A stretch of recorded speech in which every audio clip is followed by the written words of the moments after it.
Now here's the thing, here's the biggest thing about Meow Wolf's House of Eternal Return. This refrigerator is probably one of the most famous refrigerators ever. And you know why? It's one of the most famous refrigerators ever. You might have guessed, but it is not a refrigerator, because what is inside? Oh! Hello, and welcome to Hello, I Am Clutch, where I am ecstatic, because today I'm here in Santa Fe, New Mexico, to go to the original Meow Wolf, also known as the House of Eternal Return. Now, if you've never been to a Meow Wolf before, each one is an immersive and interactive art exhibit where there's different secret doors to find, there's different portals to different realms to discover, and each one has a unique story to unfold if you choose to do so. And that's what's beautiful about each and every Meow Wolf. It's all like a choose your own adventure type of an experience where you can do it any way you want, so there's really no wrong way to do a Meow Wolf. Now, this one, just to give you a little taste, when you first walk in, if you choose, you basically start in what looks like a normal house, but then it goes off the rails, it becomes bonkers bananas. It is so much fun. But what is special about this one to me is, besides for it being the original Meow Wolf, it's also the first one I ever went to. And I haven't been back in 3 years, and I am so excited to rediscover what they have inside here. Now, if this is your first time coming, then you're gonna see a lot of amazing, amazing things. So please, follow me. Now, something very fun and unique about this Meow Wolf is that originally it took the place of a bowling alley. So the whole space is inside.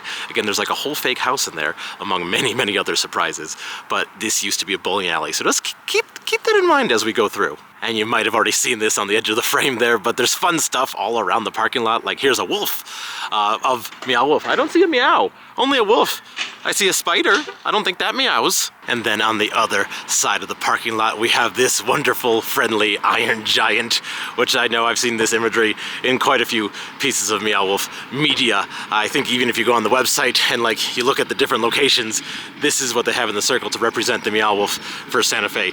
That's just something for me to say out loud. Anyway, something else I like is across the way when you first come in. It's a little behind the trees here, but again, for that bowling alley vibe, you can see they just took the old pin from the bowling alley and put Meow Wolf on it.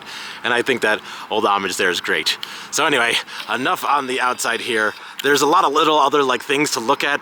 Nothing as big as Mr. Robot here. But anyway, let's go inside. So now that I'm inside, this is actually just a lobby area, but you can already see just how eclectic and fun it is. This isn't even the exhibit yet. We'll get there in just a second. But I just had to take the moment to show this, and also that their carpet is spectacular. But now let's go to the actual House of Eternal Return. So this is gonna be the fun way to get to the exhibit. This is a fun little hallway, and then you have your first little entry here. So let's get the first reveal of the House of Eternal Return. Oh, gooseness. Look at that. This is wonderful. I just love this initial reveal where there's a whole house inside. This is crazy. Hello up there. Hello. And so this is the beginning of the entire experience. There is an app you can do to kind of help guide where you go or make sure you see everything you need to see. But what's fun is you can start any way you want. You can go down there. You can go directly into the house. You can go to the gardens over here. So I think I'm going to start in the house because that's kind of, I think, a good way to just begin. While again, you can go any direction you want. The fact, again, that there's just this humongous house that when you first come in, just incredible. Okay, going inside. There's a mat here that says beyond here there be dragons, and you just walk right in, and honestly, it starts just as a normal house. Now, I know some of the secrets, so sorry, I won't spoil too much until we get there, but like you can see, it just looks like a normal house. When you look closer, things are just a little bit off, a little bit unique. Sometimes you're hearing weird sounds. Again, there's story things. There's stuff that's on tables that you can look through, like there's story elements here, like the power of positive mechanics, where lest you can go through this and you can read all of this, and like there is so much story and such. And there's just, it is unbelievable how deep you could go with this. But let's look over here. Ooh, you gotta also watch where I'm walking. This looks interesting. You see there's kind of like a diver down there, some coral. This looks like something we may see a little in the future. Clutch maybe knows something. Back in that foyer area, again, just looks like a normal house. And the fun thing is, like, you're supposed to just like touch, interact with everything, because like this looks like it might be a normal hook. Is this a normal look? What do we have? Oh, wait a minute. What's this in here? Looks like we can walk into a secret door. Oh! And so there's just so much to discover. I love it. And let's see, where is it gonna take us? Looks like immediately we're in another world. It shows you how quick and bonkers banana it gets. This is great, I love it. So, this looks like, for whatever reason, out under the stairs, not so much a Harry Potter closet as there is just a complete another world. Looks like we're on a different planet here. And I think that might actually be what's going on. It's very tropical, very nice. There's so much to just look at and discover. Well, this is fun. Let's see if I can you can put your arms in here. And let's see, yep. Now, and kind of get my glove. Oh, it's not, if you look, it's kind of hard to see, but it's not a regular human hand. But you can play with this, and you can do that, and I'm doing it. Is this exciting for you? It's exciting for me. Woo, troglodytes. Looking up in that same room, I'm realizing these kind of look like jellyfish, and I think there's actually kind of like a tropical vibe. Yeah, look, it looks like Saint Marbelissim and exiting out that room through these car wash curtains, and now I'm back at the house, at the front. It's the house of eternal return, I told you, folks. Okay, so I'm back in the house, and I just want to go into this living room area thing, and there's just interesting stuff on the tables. Looks like something crazy was going on with this harmonics transducer. Yeah, I have the newer model at home actually. But if you look around this room, you can see like in the ceiling, there's like some weird ripple thing happening.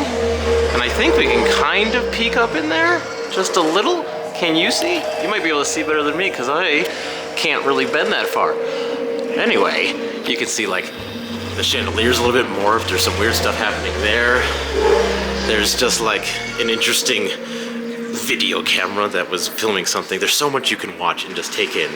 I love it. I love everything about this. Like, I just love that so much at the surface looks normal, but then you look deeper and it gets weirder. Like, we got these mastodons everywhere. Why are there mastodons everywhere? Could that be a sign of something to come? Clutch, stop teasing us so much. So this, I think, is an actual regular garbage can, but this is not a normal garbage can. So in the kitchen here, you can really you can pull on drawers. Some are pretty normal. That's pretty normal, but then you go in here, oh, nope, definitely not normal. And it's fun that you can just open everything just to see.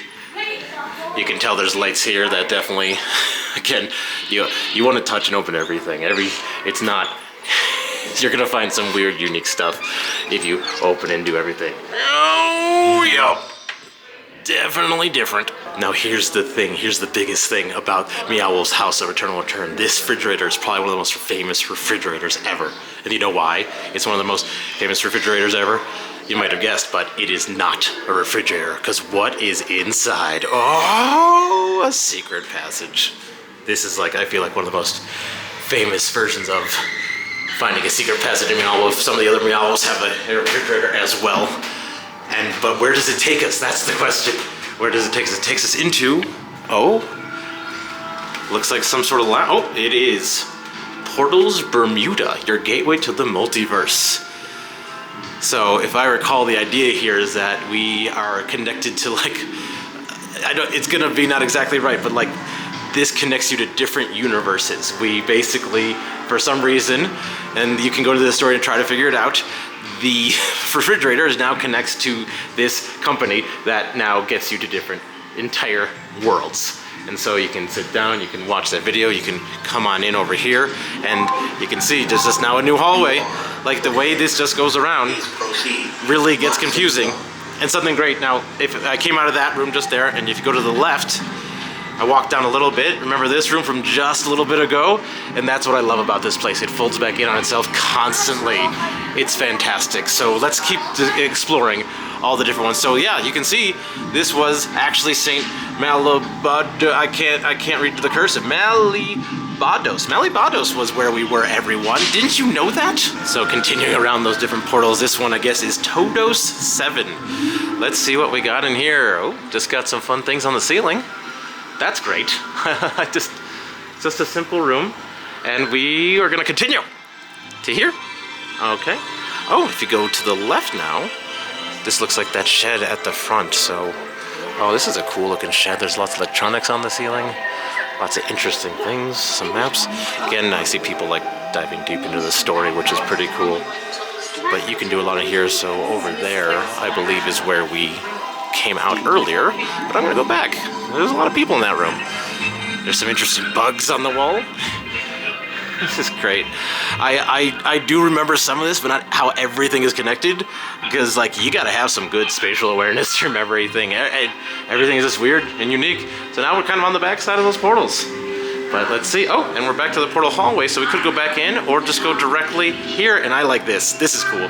There's like a camper with some lights. Let's check out the camper. Let's see what's going on in the camper. Oh, you can, and I love that you can actually just walk in. Can you open this? Nope. Can you turn this? Nope. How about this? Can this open? Nope. Just kind of a normal camper here. Something that I might say every now and again is that I have been to every Meow Wolf. They will all be on the channel eventually, I promise. And what's cool is once you've been to all of them, you see how each Meow Wolf has echoes of the other Meow Wolfs. But something again to keep in mind, this was the original one. So this one is where it all started. Now, it might be hard to see here, but like this hallway, it's full of carpets. This is all carpet. So that's interesting and unique. And I like this. And oh my gosh, look at this room. Oh, see, you never know what's gonna be around every corner. It's beautiful. And it's just all of a sudden huge. And there's a tree house. I'm sure we'll be able to get, yeah, there's a staircase right here. But I think now we're actually at the back of the house. Again, no right or wrong way to do this. This is not even close to how I did it the first time I did it. So it's fun just to discover it all with you. Thank you for letting me be so excited and ramble. I can't believe the shot is going this long. But there's so much. I mean, I could do it almost as one continuous shot, but then I'd have to shut up at some point, and that's not gonna happen. Taking a small step back from where I was at the end of that clip, because I realized, without even realizing, I was basically back in the house. Again, House of Eternal Return. So now we're in the back, and there's a laundry room here. And clearly another portal into another dimension. Now this one's obvious. This one I think is a permanently open one, so you're gonna find that one easily. Oh, if you listen closely, there's weird audio. Oh, do you hear that? Creepy. Gonna actually get you out of the house this time and discover what do we have in this whole realm here. There's so much interesting stuff. There's so many ways to go. There's this big tree with a couch in the bottom. Is there? Oh, yeah, look at all that. That's fun. Now, something I would highly recommend if you have the opportunity is come here first thing in the morning. I came here right as I opened at 10 o'clock, and it is relatively quiet right now, which is nice. This place I know gets frequently incredibly busy and full of people, and so to be able to walk around right now, with it being pretty empty, I don't see a lot of people yet, is fantastic. So just wanted to mention that. But also something I know is cool about these things, again, everything is touchable. I think you can smack them, yep. And they do things. Woo! It's hard to hear, but they make different sounds. Oh, that one hurts. That one hurts. Don't do that one, it's spiky. Trying again. Bad mushroom. Why did you do that and make my food not taste good? And then hiding in this forest, we have Wiggy's Plasmaplex, which looks like it's a pretty normal looking arcade. Like they literally have Marvel vs. Capcom 2 and Street Fighter 2. Then they have this bizarro guy. Don't know what that is. And then they have what looks like, again, regular skee ball here. But then I think they got some like Meow Wolf inspired things. Now, something important when you're at a Meow Wolf is look up. Always look up. There's weird things on the ceilings everywhere. You never know what you're gonna discover, so it's important that you do actually take the time to not just look down, but also look up, look straight, look left, look right. You will discover so many fun things. Like, what's this thing? Galaga? Who's ever heard of Galaga? So apparently, when we walked in Portals Bermuda, you might remember seeing a hologram, and I guess this is Alva from Portals Bermuda. I think she's kind of your guide around the universe, and it looks like this is kind of like a Zoltar machine, but Meow Wolf style. Destinations in the multiverse, knowing your best path forward can be difficult. I'm Alva, and I'm here to help. Oh, great. Glad to have you here, Alva. You are looking spry. Back outside of that Plasmaplex, I remember a moment ago I said look up, you should always look up, and here's why you should look up. Again, I didn't see this until I walked back out. There's like this weird eye monster up here, and this big spider thing over here. I think, again, something I just love about the ambiance of this place is it has that inside yet outside feeling. And that is something that any place that has an inside yet outside feeling speaks to my heart very much. I did a whole video in Vegas just going around to all the inside yet outside feeling places, which you can click on and see in the top corner right now if you want to, or just watch that later. That's a fun one. But like in general, the idea that places feel like they are outside while you happen to be inside a bowling alley of all places is just awesome. Okay, back in where that couch was, and I saw some stairs, so I'm gonna try going up the stairs to get to that tree house and see what's in that house within the tree.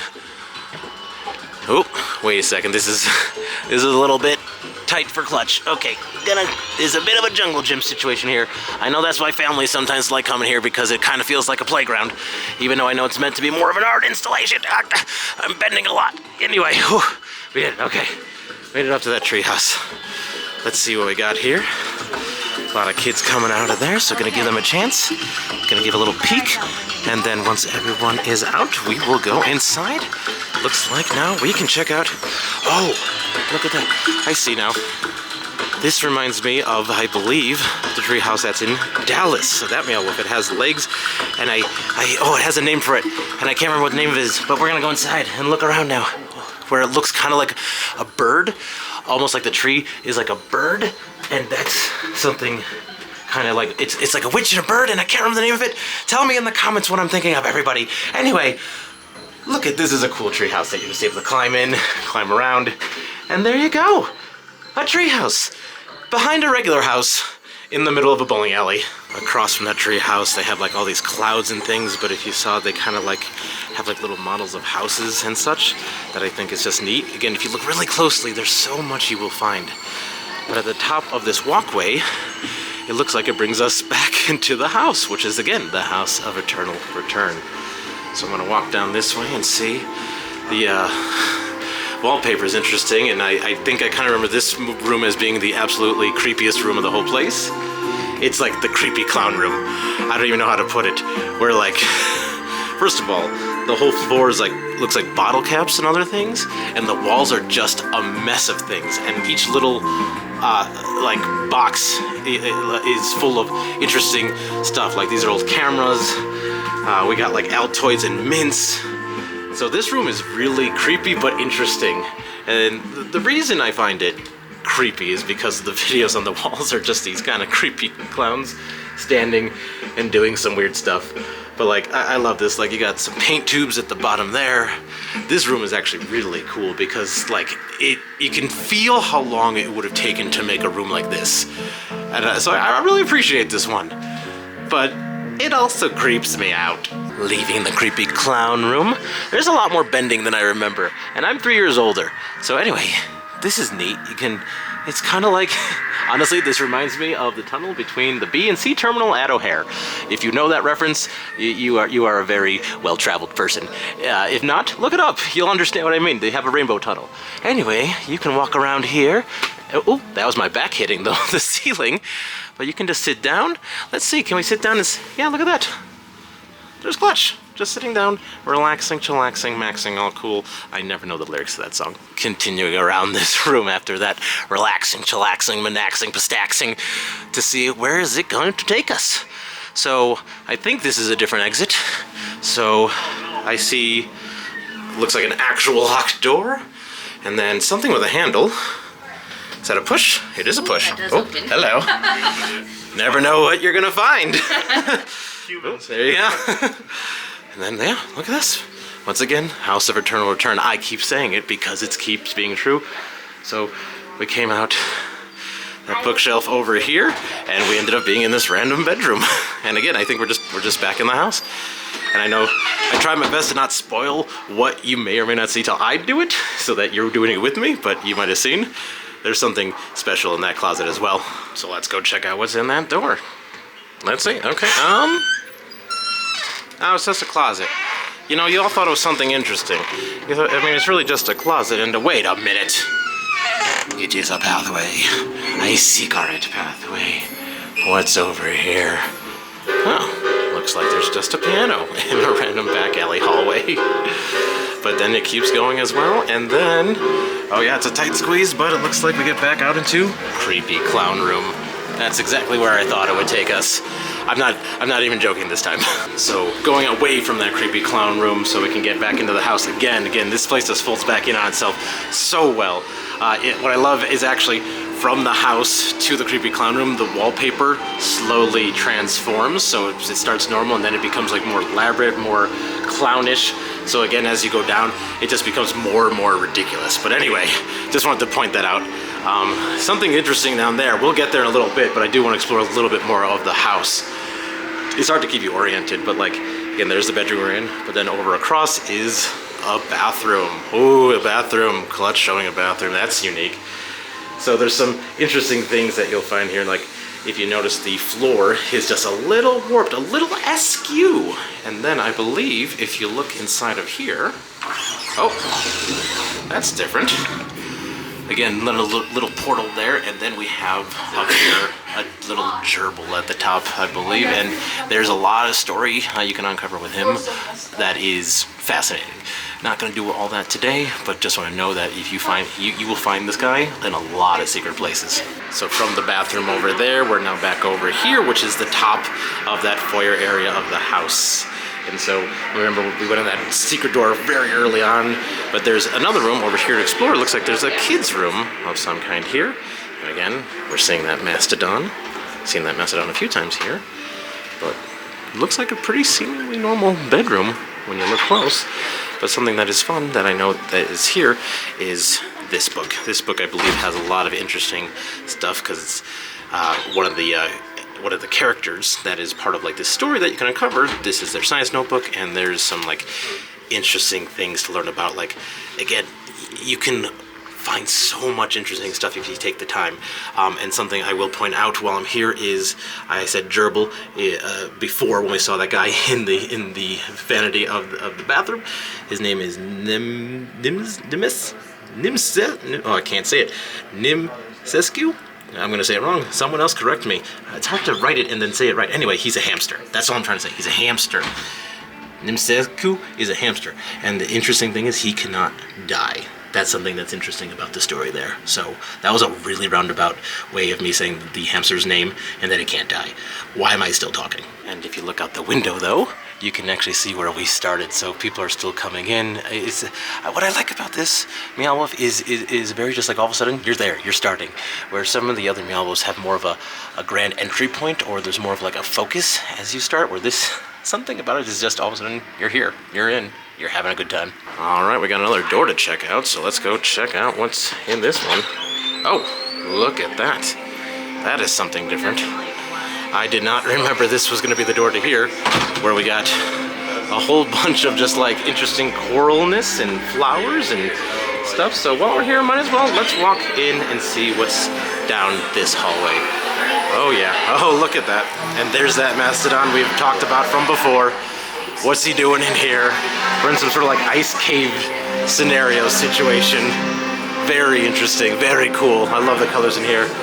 And then if you look on the other way, there's all these like worms in the sky, which are interesting. I just like these ice caves. Now there's definitely, when I said like there was a way to get down, like when I pointed at those stairs a moment ago, those were the stairs that would have taken us into here. But there's also a very fun and much more unique way to get into this, which I'm going to show you in just a second. So that actually was a dead end in there, so there's no circle around point in there. Most of the times you can kind of circle around, it's not a dead end. But where we just were in that ice cave balcony, you have to come back out that closet, so I'm back here at the top of the staircase. And I just wanted to show you this nook over here where there is more just interesting stuff, old radio, some interesting information there. You can look out, which is just, I like looking out. This is neat. This is a two-headed lizard. Do you see the two-headed lizard? He's got two heads. Pretty smart lizard, I'd have to say. Did just want to point out this corner, same room, where it's interesting because there's this video playing that I think gives you a lot of interesting just information, and there seems to be a will that you can read through here to again learn about all the characters, because I think the Selig family is the main family we're following here as part of the story. Again, not diving super deep into it, but in short, they all disappeared, I believe, from this house, and something weird happened, which is part of that portals Bermuda stuff that I think we saw earlier. I'm trying to remember what I did 3 years ago. I dived a lot deeper then, but it's honestly for me, in current version of Clutch, I just love exploring, just like really taking it in piece by piece, because trying to uncover the story is a lot. Just like how there's a lot of pictures on the wall here. Okay, and for the record, I basically pulled on every single one of those photographs to see if any of them would like open or turn into a portal, and I gotta tell you, after pulling on all of them, this is the only one that opened. Check this out. Little diorama in there. And that's something that Meow Wolf does quite a bit of, little dioramas, and who knows what it is, but I absolutely love that kind of thing. But one other fun thing, talking about that hamster that we're gonna see everywhere if you look very closely at this clock, and down there he is again. What is Nimescu doing down there? All right, back on the bottom of the stairs. I told you earlier there's a fun way to get to that ice cave room with the mammoth, and it's actually through this here fireplace. So once again, we're gonna be bending and going down through the fireplace. So here we go. Ready? Gonna have to get very low. I'm on one knee here. Oh boy, oh boy. Here we are. And here's that mastodon. So that's definitely the most fun way to get in here.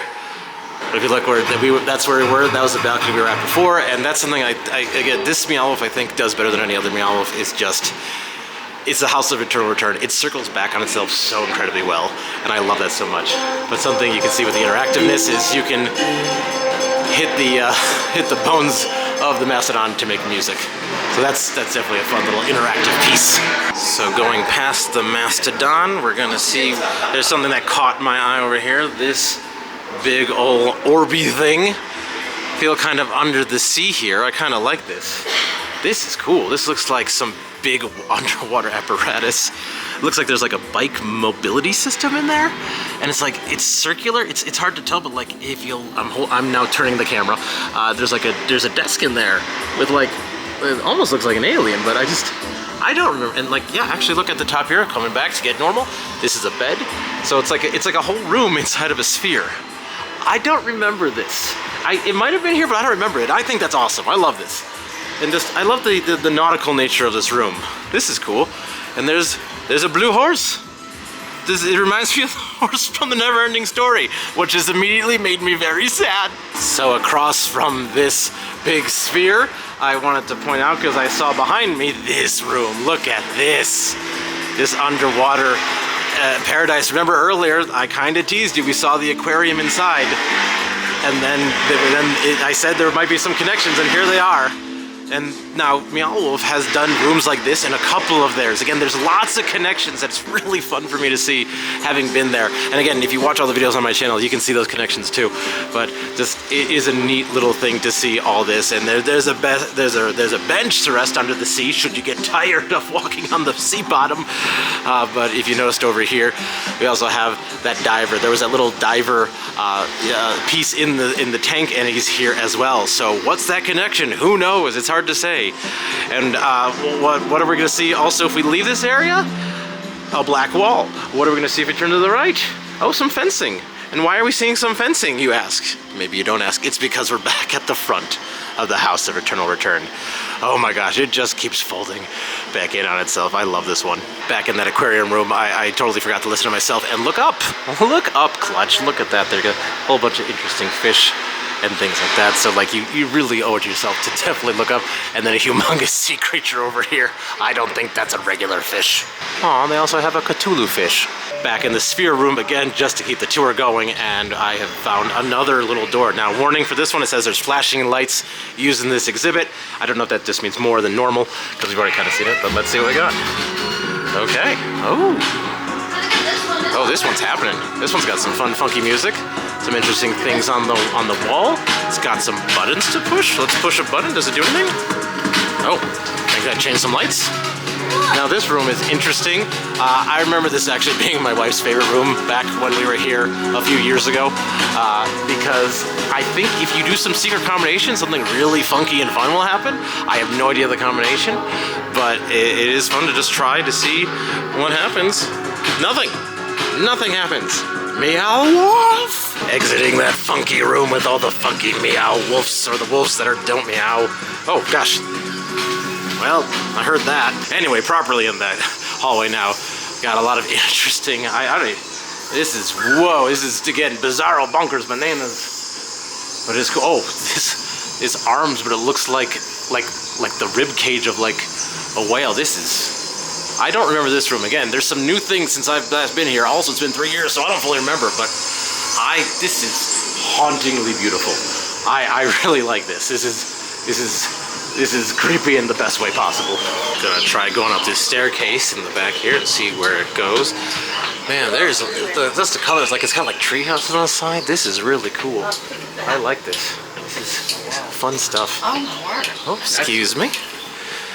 And now, okay, I think I see where we're in some sort of back hallway now. Okay, I see. This is, I believe now, this is the top area of their event space where they hold events, they hold concerts, and other fun things, I believe. But so we'll get down there and find some fun stuff. But first, we got lots of doorways to just walk into. Looks like an interrogation table of some kind. I'm not sure. This makes me think there's supposed to be something running. That's actually not. I don't think that's part of the exhibit. Oh, they got that room turned back on and work again, so just give you an idea of what it was supposed to look like. Here it is. There's some weird audio in the corner, some interesting visuals, and I like the clock stuff that's hidden behind this sort of interrogation chamber type thing. Found this interesting portal to, I think it's just a couple of hearts with a bunch of mirrors, or it might be just one heart with a bunch of mirrors. This reminds me of an old YouTube video, Don't Hug Me, I'm Scared. If you know that reference, you're unique and amazing, and you understand how creepy this is. Across from those bleeding hearts, we got what seems to be a pretty random room. Nothing too crazy here. Back is some geodesic dome of some sort. Oh, I see.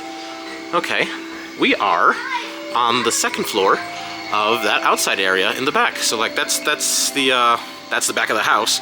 That's the tree house, and here's like a camper in the sky. Humongous bird raven statue. I want to walk around here though and see. I'm gonna go in there in a second. I want to walk around here, see what's going on. Is there any way to get in this? I don't think there's any way to get in that, but there's a way to get in this one. This diamond-looking guy. What's in here? Anything? It's very blank in here. It's just a little bit green, which is not easy. So across from that camper and dome, which I swear, we will get back to the camper in just a second, there is this stairway that goes a little bit higher. While this is mostly a 2-story experience, this is like a 2.5 stories. So look at this, there's a bit of a staircase here that can take you, I think, just to the bottom floor of that like outside tree-like area.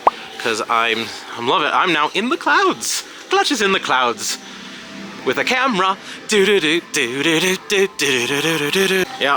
See, yep. There's that treehouse again, with the legs of the bird witch lady thing that I still can't remember the name of. I could look it up, but that would ruin the fun. Okay. We can go in the camper now. We can go in the camper, and the camper has creepy sounds. Oh, that guy worked. Oh my gosh, I've never seen that happen. Look at that. What? Oh, that's creepy. He's like slightly talking, but not. How did that happen? Did I do that? Did I cause that? I have no idea. Anyway, we're in here. We got like a bicycle handlebar. I guess this would like drive it into another dimension. I don't even know. Can you push anything? Can you touch anything? You can kind of toggle that a little bit, but doesn't do much. How about this one? Nope. Anyway, that's what's inside the cabin. And I was excited to find this creepy raven bird animatronic doing stuff. I had no idea. That's what's so great about Meow Wolfs. We discovered it all together. So coming out of that camper, I have actually realized that across the way we saw that dome that I couldn't find the entrance to, it was there for children's. Sorry, I had to wait for someone to pass, so I had a quick cut there. Anyway, let's see, what is it? And it is, ooh, I see eyes. So this is somewhat of a dead-end-ish type of situation. I guess I can go back the way I came there, or I can go, there's actually an interesting ladder that I can go down here that I think takes it back to that nautical room, if you take all this. Considering it's hard to climb with the camera, I'm gonna just go back the way I came into this room originally, next to the creepy hearts. Hello again, creepy hearts. I don't want to hear your bleeding heart story. Yeah, moving on. This way now. It's kind of like, it's almost like a cake shop, flower garden, creepery. This is, I don't know, there's bird sounds, which I kind of like. it's weird. It feels calm, but also creepy. Like something really evil is about to happen. Like it feels like they've created the perfect world. But then right under this, like, these are gonna open up and something evil's inside. I can't describe it. Maybe, actually, I did just describe it. Good describing, Clutch. And then over here we have another fun mirror adventure. So that's, I guess, what this kind of section was. It was like something simple with mirrors to make it seem much more infinite. But anyway, we have stalactites and stalagmites here. Now, this is actually not gonna be a joke. The way I learned the difference between stalactites and stalagmites is a stalactite holds tight to the ceiling, and a stalagmite might make it up there someday. That's not a joke. That's literally how I remember stalactites and stalagmites. You didn't expect Clutch to educate you today, but you done be educated. Back in this hallway over here, we got another room to check out. It looks very black and white, very kind of, what's like old cartoon and creepiness. Like feels like old Mickey Mouse cartoons, but like bizarro. Yes, bizarro. Indeed, bizarro. And then down here, perhaps the most bizarro. Leaving that old-timey area, we have a dead end. It's just a balcony. It's got a little stuff here. Yeah, it's nice to reprieve though. Look at this. I'm gonna sit down for a second though, because this is nice. It gives you a nice little view of the top area over here. So now you can see down to all that. But again, in the sky here, there's birds. There's some interesting things hanging. Here's a more unobstructed view. But it is pretty cool what you can actually see when you look at all these different angles. Exiting the other way, there's big tires. Big tires. Why are there big tires here? This looks like the bottom. This looks like the bottom of a bus or something. Oh look, there's our good friend, the hamster again. Oh my gooseness, that was surprising over there. That was not expected. Why? What would be expected? Why would anything be expected anyway? So we got kind of this open thing. Oh yeah, look at that. It actually, that's definitely a sideways bus hanging that way. But let's see, across the way here, we got this random little nook. This looks like a horror movie over here. I don't know. There's not much going on. There's like these half chairs. I always like when they make furniture like melt into things or be half in things, but like this looks scary. I don't know. This looks like neglected food. This looks like something you'd see out of Texas Chainsaw. I don't know. I love it in that way. And then this is pretty neat up here. There's just like, it's almost like the top, it's a jungle gym with a bunch of chairs and things on top of it, and it is fascinating. I don't know, it's just, I kind of like this again, this is the first one, but it gives me so many echoes of other ones, where the one in Houston has one of my favorite rooms in all Meow Wolfs, which is like this humongous garbage pile that's being sucked into a portal, and this reminds me heavily of that. This is like the precursor to it in a way. That's kind of what it looks like to me, at least. I don't know if that's what they were going for, but I just find that cool.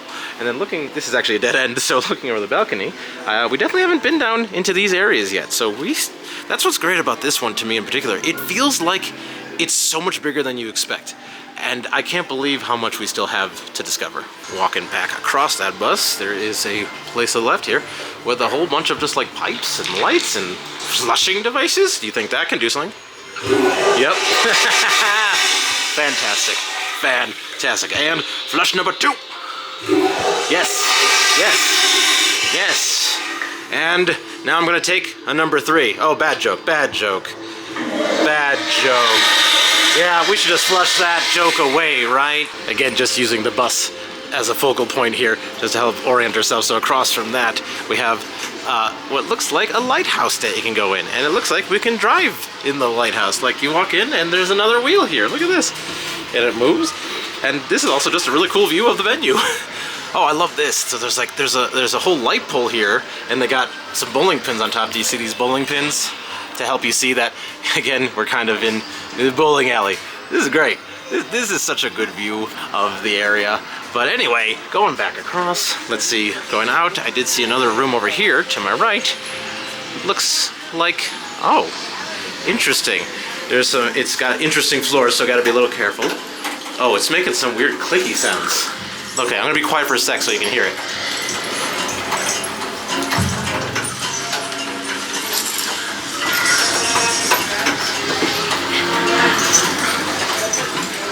Are you the one making the the clicking sounds? Anyway, there's also these cool arms in this room, and like you have like a little viewing platform to look and see this. Like there's just, it's just a little like, it almost looks like a little city at first, but when you look closer, as you can kind of see, it's not much of anything other than some more art. But you can kind of step up here, and I'm gonna peek over, because I think this is like a street of some kind. Yeah, look at that. It's still, that's what's fun. Sometimes you get teased at what you're going to see at some point before you're even there.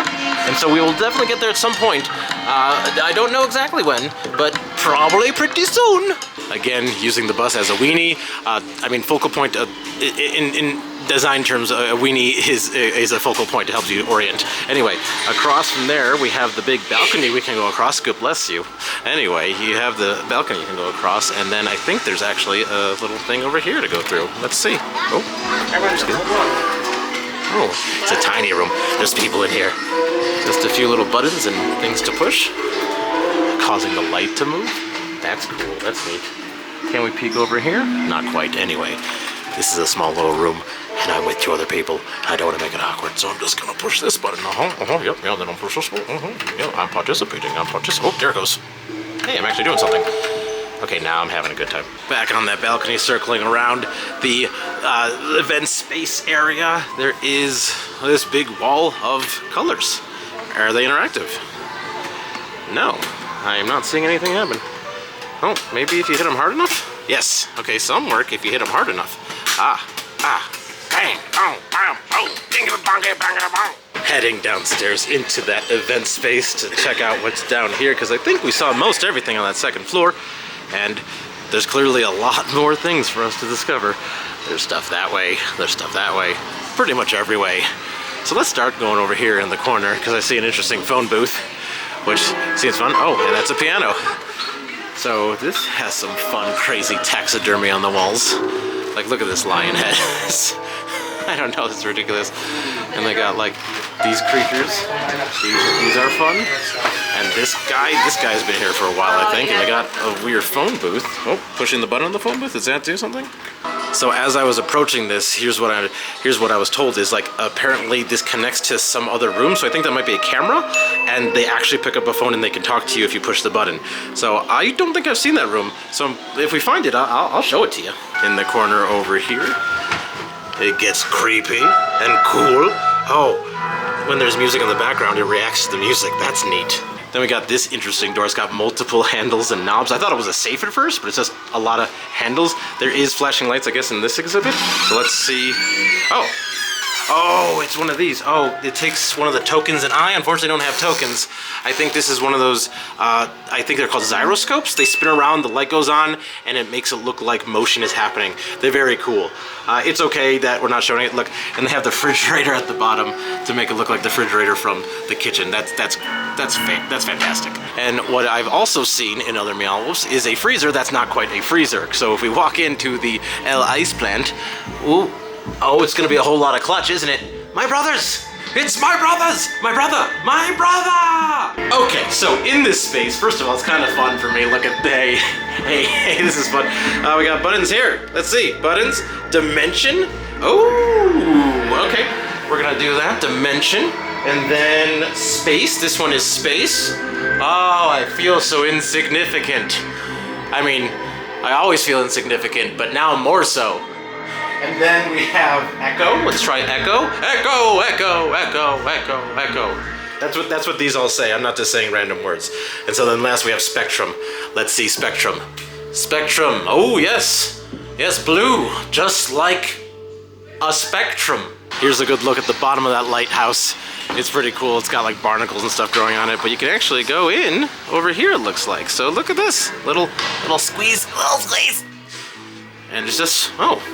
It's just groovy in here. Groovy, groovy, groovy. Oh, groove and groove, and look at that. Clutch, clutch, clutch, clutch. Groove, groove, groove, groove, groove, groove, groove, groove. Enough with the groove. Let's move. And then over here is a hallway that I like in particular, where it's just, it's a combination of the wood and the old TVs. There's this weird stuff playing on the TVs. It feels very horror movie-like, and I really love horror. That's something I don't talk about a lot. Some of my videos will let you know about that.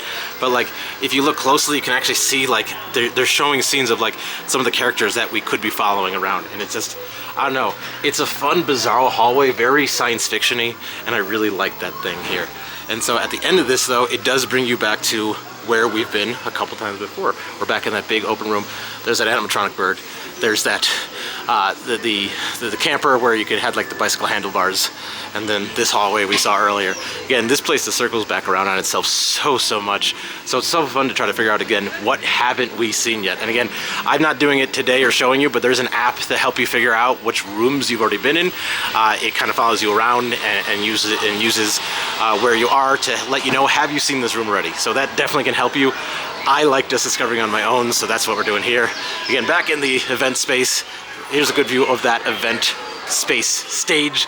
Really just fun. I love the idea. I'm assuming they kind of opened this to help people get in, but like, I like the idea that you'd have to find your way back here if you're coming to a show. I have no idea how it works. I've never done it before, but anyway, I'm rambling. Let's move on to the next fun, quirky surprise. Going behind that lighthouse here. Looks like we got some other little things to peek into. Another warning flashing lights used in this exhibit. Let's see what we got. Oh, it's just a little funky. Oh, yep, those are flashing lights for sure. Got a big face here. Again, not gonna keep saying it too much, but echoes of other Meow Wolves here. Some very fascinating stuff on the screens here. Very, I don't know, it looks like warriors of some kind, which is nifty, but across here we can push these buttons, and it causes that wall to do stuff. Again, flashing lights, sorry, flashing lights.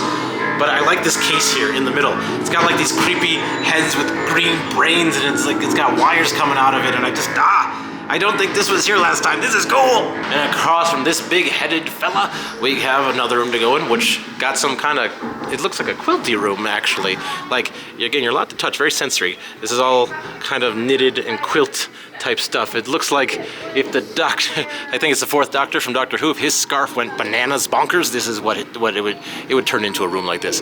That'd actually be a good episode of Doctor Who. I just made a good episode of Doctor Who, Russell T Davies. Take my ideas. So in this room, at first I thought this was a mirror. I thought this was a big old mirror, but it's actually, it just directly goes back into this room again.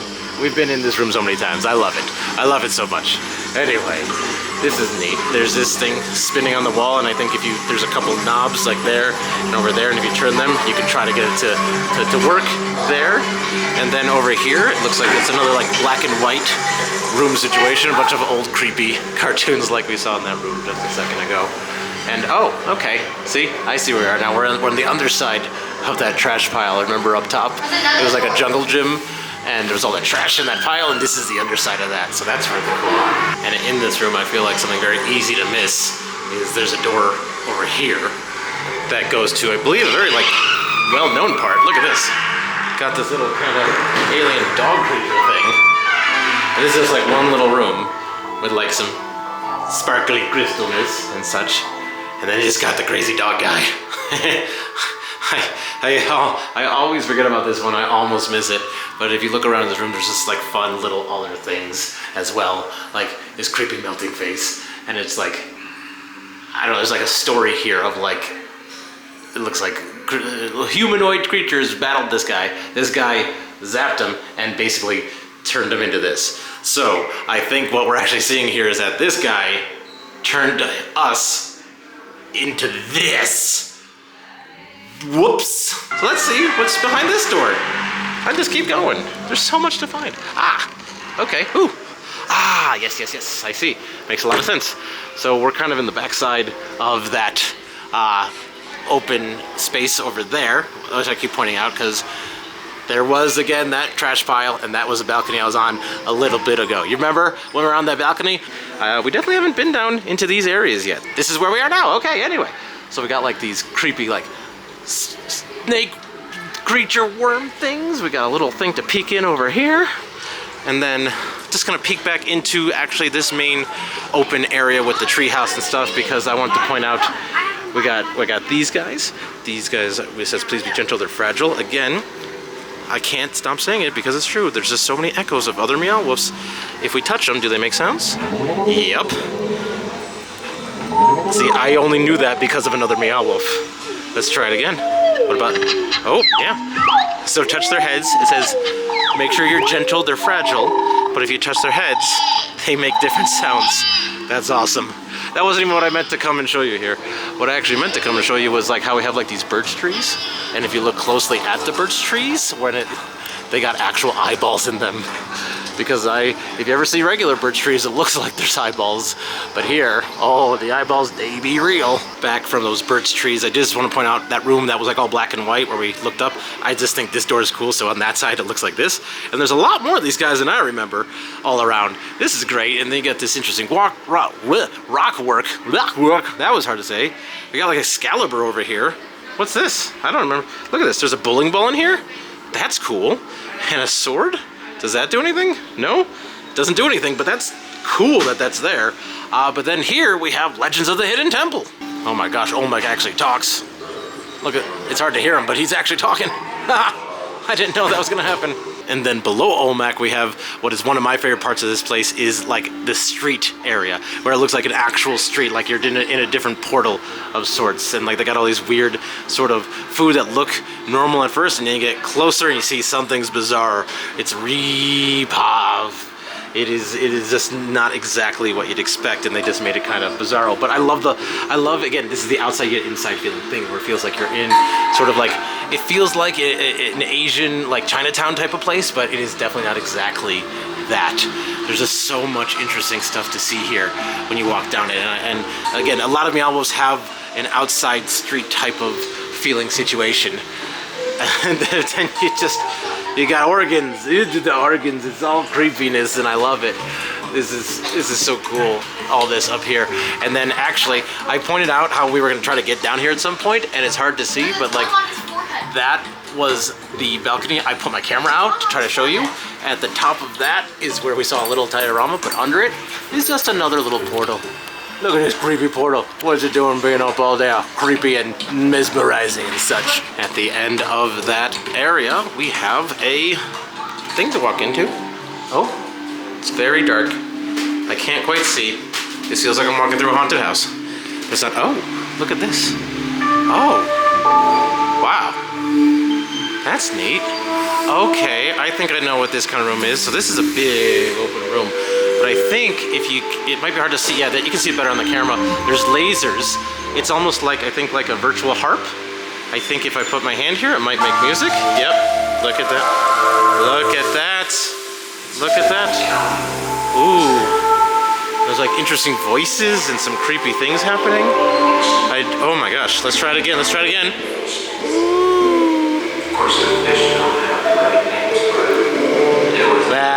That's really cool. So back at the end of that hallway, something I missed was this little kind of rhino beetle in a corner in a cage here. I think that's cool. I like this rhino beetle. But when we get to the end of the hallway, we're back in that event space. We're circling around again. And if we go to the right here, we already went into this door, but I think there's something here for us to check out. So let's walk around here. Oh, I see where we are now. Remember that bus? Remember that bus that I called a weenie the whole time? We're at the bottom of the bus. Look at that. That's the top of the bus, the wheel there and everything. Oh my gosh, I forgot that this was here. This is so cool. Back in that main forest space, I just want to point out a few things I keep discovering where, like, there's these fun, like, it's like a tree, but it's also like moss, but it's also like carpet. And then also, if you look in like little, like, you have to look at certain angles, but like there's little nooks and crannies to see, like, this is like a video showing something kind of bizarre happening. Not exactly sure what, but again, I think it's more story for the actual what's going on here. And then coming back over here, we have other things you can just walk into. It's like we're under that camper at this point, and you can go in. There's more like sitting things, but on the ceiling here, there's like these little white bats that are flashing on and off. And it's just, again, that's what's amazing to me about Meow Wolfs, is that the more you walk around, once you kind of even feel like you've seen everything, you probably haven't. There's probably other little things for you to find. You might be in the same room, but you can look at it differently and see it differently. Like this, look at this. I've never saw this guy before. Who's this? Who are you? What are you doing here? And again, a new staircase. I don't remember seeing this staircase. Let's see where this goes. Obviously it goes up, it goes to the second floor, but where exactly will it lead us is the big question. Because I feel like I've seen most stuff, but now, nope, we're okay. I see how it is. We're back up on the balcony, kind of behind the house. There's the birdhouse thing that I still can't remember the name of. I came up that little thing originally, so I went to the right when you could have gone to the left, and I can go around this thing. and like see what's over here. And I'm pretty sure it's stuff we've already seen, but yeah, it's that garbage pile. Okay, so I think, yeah, we're starting to, oh wait, no, wait. I haven't seen this little nook and cranny. Look at that. Another little place to discover, I swear. You just keep going different angles, and then there's another bench to sit down, so you can just go blanc, and then get a beautiful view of the Meow Wolf. And yet here's another room I have not walked into yet. Oh, it is an explosion of candy. This is, oh, where I was in the kind of the main, again, foresty area, and just walked in, randomly found it here as well. So this looks like candy creatures from a different universe. And then we got a door that I think I know where it goes, but let's see. Oh no, this was not what I was thinking at all. So this is new to me as well. I have not been in this room. I keep discovering, this is great.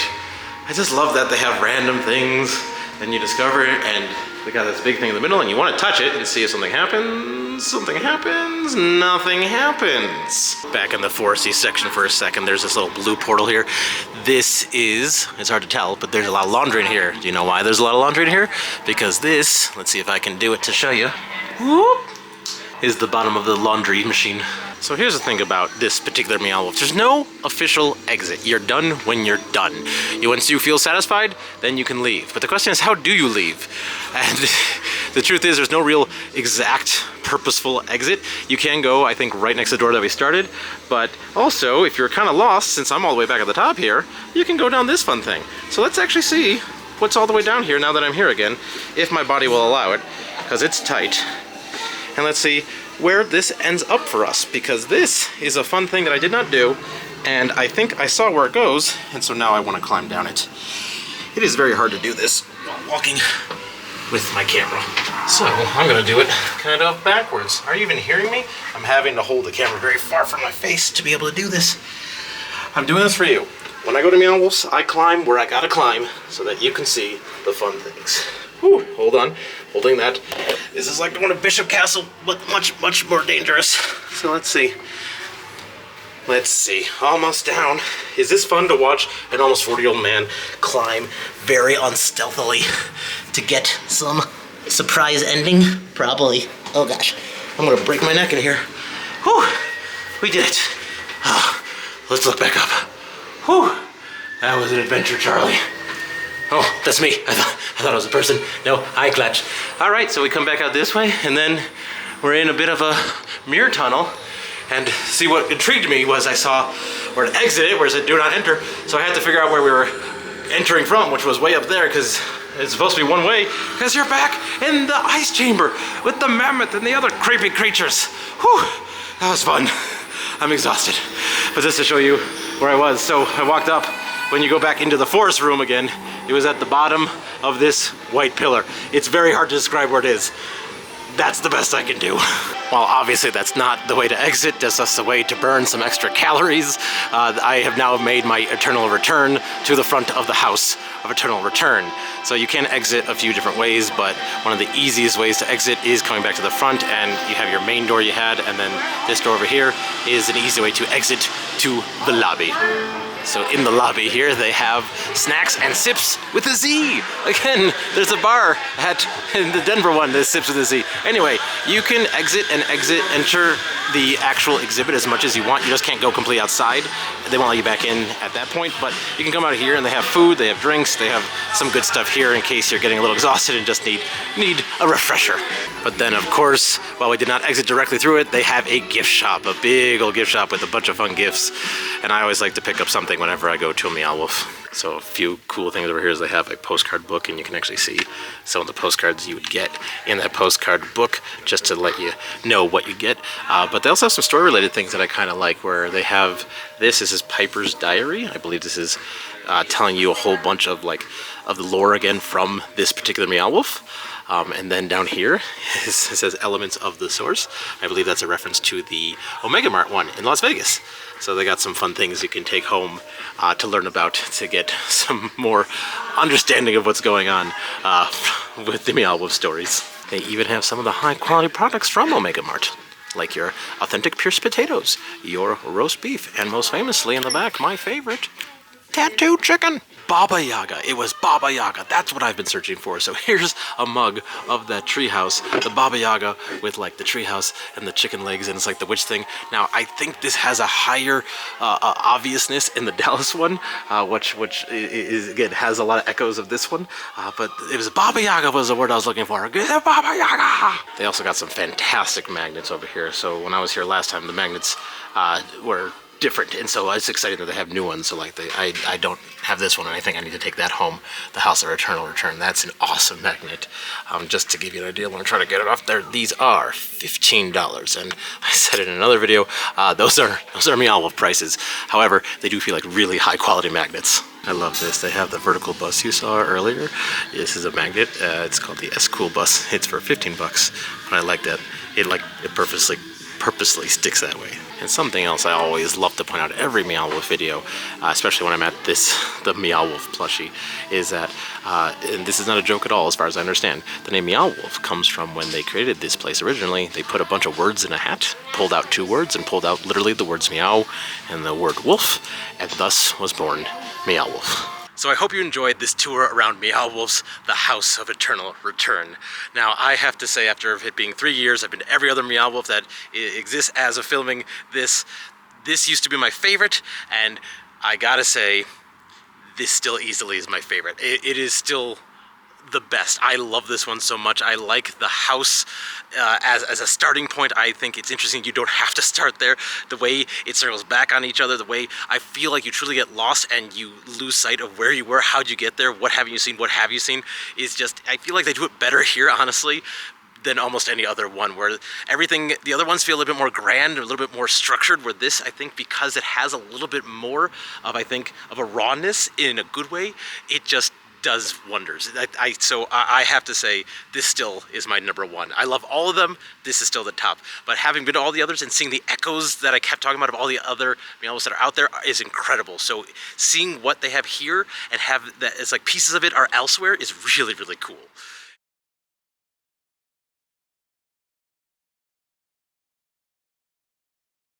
We have a fridge that looks a little bit different. Oh. That's definitely different. It's going somewhere. Where's it taking us? This isn't a grocery store. Hello, and welcome to Hello, I am Clutch, and I am aware that this is very close to the camera. It's very loud in here, so otherwise you wouldn't hear me too well, so sorry for the close-up. I know. Anyway, I'm here at Omega Mart in Las Vegas, Nevada. I'm very excited to take you along with me. This is one of the Meow Wolf installations. It's actually the second one they ever made, and I love these interactive, immersive art experiences. Now, if you've never been to the Omega Mart before, it's basically a grocery store, but it is not a grocery store. So it's something a little bit surreal, and the whole experience is really choose your own adventure. You get to walk around, do it in whatever way you want. It's a bunch of kind of like surreal, bizarro universe stuff. A lot of little hidden doorways, secret things like that, and it is really just fun to walk around and just experience it in whatever way you want to do. So I'm going to take you along with me as we explore this Meow Wolf, and I can't wait to see what kind of weird things we discover. So come along with me to Meow Wolf's Omega Mart. So right before we go in, I just want to really just take appreciation of the facade here. It does feel huge. They did put these kind of little thing here, so it's hard to get a full wide shot, but whatever. Anyway, something I love is that it is called Omega Mart, but because of how they built the sign, I like that it does just kind of almost look like it says Mega Art, because that honestly is exactly what this feels like. It's art of a great magnitude. All right, and we are inside. And as you can see, this is a very normal supermarket. There's nothing weird about this at all. I mean, you can see some pretty normal stuff there. Nothing odd, nothing strange. I mean, maybe if we take a closer look, we can see how not odd and not strange this place is. So let's start with that. See? Emergency clams. It's not odd, it's not strange, very normal. You can see, they got Dr. Shelley MD.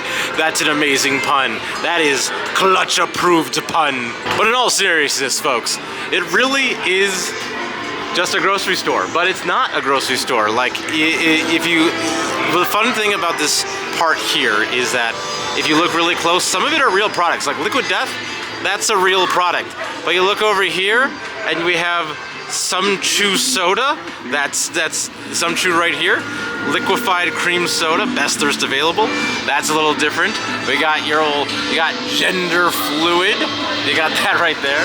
That's great. But like, you got this. You got Dr. Supervisor. Like really, it's just the best part about this front part is that everything, if you look really close, is just a little bizarre. Like, you ever want to drink some symbiotic shrimp? Well, I got you covered. Got some milk here. Milk with 2 L's. It's kind of like milk, but milk. Anyway, got Orange Awakening, and then oh my gosh, and then more Orange Awakening, and then of course you got your classic tattooed chicken. I also got tattooed chicken in a can. Sorry, I'm a little obsessed with the tattooed chicken, but I love that at the top of this display here, they have rotisserie tattooed chicken. And if you really like tattooed chicken, they have the full thing right here. It's the manager special. Wow! Where family meets freedom. So there's just a whole bunch of random stuff here. Got some encephaloaf, looks like brains. Romantic steak cake. So actually, I think my wife would love a romantic steak cake. I should probably bring this home for her. A lot of interesting stuff here. So again, if this is your first time seeing Meow Wolf stuff, this is kind of what you get. It's bizarre art, but you can kind of, it's all over the place. It's really fun to interact with. We got some monumental meats up here. So you got Ghostface there, you got the Mona Lisa over here.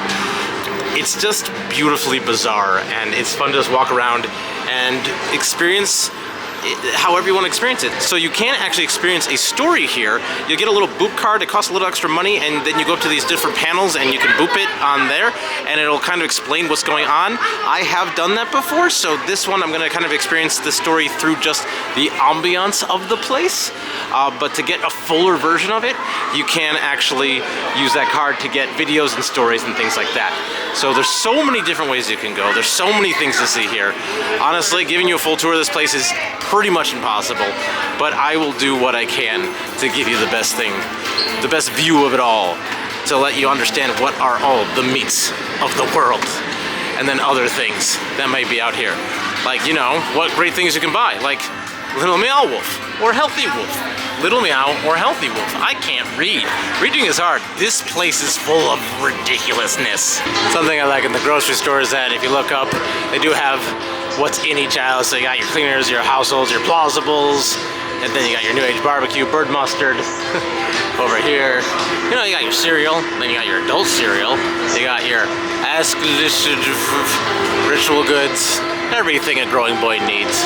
You even got our produce section over here. You got, what are these? We got some, it looks like Oacons, the perfect home companions. Fantastic. But there's lots of fun little things here. Now, something I haven't said yet is how interactive some of this is. So like, they kind of encourage and want you to touch everything. Some of these things sometimes do things, or if you look closely, like look at this, you can see inside there, and there's fun, weird things happening. There's another zucchini down here. Let's see. More fun, weird things happening. Let's try to focus that. There you go. Ah, yes. America's forgotten vegetable, Zalg. You can also get some Zaglitos. One of the best chips from the Itos family. So here's a more obvious example of the interactive part of it where you can touch these and it makes sounds happen. So it really is encouraged for you to kind of go around, touch everything, see what happens, see what you can make do stuff. Pretty soon you'll see we'll even get to some, oh look at this, we got boggle things. Nope, there you go. Ah, not quite, but the idea is there. But you'll see in a few moments as we keep walking around here, there's lots of secret passageways. There's different ways to go. This front part is the grocery store, but it gets a lot crazier in a few moments. I'm not sure which way we're gonna go yet, but we will see you soon. Alright, let's see, we got America's favorite shrubs. Let's see what's in here. Anything fun in here? Oh! Well, that's not what I expected. Because who doesn't need salt after dark? Like, we got this ridiculous inflatable swan thing. We got this ridiculous stress swan thing. What you might not realize from all these ridiculous products in the front part of the grocery store here is I believe you... Oh, wow. Sorry. Quick side note. Tortilla coasters, fantastic. You can actually buy, I'm pretty sure you can buy everything you see here, because like this says $9.99 for the tortilla coasters. I believe you can actually buy them. It's basically like kind of a wacky gift shop at the front. And I keep saying the front, which is semi-spoiling what we're gonna see in a little bit, because the grocery store is just the front. There's a lot more craziness we're gonna see in a little bit. Oh look, another member of the Itos family, Dositos. Now with Moon Ranch flavor. So here is honestly pretty normal fridge full of drinks that you can buy. But then we have what's over here. We have a fridge that looks a little bit different. Oh, that's definitely different. It's going somewhere. Where's it taking us? And then, oh gosh, seem to be in some sort of kind of backroom factory thing here. So maybe this room is neat, but let's see what's out here. Oh, well, okay. Wow. Okay, so this is a much bigger room. This isn't a grocery store. This is something different. This feels... Now this feels like the Arte Museum that's here, to be honest.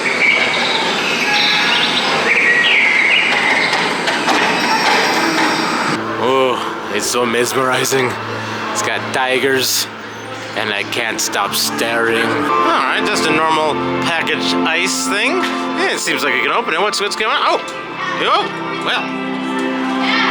I would like to say that's unexpected, but that's kind of what happens around here. Everything is unexpected. If I expected it, it'd be boring. See what's going on in this hobbit hole here. Wow, interesting. Oh. Some fun, weird things here. So we got some, looks like spices or something. I don't even know, but it's a little bizarre. What the heck is that? Is that? That's Clutch. What's he doing here? So as part of the story, again, you don't need to do the boop thing. You can kind of actually find pieces of lore, paper, computers all over. So someone is missing, Marin Drum, and so you can kind of follow some of that to figure out what is actually going on with the story here. It does seem bizarre and all over the place. Like you look around here, it's a whole bunch of random stuff, but there is some connection, there is some cohesion. Honestly, it is fun just to look around and experiencing it, but if you want to try to figure out that story, you can. More part of the story here, I think, where we might be in this neighborhood is called Seven Month Village. And there's all these kind of mailboxes, you can open them up, and some of them you can find things. Oh, look at that! Quantum Department of Transportation, QDOT. That's part of the Meow Wolf in Denver. That's awesome. Anything else? No? What do we got in here? Oh, okay. Other fun lore. Well, this city's really cool. Look at this. It's like a whole miniature display. I know a lot of times you walk around Meow Wolfs and there's lots of dioramas, as I like to say. Little cool things there, so I don't know. This is just a fun little kind of city. It almost looks like it's in a cave. I really kind of like it. All right, I'm gonna go back over here and see what's... So right now, this looks like a relatively normal staircase. So I'll catch you back at the top of the relatively normal staircase to see what we find.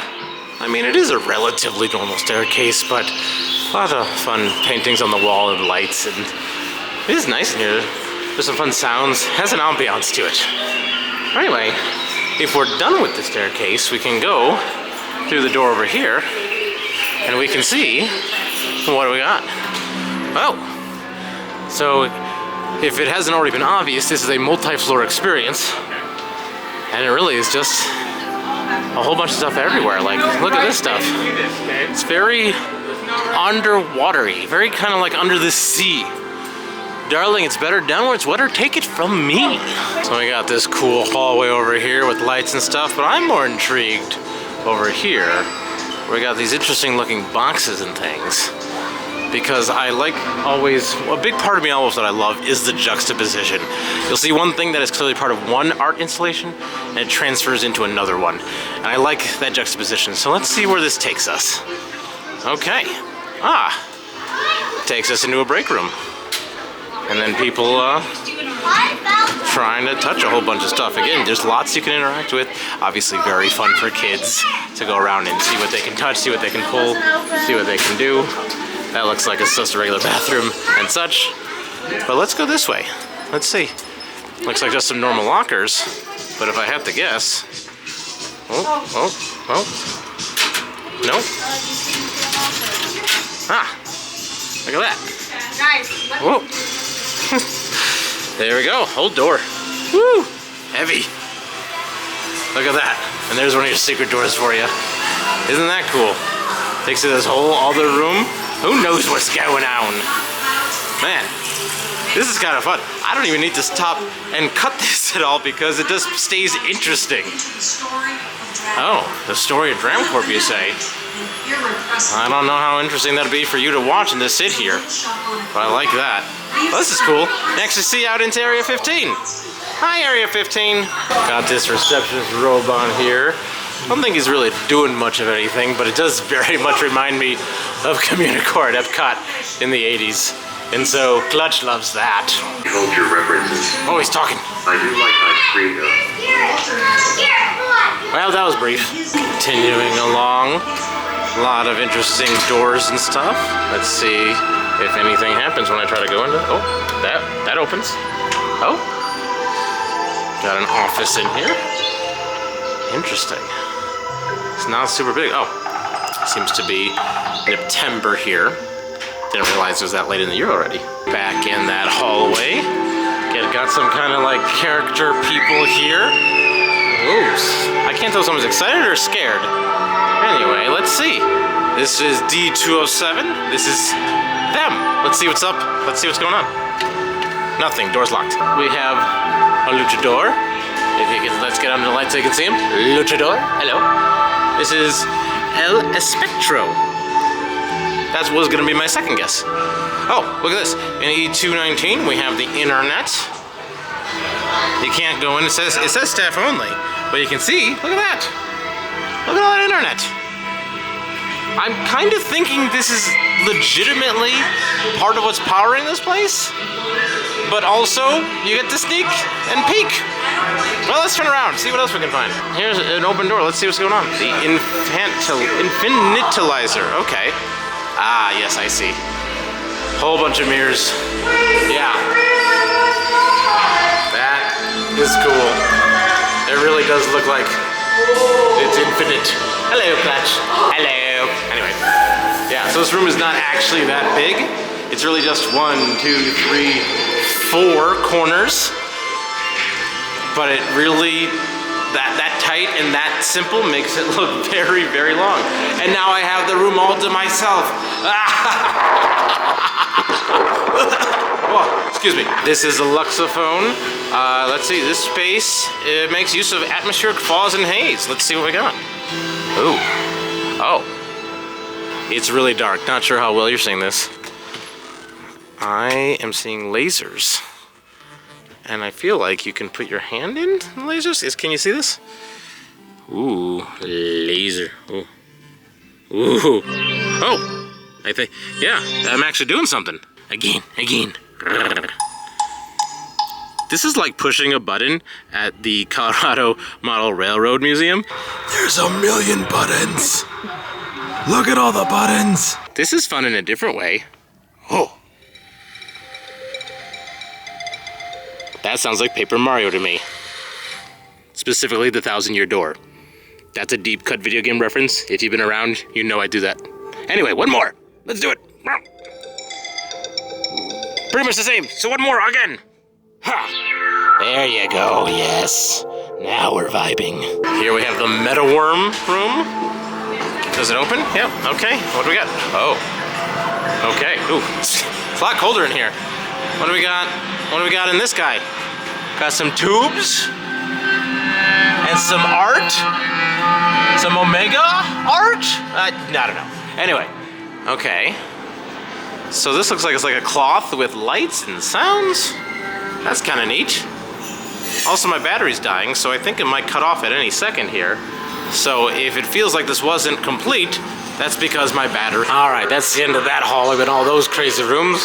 This gets a little strobe lighty, so if strobe lights are rough, just watch out. So now it looks like we're in some sort of interesting office space. Look at this. Now, something I can clue you in on is that if you did want to follow the story with the booping, all of these stations have boop things and really helps you figure out a lot more of the story. Again, you could spend hours here if you really wanted to. You could boop this, you can watch multiple videos, read emails, lots of different things to really kind of piece it all together. It gets fun and bizarre. So this was like interesting because it was their second full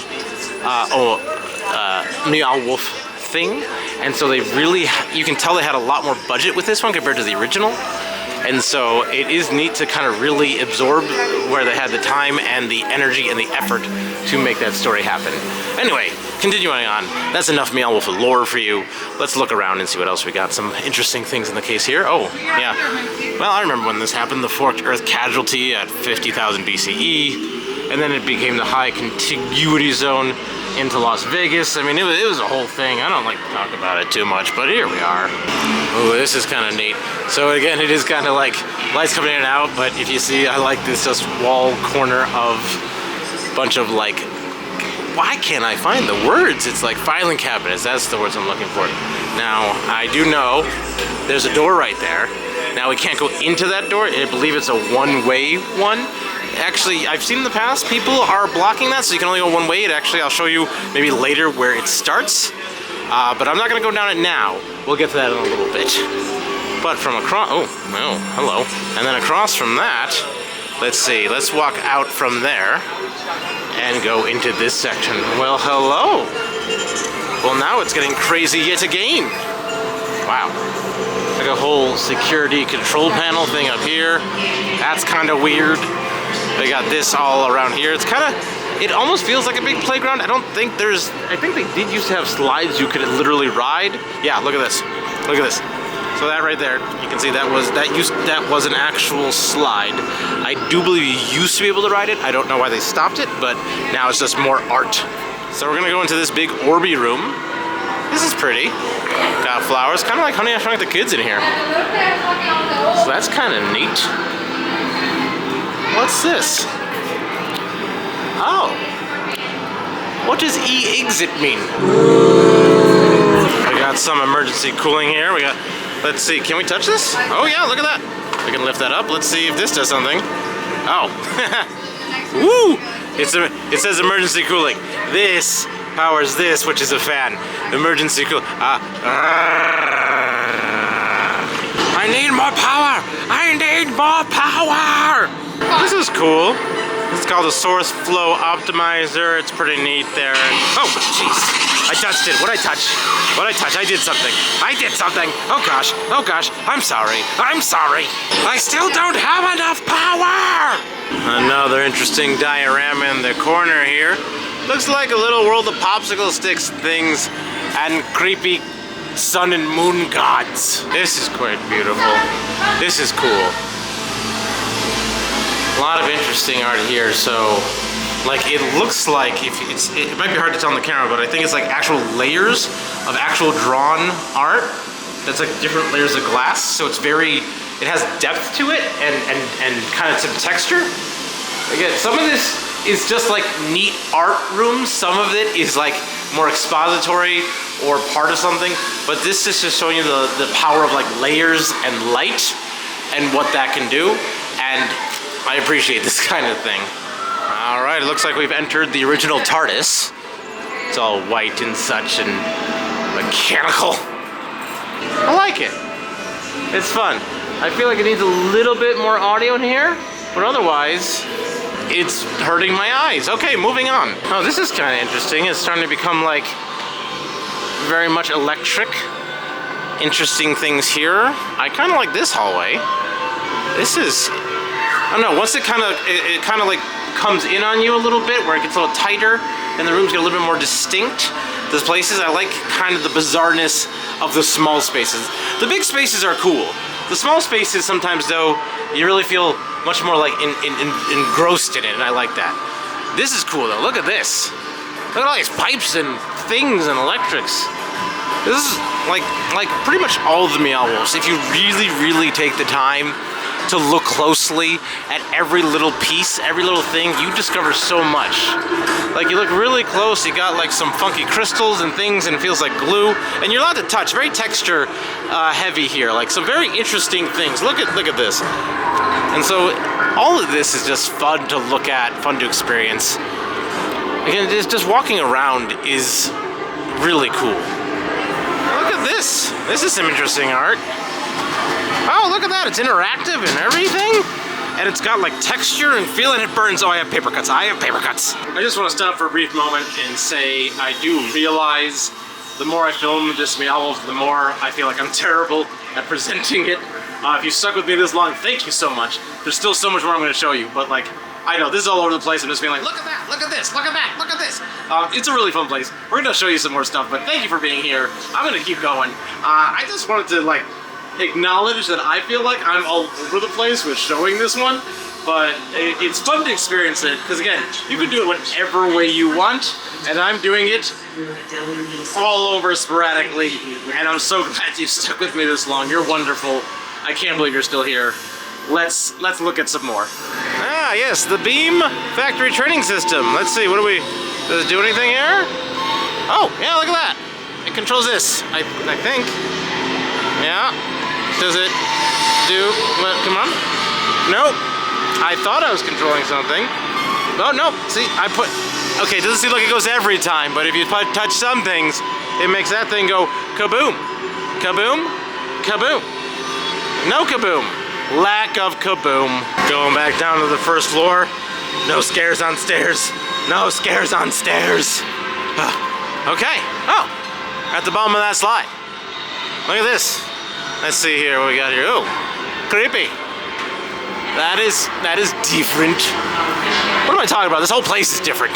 Got a fun little diorama over here with like lava and throwing up bat, puking lava, and it's weird and I don't even know, but for some reason, I want to show it to you. So in the back corner here, we have the foreman's office. So I think this is some more story element stuff in here. Yeah, you see a lot of people around the screen trying to figure out what's going on. But a lot of fun just stuff to be able to discover back in this corner over here.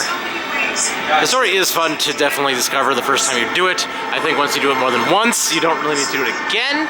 But it's still really cool to me, not doing the full story immersion, how knowing what I do know, you do get bits and pieces of it, even without even trying. Like, just if you look closely, there's a lot of storytelling just in the environment. What you're seeing is not just reading papers or reading emails, but it's also what you are seeing around here. What is this? Like, there's little things, if you look around, like that coming out of there. Like, all these little things are actually part of a bigger story, and I really like that. And so when you see something like this, like, attention, this is the source aspect separation project. The source is part of what is interesting about this place. So seeing some of this, ooh, Clutch knows things you don't know that you should come here and discover yourself. All right, let's see what's through the car washer curtains. Oh, okay. Oh, geez, big ham things.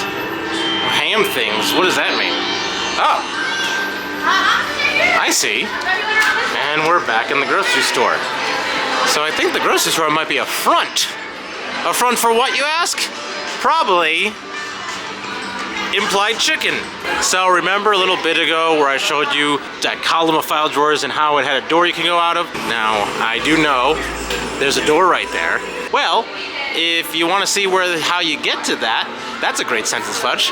You go to this spiral of t-shirts, and if you look right behind it, ooh, there's a staircase right here. It says one way only. So let's go up and let's see where I've already spoiled that this is gonna go. So it's fun, obviously, just to go up spiral staircases. This is a little bit scarier than other ones. Oh yeah, look up. That goes real high. That goes real high. Or when there's cigarette, and they go somewhere where you're not 100% sure, but you might have an inkling, well, that really makes it more fun. Okay, please open door slowly. We know why. People might be right here. Look out. Slow. And yeah, look at that. And we are back in here. And there's people not listening to the rules. I found a little area you can kind of crawl through, but I'm older and my knees are not gonna be able to make this, so I'm not gonna do that. Here's a demonstration. That's how you do it. I found the gift shop! So to show you the other side of that demonstration with the cubby hole, it's actually through the tent at the front, and you go through there to get there. I don't want to leave you hanging too much. So part of what's fun about Meow Wolf is to kind of circle back and around and back and forth around. So we're back in the grocery store again, and so I found a little cubby kind of slidey thing over here. So let's see what's in this one. Woo! Oh. Okay, seems like just back of the house stuff. Seems like some of what they have at the front, but maybe the stuff that didn't quite make it. So like you can see it starts like kind of normal, comes a little bit more crazy, a little bit, and then it just becomes its own weird thing. Oh, I love it. And so this is one of the best parts about Meow Wolf, is that if you look really closely, you can really see some interesting things what they're trying to do. So like look at another one. Here's a bag of chips. And it gets some holes, it gets bigger, it gets crazier, becomes something completely different until you are done, and it's crazy. This sign says come closer, and don't touch. So we got this interesting spill here, and this is one of the parts of Meow Wolf that I like, is just the storytelling of like this is here, causes a spill, and then it takes you all along over here, and it takes you back into that big room over here. We've seen this before. And then you see how it becomes the big spill in the middle. So we saw that earlier. I didn't really point it out, but you might have seen it in some of the shots. But I like that kind of interactive storytelling that happens there. And then we're back in this big room. Again, it just keeps kind of folding in on itself. Interesting doorway here. Let's see what we can find. Okay. Oh, some interesting caves. Like a slot canyon, and with interesting hand down there. That looks a little otherworldly, but turning around, what do we got down here? Okay. Ooh, another fun little diorama. Ooh, the floor got squishy. That's cool. That's just a little out there, a little bizarre. But I like it. It looks like a future city crazy robot civilization. I couldn't even tell ya. I am not an art magician. Just wanted to show this random room, because I really like the music. Not sure how well you can hear it, but it's very synth heavy. Kind of Stranger Things like. Alright, let's see what's behind door number 722. Oh, we're back in here. I'm telling you, the folding in on itself doesn't stop folding. Well, I can see why this guy got the employee of the moment. Look at him! He's amazing! And what I love about this is the employee of the moment also has the picture of the employee of the moment behind him. Omega Mart, you've done it again. I realize there's a few of these with the same guy. Employee of the moment here, with the picture of him again behind there. And then you come over. Oh, sorry, go ahead. You're good. And then you come over here. And then here he is again, employee of the moment, employee of the moment, employee of the moment, Inception, employee of the moment. So what you're gonna see in here is one of my favorite kind of art things. Meow Wolf does this at a few other locations, not visually the same, but the idea. So walking in here, what they do with this room is they use light with colors, and it changes what you can see. So you can see how the colors, when they flash, kind of make it, you see slightly different images depending on what color is here. Now this is bizarre, and that's saying something at a Meow Wolf. Another little lore thing that I love is this book right here. This is actually, these are pages, and it, like you can actually flip them, and you can see like different parts of story. Try to make, you can see there's like, it looks like there's an evolution here from fish to fish people to whatever you want to think that is.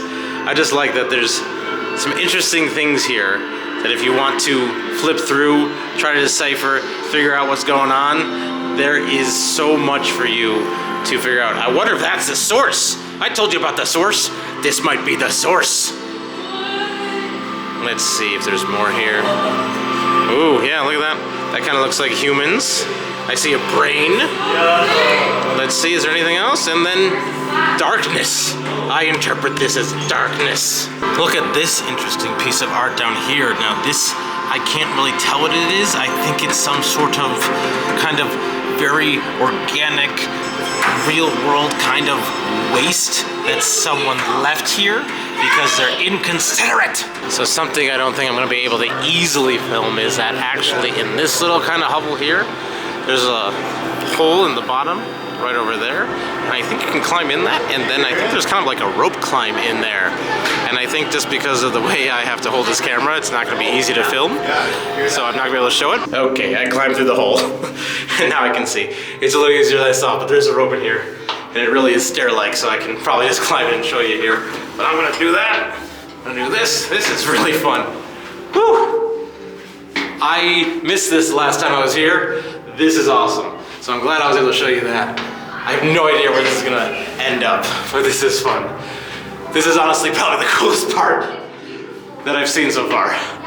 So we're going up, and going in. Let's see, just a few more steps. All right, trying to climb and film at the same time. No easy feat. Feet, because I'm climbing with my feet. Woo! Made it to the top. Look at that. Woo! That's the best way to get from the first floor to second. Let's see where we are. Okay. Aha. Wow. And we're back here. Fantastic. Back in that kind of break room area where we went through that kind of that door over there earlier. There's a great little video that keeps playing over and over again. That's kind of like an educational, instructional video about how to like work at a Mega Mart. This is fun. That's something small that I just noticed in this area is that way at the top. If you look at this, they got pencils stuck in the ceiling. I used to do that in school too. Here we have the Omega Oath. I'm not gonna read it because I think if I read it, something might happen to me.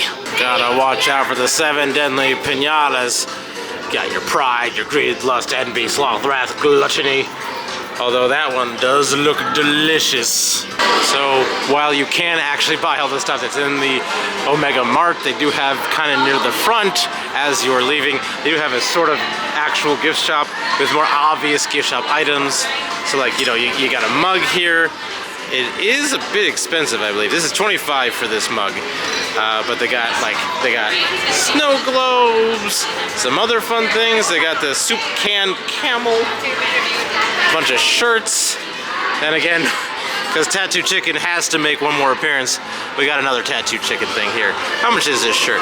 $35 for that. They got hats and other fun, unique stuff that, you know, are clearly much more gift shop items. But again, anything in the store here, anything, I'm pretty sure you're allowed to purchase. So, future Clutch here, just want to point out that I'm actually outside of Meow Wolf for a second. If you go down, so the Meow Wolf entrance is way over there, and you come all the way down to the far end, there's the Meow Wolf shop.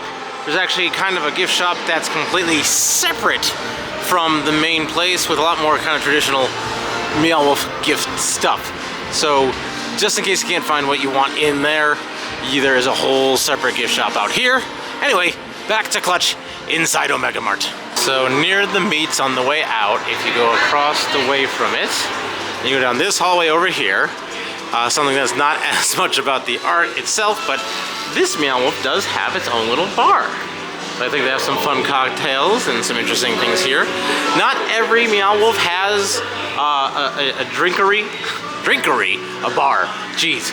Has a bar, but this one does. But honestly, I think the one at the Meow Wolf in Denver is really, really cool. I actually went to that one as well. If you want to watch that video, you can watch that by clicking this right up. Meow. That has a cool place called Sips with a Z. which means it's cool because, you know, it has a Z. So something else outside of the Meow Wolf is this, the exhibition credits. So when you're in there, you may have noticed, or not noticed actually, that you don't see names of who did what, or what the actual name of the experience is, but this, I believe, is a list of all the people who actually made some part of Meow Wolf, Meow Wolfs. So thank you all these people for making such a fun, unique, interactive experience. Oh, telephone, okay. All right, let's see. Whoa. Actual telephone and thing in there. And you know what? I think that's everything. I think that's all there is in the Meow Wolf Omega Mart that I could show you today. Honestly, there's probably so much more. It's just, it is all over the place. There's so much fun things in here, so I think I'm gonna wrap it up there. I would love for you to experience this yourself at some point. So I will say, of all the Meow Wolfs I've been to, so I've been to this one, I've been to the one in Denver, the original Santa Fe, and the one in Houston. I will say this is probably my least favorite. I feel like it's not super big once you realize you've been everywhere. The front part, the actual grocery store, is really cool and everything. I just feel like there isn't as much interactivity, there isn't as many secret doors and interesting things to find in this one, but it's still a great time. I still love it. It is a little bit more expensive because it is a Meow Wolf in Las Vegas. Meow Wolf in and of themselves not super cheap, but then the actual one being in Vegas, it's like 55, 60 bucks to do this, so it can be a little expensive. But anyway, thank you for coming along with me. If you want to see another Meow Wolf, I do have the Denver one. You can watch me walk through there. That one is probably tied for my favorite.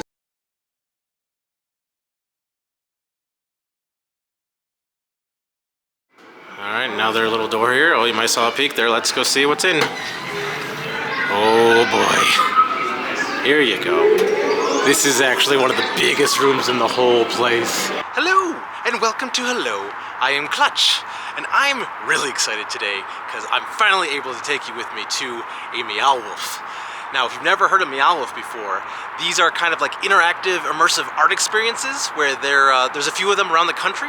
I'm at the one in Denver here, which is called Convergence Station, but the original was in Santa Fe, New Mexico, and there's other ones around where there's one in Las Vegas, there's one in Dallas and in Houston, and also one coming to Los Angeles in a couple of years, I believe. These are some of my favorite places in the country, and I've been to all but the Houston one that's open right now, and this is actually, I believe, the biggest one by square footage so far, and they're just great. Like, they're really just kind of a choose-your-own-adventure kind of thing, where you get to walk around, where each one has its own story, where this one is about like 4 different kind of worlds colliding, but they're all really fun, and you really just go around in your own way. You can discover the story as much as you want, but you don't even have to do it at all. But anyway, it's really one of those places that you kind of need to see and experience more than words are not going to describe it. So let's just go. So the story with this one, again, this is Denver, this is Convergence Station. So the idea is that we're walking to Convergence Station where 4 different worlds have collided, and we're going to see all those worlds, and it's going to be fun. Yeah, I agree. All right, here we go. Oh yeah. So part of the thing with Meow Wolf is you can kind of go any way you want. There's really no wrong way to do it, which we'll see in a second. So like you can kind of go to this N over here and do departures, or go to C in departures, which I believe is the way they kind of want you to do, because that's the main elevator for this one. But a lot of them start where you can go wherever you want. But so we're going to start by going on the elevator, since that's kind of the main way.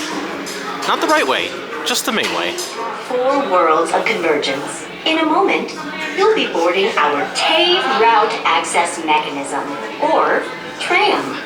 The TRAM uses advanced science to travel through the Tave, the space between worlds.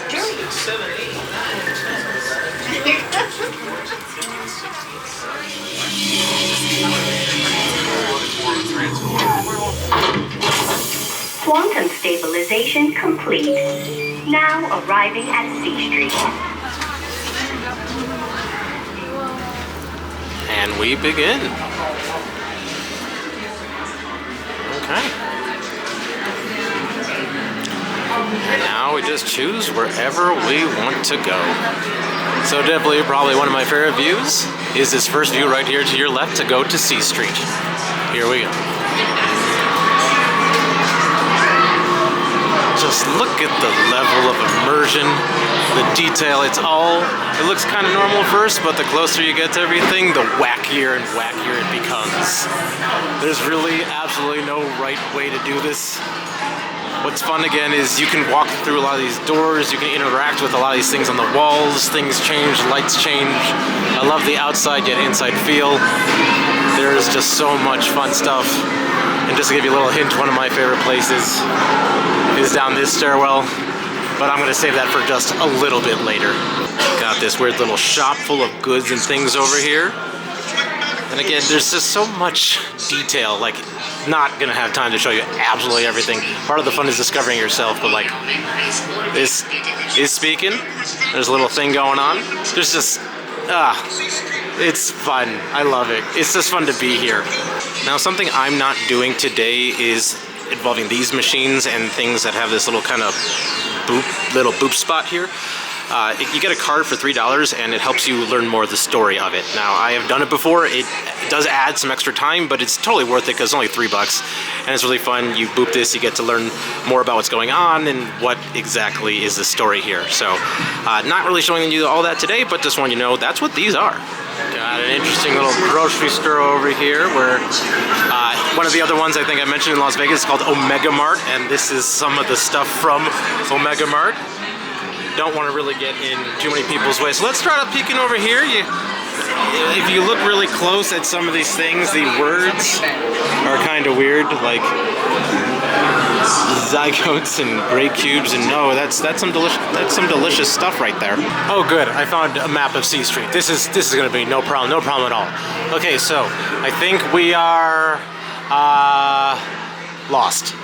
Got this cool sort of hover car looking thing here, and we just keep going around, and got this alley. Let's see what's in the alley. Got a payphone and some other, like, look at that. See, like every door, you can pull in and see what's going on, and you just want to go down here. Like lots of weird sludge. I don't know what this, I think, let's see. Oh yeah, see? It's all interactive. You can't hear, but it's kind of making some weird sound and some fun vibrations.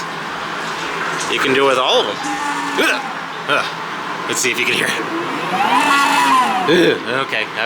Still in this alleyway. We got kind of some interesting little things we can poke in and see. What do we got there? Men carrying fish and pizza and things. Okay. There's actually a lot of little things here. This is fun. So it looks like little dioramas and all this. This is random. Again, sometimes there's some meaning or story behind it, but you gotta look deep. What else we got? Got a crashed spaceship. That's nifty. Okay, gotta get on my knees. Let's see. Yep. Alright. Okay. More fun. Oh, I kinda like this one. This is like a subway car. This reminds me of the Teenage Mutant Ninja Turtles layer in the second and third movies. We got some fun guy battling some Burrows type of monster. That's a deep Resident Evil 6 reference. And continuing this way. Oh, another little corner here with some more little dioramas. It's not all just dioramas. It's a lot of random stuff, but Alright, so just a warning, there's strobe light for this part. We're gonna see what's going on. Oh yeah. Just another random room, and you can look down and that looks far. This is fun. And then you can look up and you see stuff too. Well, you just never know what you're gonna find behind each door, so it's black, but here we go. And, okay. Something else. What do we have in here? We got a cow and some gophers. I'm on Living with the Land. Alright, another little door here. Oh, you might saw a peek there. Let's go see what's in. Oh boy. Here you go. This is actually one of the biggest rooms in the whole place. This one is huge. This is, if you look, it's I think 3 stories tall, this room. This is why it's one of the biggest Meow Wolfs, if not the biggest. So this is one of, I think, the 4 worlds that we've been talking about. So look at this thing. It really is kind of like a playground. And there's stairs, there's little bridges, there's lots of fun stuff to just explore and discover. This is so hard to just show it, but I hope you're appreciating just the visual density of what we got here. As we continue in this room, there's just so many fun details. If you look closely, there's even like this weird 4-headed creature, 5-headed creature? It doesn't even matter. What are you doing up there? As I'm climbing up the stairs here, I just want to again, just gotta point out, like, it is meant to be interactive. Like, you can touch all this. There's interesting textures and feelings, and again, some things you'll open doors, you might pull a lever, you might push a button, but it's really just about walking around and discovering, and trying to film it as I'm discovering is quite the task. Sometimes doors are real. That's a real door. Interesting little nook up here. It's just kind of a lookout. I think you can just kind of, look out.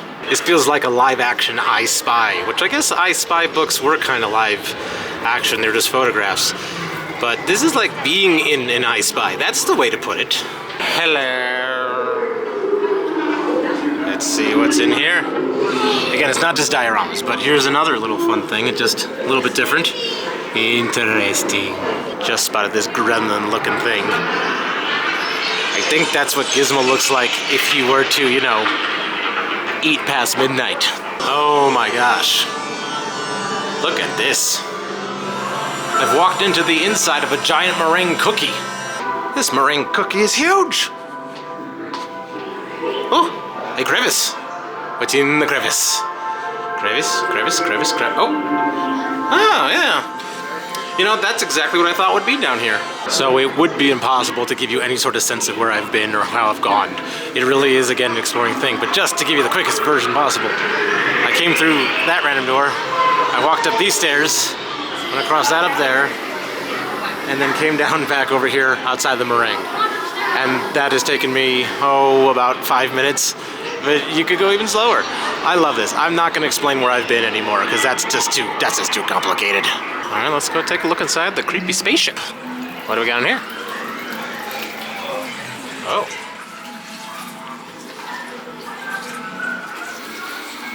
Yeah. Yep. Wow. Look at this. Now that is art. That right there is also art. So sitting in the spaceship, it's, again, the camera won't pick it up perfectly, but there's like sound and interesting things everywhere. And there's just, I've said it in other videos, just kineticism to this place. Even when things aren't moving, it just feels very alive and lived in. And this is just spectacular. Deciding to go down another level, why not? It's fun to go down a level. Oh yeah, there's some fun stuff over there. Watch your step. A lot of people around. Nice babushka. And then look at this guy. Oh, it's like I'm at a zoo.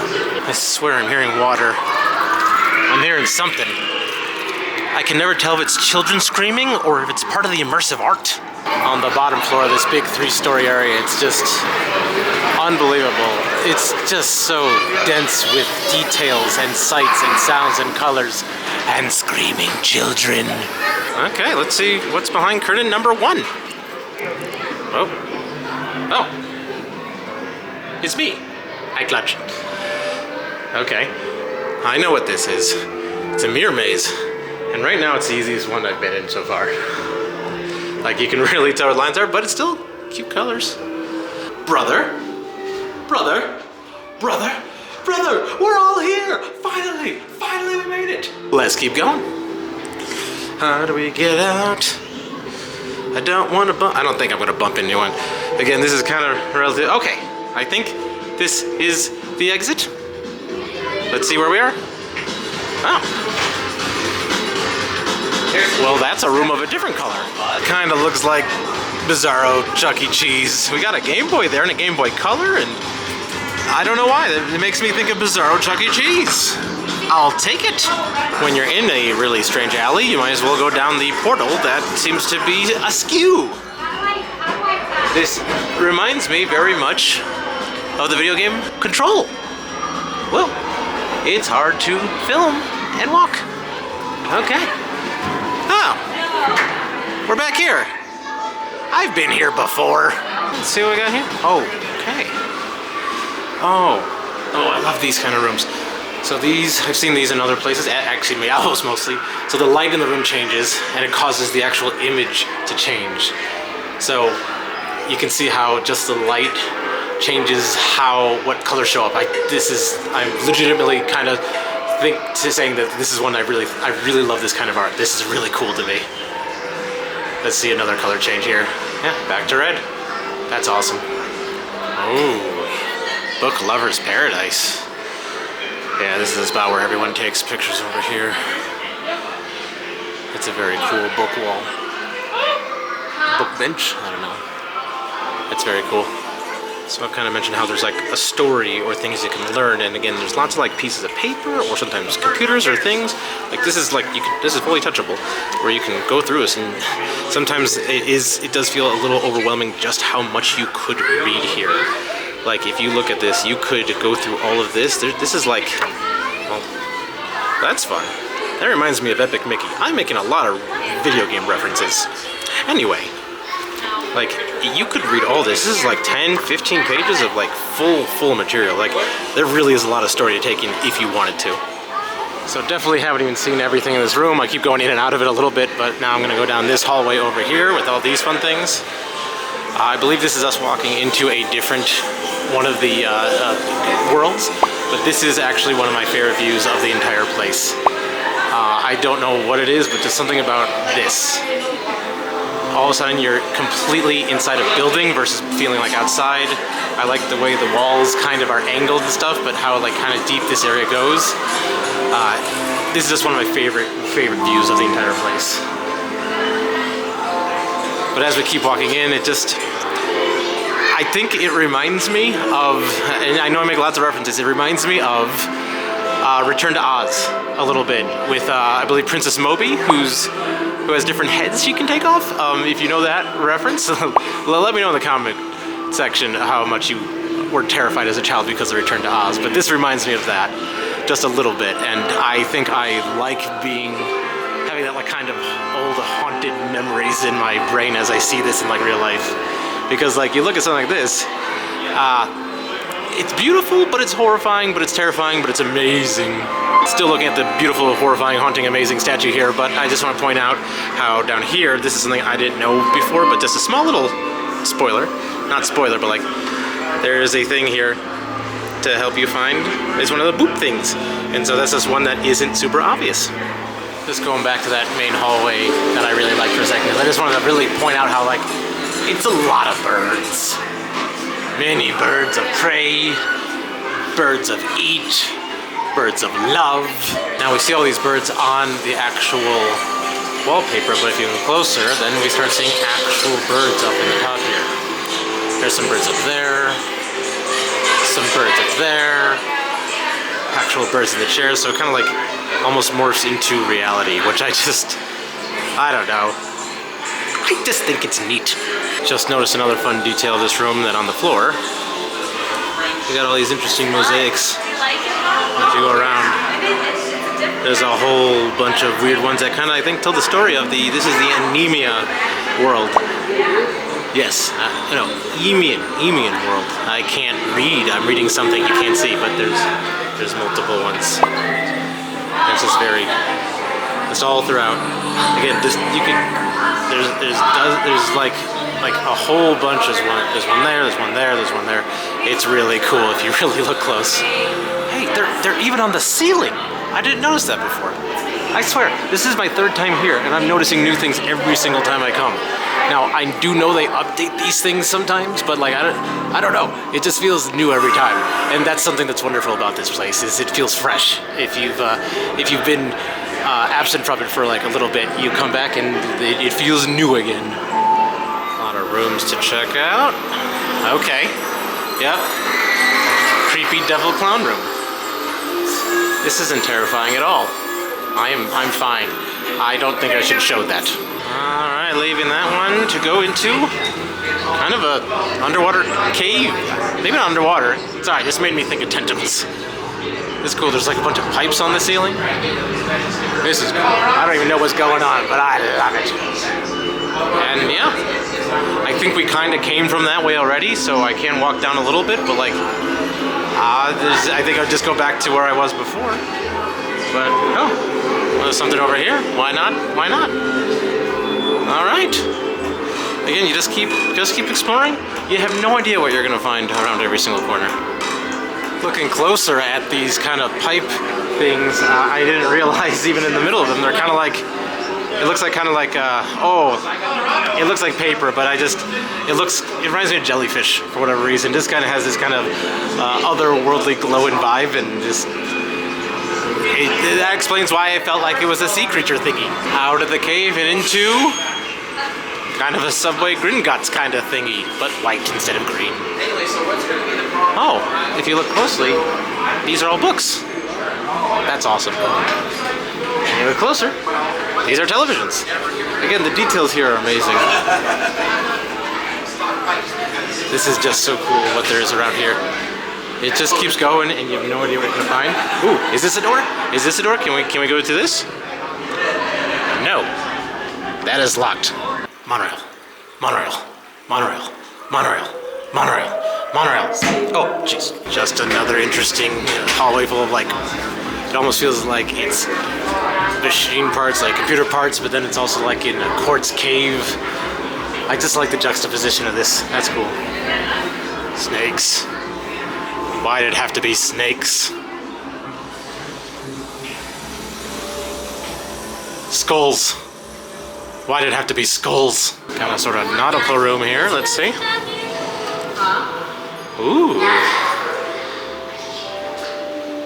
Okay. It's so blue. Out of the nautical room into the boiler room? I don't know. Wow. This is fun. Ooh, there's stuff in the closets. Let's see. Okay. Oh, that's interesting. What do you got in here? Oh, hello. Nice to see you. Kind of like Toy Story.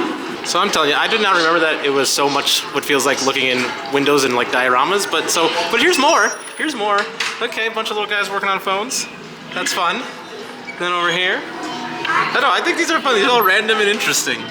You don't know what you're gonna see. Over here. Got like, and what's fun is I like the busyness of this. They all seem like they have kind of like a theme if you look closely.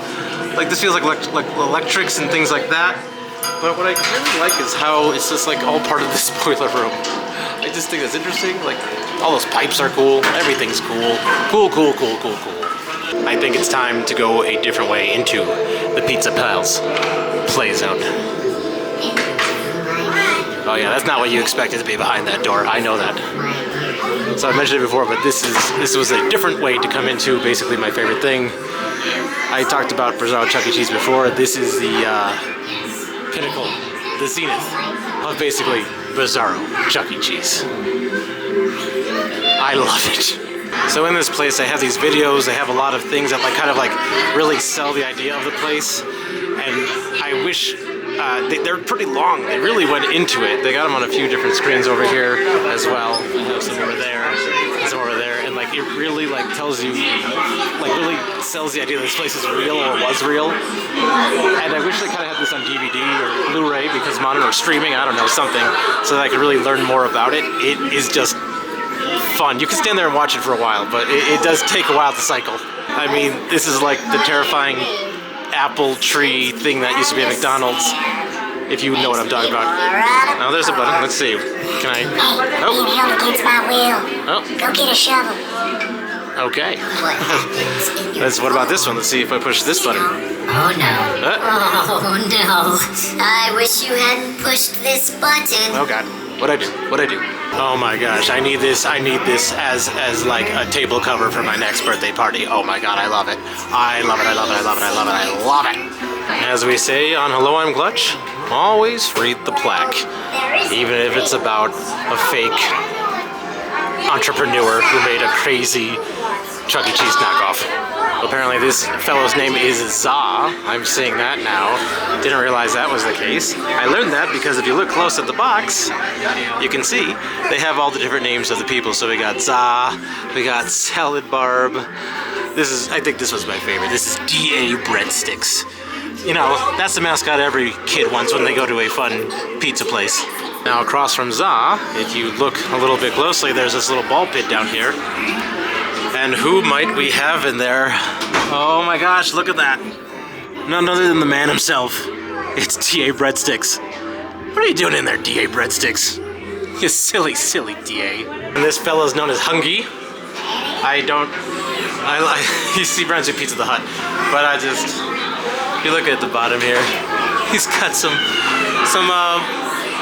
play pit balls down there. Don't know what that's about. So one of my favorite things about this, like I point out how there's all the videos that really sell the story here. But then when you come back to that original staircase I was talking about, they have all this printed like advertisements and lore and things like that would like it's kind of tough because it's on the stairs to read it all, but like all this has interesting old style advertisements that are just awesome.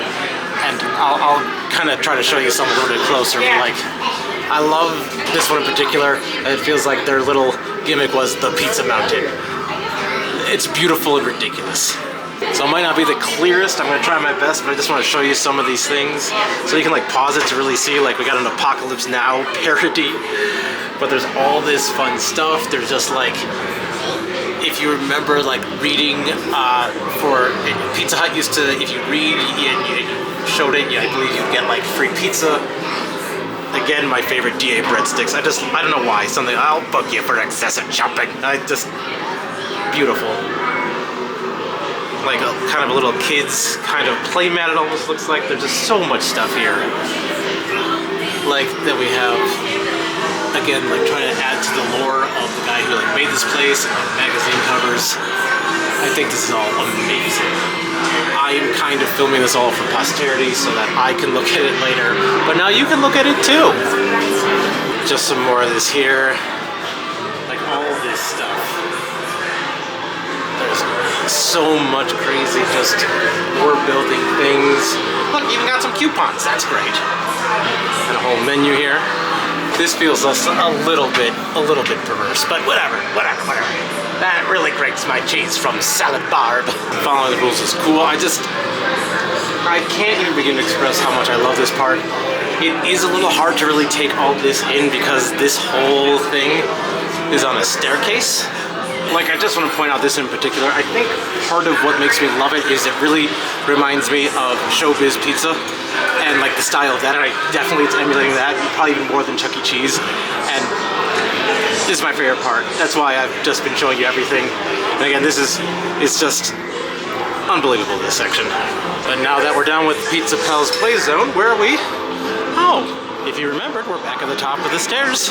So we're back to C Street. So let's keep exploring some more of C Street because we haven't done too much of that yet. Just the detail of this area is one of my favorites because again, it's another like, you're inside but it feels like you're outside. Also, there's these people talking up here about, I guess, like an election or something. It's giving me really strong Men in Black ride vibes from Universal Studios. Here's a closer look at that kind of convenience store, grocery store, if you will. A lot of fun things here. Again, a lot of this is reminiscent of what's at Omega Mart in the Las Vegas one. Like you can even see kind of the logo right up there. That's kind of like Omega Mart. But like some of these things you can definitely find there on the shelves.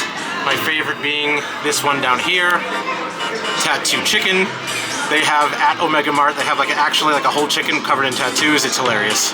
It's weird, it's different, and it is spectacular. Got this interesting truck thing here. But if we keep going, just some more C Street. It's kind of weird. Interesting. Like again, there's like two layers. You can see there's people all the way up here. Like so somehow we can get up there, but there's just so much to look at. Like I think what I love about this is it speaks to like the theme park nerd in me. Because there are obviously no rides, but it's like one humongous walkthrough attraction, which I definitely feel like we need more of. And I think this like fills that itch very well, and I'm glad they're expanding. It's a cool bus at the end of C Street here, which you can actually walk up into. And I think it takes you in another room. Let's see. Oh, yeah. So there's a bus here, but then if you come out the back of the bus, oh, watch your head. Oh yeah. It feels like you're inside a big trash heap. This is actually one of my favorite rooms, and I'll show you why in a moment. So I got up to the second floor of the trash room, and this is why I love it. In this room they have a whole bunch of automated instruments that are playing. It is incredibly reminiscent of House on the Rock, a place is my #1 place in the country, but I haven't been able to film it yet. But this kind of takes the idea of the House on the Rock a little bit and puts it in Meow Wolf, which for me is just like my absolute favorite. And so I just love that, like, we look closer, like, it's just all mechanically operated, and I find this incredible. I pointed this out at the Herald Warp Pioneer Village. They had kind of machines like this as well. You can watch that video right about meow. But this type of thing just tickles my funny bone. Not my funny bone. It tickles just my heart? I don't know. Words are hard. And across from all that music is that window I pointed out just a little bit ago. Remember? I said people were like up there. There's people all the way up here. Now I'm those people. I'm up there. In the back corner of the trash room, if we go around, let's see what we got over here. It's kind of a little bit of a secret. Oh. Little interesting shop here. Stuff on the ceiling. That's neat. Quantum stairwell, eh?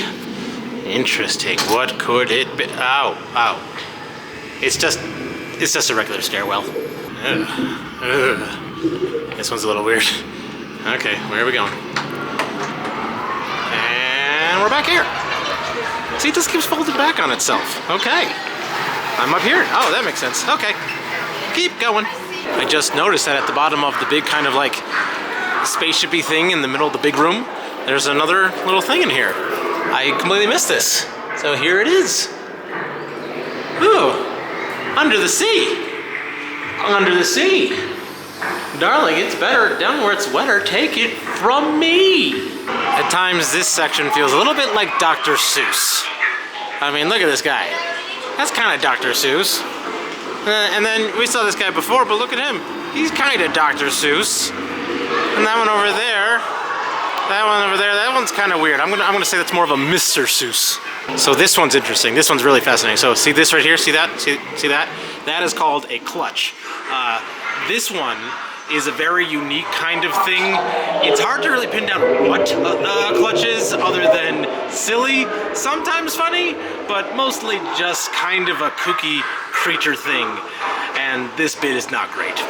So I think this is the only entrance for this. I am not nimble enough to do this while holding a camera, so just gonna peek my head in. There's a nice little hole, and you got a nice little room to look in and be like, ooh, art.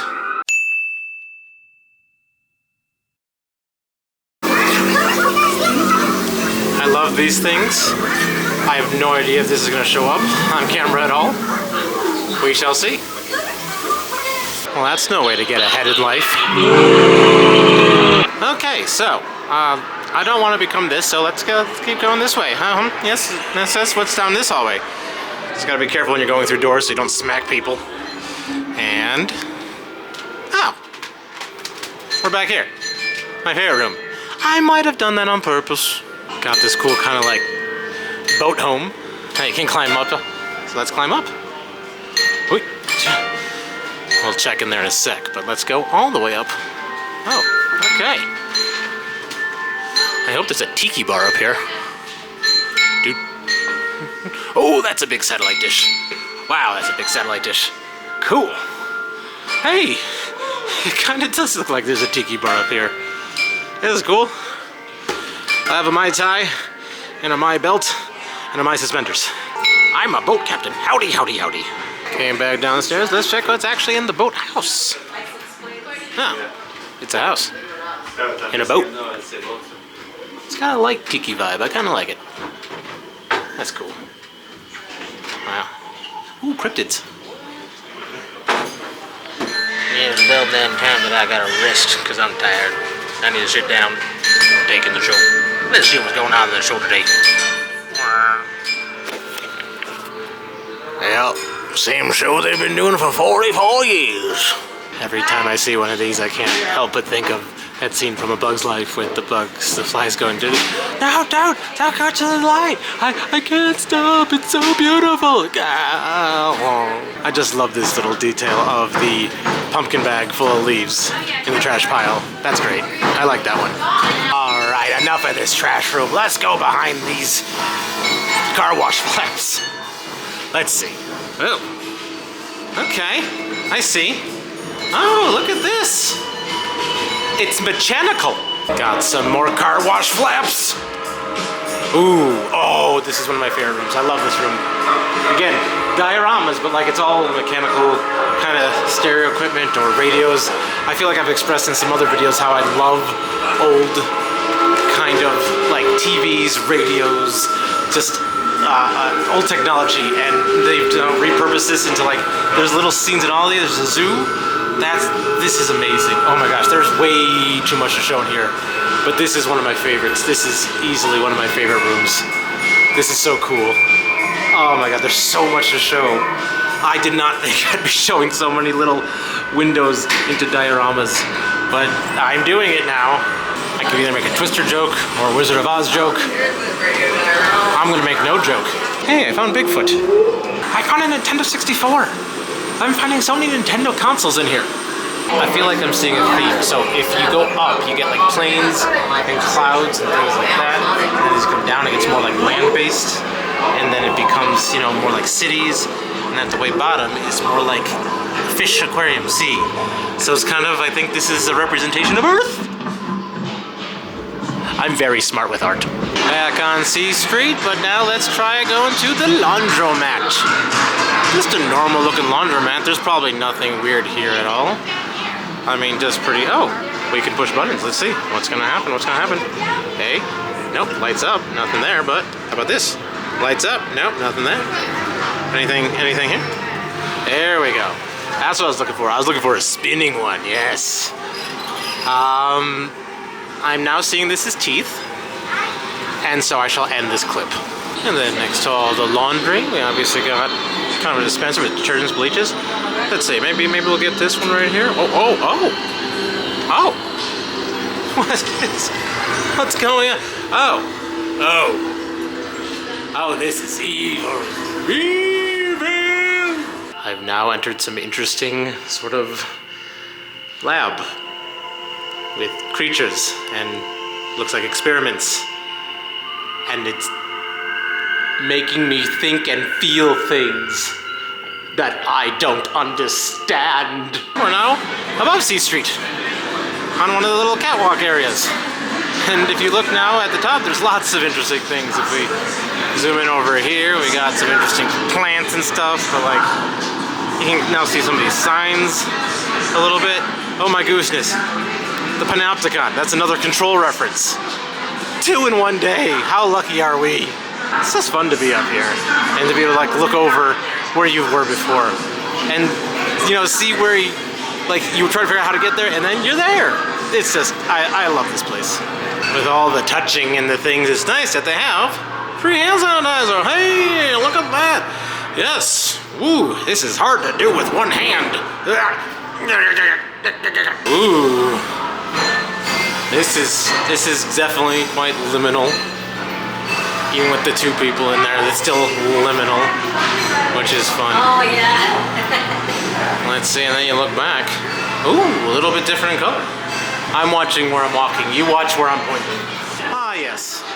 What a lovely hallway of terrifying faces. Now the trip down the terrifying hall of faces is worth it because you get one of the best views in all of Denver's Meow Wolf. Check this out, check this out. Oh, wow. This is another one of the worlds, and it's just such, I feel like this is one of the more iconic views and things that there is here. This is such a cool space. And we will go down below in a little bit, but like, what can happen is, based on some things that people do, it can cause the ceiling to do different things, and different lights and sounds, and it is cool. Oh, it's doing some stuff. It's doing some stuff. Ooh. Ah. Hey. Things are spinning. Things are lighting up. You could just stand here forever and possibly see an unlimited number of things? I don't know. I don't know. Another angle from the top here. I just like this because it looks like a castle, which I think is cool. Just want to stop and point out really quick that if you look at in the stairwells, they tell you like what's on every level and what the breakdown is of the different worlds. So like you have the Emia world, you have Sea Street, you have Ossuary, and it tells you kind of like what are you looking at. So you know what kind of world you are, because it's not always obvious when you're actually looking at it. But something else I like is that you have the QR codes to help you learn who made all this, because just again, random aside, I know I'm randomly in here talking about the art actually right now, but like this is made by like hundreds of people and they're all like individual art exhibits that just like meld together. And that's what makes this so cool. Finally found my way down lower so we can finally go see this castle a little bit closer. So here is, it's opposite of all of that laundry, and then there's some stairs over here, so let's go down. Ooh, and as we approach, something funky's happening. Ooh, oh, it's dark, it's scary. Oh, wow, that's cool. Oh, and then look at this thing, like a big transformer. There's like some sort of like kind of spaceship thing over there. I believe there's some buttons and things you can push to make something happen. Let's check out what's inside the castle. Ooh, okay. Here we are. Wow. Okay. Yeah. Again, this is, you need to be, oh, things are moving. That's fun. That's cool. Yeah. You can see there's like this weird organ thingy that I believe if you pull on these organs in the right order, like these all make music. Let's see here. Hard to tell, but pulling on these actually changes the music that's in the background, but if you pull on them in the right way, this makes something happen. Oh, look! My favorite animal! It's a rhinoceros! Outside of the ice capsule thing, and let's just explore around here, see what we can find, because that's all we're doing is exploring, see what we can find. Again, no right way to do it, and yet I'm, oh, cool. More diorama thingies. But, oh, I like this. This feels very H.R. Geiger inspired. This feels like I'm on a spaceship. This is cool. Looks like it's engine parts. Oh, that's fun. This is, yeah. This feels like it's, what I like about this is it's like, it feels like the world is supposed to be organic, but then behind the scenes you find out it's actually like metallic electrical parts, and I think that juxtaposition is a very cool thing. So this is a cool little room here. Closer look at all this stained glass. If you look close, there's actually like, there's not just like shapes, it's animals. Like this looks like a wolf. There's kind of a walrus thing here. Some kind of, I don't even know what that could possibly be. And then a human or a humanoid, because I go down and the legs look a little insecty. Look at this robot guy. Almost looks like he's stuck in there. But then what's cool is if you come behind him, there's actually a little secret cave in here. And give me just a sec. Once people are out there, I'll give you a little look. Alright, I had to wait like about 10 minutes, but into the cave we go. Let's see. Ah, cool. Oh. Again, much more reading. This is cool. This is like a humongous metal book. Like these pages are made of metal, and I think it tells like, these are actual, it's a little hard to tell, but like, there you go. It's English. It's just, it tells you the story of, I guess, this area. This is cool. You could sit in here and read for like 20 minutes if you want to. Something I like about this kind of creature thing, again, that's kind of opposite of that guy, is if you look at the legs of it, it's supposed to kind of look mechanical, but then the inside, these look like actual, like, just like mechanical bones. And I just think that's a cool little thing. But here's something interesting. I found a little crevice here. So behind this guy, if we come over here, so this is, you know, the main kind of cathedral, but then if we come over here, not many people know this, but this is a dead end. I'm kind of getting to the point of just trying to see what I haven't seen. So let's go to the salon.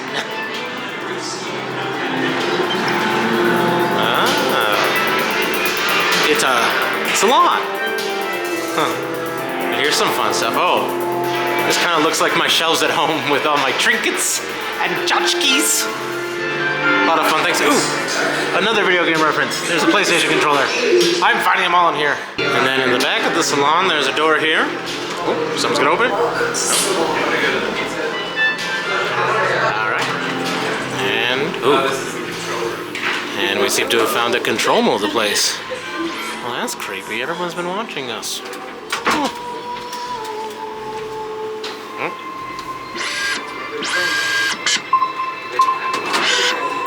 Make stuff happen. I found the pachinko room. These all look like a bunch of pachinko machines. I think that's what they're called. If I'm wrong, leave a comment in the comment section. Tell me what I'm talking about. It's like stand-up pinball, sort of. It's a fun gambling game. These are great. So here's a helpful map so we can follow along what I've been doing so far. So you can tell that we started here, and then we went over there, and then I think we were down here at a point, and then we went from this to this to this to this, and then we did kind of a spiral thing at one point, and then we ended up back here. So, I mean, if you haven't been able to follow along, I don't know, watch the video at half speed. It's easier to follow that way, but it's not complicated. I don't know why this is so confusing for you. So again, there's never really, it's not like an end to this. There's no specific way to finish. So whenever you're done, the way you leave is you just take one of the exit stairs or you take one of the elevators. I just wanted to point that out because the first time I was here, I honestly wasn't sure how to finish. And so it really is just kind of like going out the exit stairs or elevators. Did want to quickly mention that you can kind of leave and come back as much as you want, but they do have a place here called Hello Food, where you can get some stuff to eat. I don't think every Meow Wolf has one place to eat. I think some have some places to drink. It varies place by place, but the one in Denver can get something to nosh on. So in addition to the food area, they also have, kind of near this chandelier, looks like a bar up here called Sips with a Z. That's how you know it's cool. Let's check out Sips with a Z then. Oh. Look at this. They market it as an executive travel lounge. That is amazing. This is something else. I love this. I'll give you a little tour of this bar because it's just kind of saw it for a second there, but it's awesome. Sips with a Z, so you know it's cool. Another video game reference. This reminds me of the Sander Cone level of BioShock, which is the best part of the game. Anyway, let's just give you a quick look over here. It's a very fun place. Lots of fun statues, very kind of Art Deco-ish. Amazing lights. Again, not too much to literally show, but it is just a very fun themed place. And while cocktails are a little expensive, they're quite delicious. So you order up at the bar, and I got this fun little cocktail book here, full of cocktails. Looks like they're about somewhere in the $17, $18 for the cocktails, but you can also get some food up here. But I love that it's got cocktails with a Z, classics with a Z, shower bowls with a Z, so again, you know it's all cool. So I ended up getting the Yelp Seeker here, and it comes with a really cool ice cube there, so that's really cool. And of course, one final stop into the gift shop. So I like these because these are like books that kind of tell you, again, some more lore about it, and this one has fun pictures about it. You can actually buy this as part of your ticket, or you can just buy it separately, but it kind of is like a fake travel guide that gives you some fun pictures and such to help you just kind of give you some context of what you're seeing, which I think is nice. Got some fun magnets here. You got the different worlds like Numia, and over here like C Street. And so let's see, how much are these? $12.50. So they're pretty hefty magnets, so I think they're pretty high quality for what you get here. Yeah, that's what makes me nervous. A lot of different merch here, a lot of fun hats, and a whole bunch of kind of fun ugly sweatshirts and shirts and things, but I actually really like this snow blanket. So it's got the Quantum Department of Transportation, or QDOT for short. That's how we even got to the different dimensions, never even mentioned that. I am a terrible tour guide. Got a whole bunch of plushies over here. The actual Meow Wolf.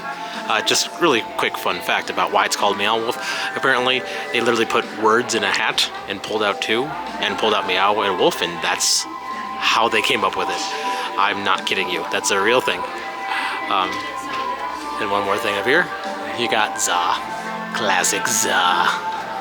Remember the creepy hallway of faces? Well, now you can take a piece of the creepy hallway of faces home with you for the low, low price of $50 a square. Got a fun mug of C Street here. This is, let's see, $19.50, so 20 bucks. 20 bucks for that mug, but it's nice. It feels very high quality. I like that. That's cool. Got a whole bunch of stickers here. They're about $4 to $5. Now, of course, this one right now, that's my favorite. I have that on my water bottle. It was the first sticker I ever put on one of my water bottles because it's a classic. And I got a few fun, different postcards. You buy 4, you get the 5th free. No, get the classic with the books. Good stuff, good stuff.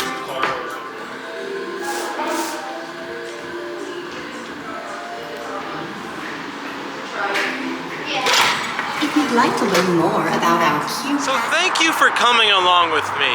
I'm outside near the highway. This is actually, what's interesting about the building is like, it's actually built from the ground up and it's like in the middle of highway overpasses. So it's a little hot, it's a little loud out here. Anyway, thank you for coming along to explore Convergence Station with me. I loved being able to show you around Meow Wolf. I sincerely hope that I'm going to be able to show you more of them. I plan to revisit the ones I've been to, but I definitely want to get to the new one in Houston within the next year.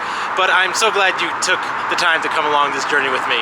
I was in there for about 2 hours or so, 2.5, getting a snack and something to drink. I've been here before, so I kind of knew where to go, how to explore. So I feel like that was a little fast for me, and I didn't do the story though. So again, if you did the story, this could take you a couple hours. Like that is something.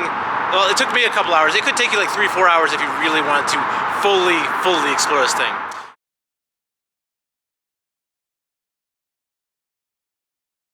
What is this? It looks like it's a portal to another realm, to the multiverse of refrigerators. Well, hello and welcome to Hello. I am Clutch, where I'm so excited because in today's video, I'm taking you to the Meow Wolf in Grapevine, known as the Real Unreal. Now, I'm really excited to go to this one because this is actually my second time being here, but my first time taking you. And what's great about Meow Wolfs, if you've never been to one before, is they are all immersive and interactive art experiences that just usually have some sort of interesting start and then kind of go off the rails. And what's great about this one in particular is this echoes the original one, I feel like, more than the others, so this is a wonderful place to start. So I'm really excited to show you everything there is to see, find all the secret doors, find all the portals to the different dimensions, push every button I possibly can, so we can see how much fun you can have here at the Real Unreal. So come with me as we discover what's real and what's unreal.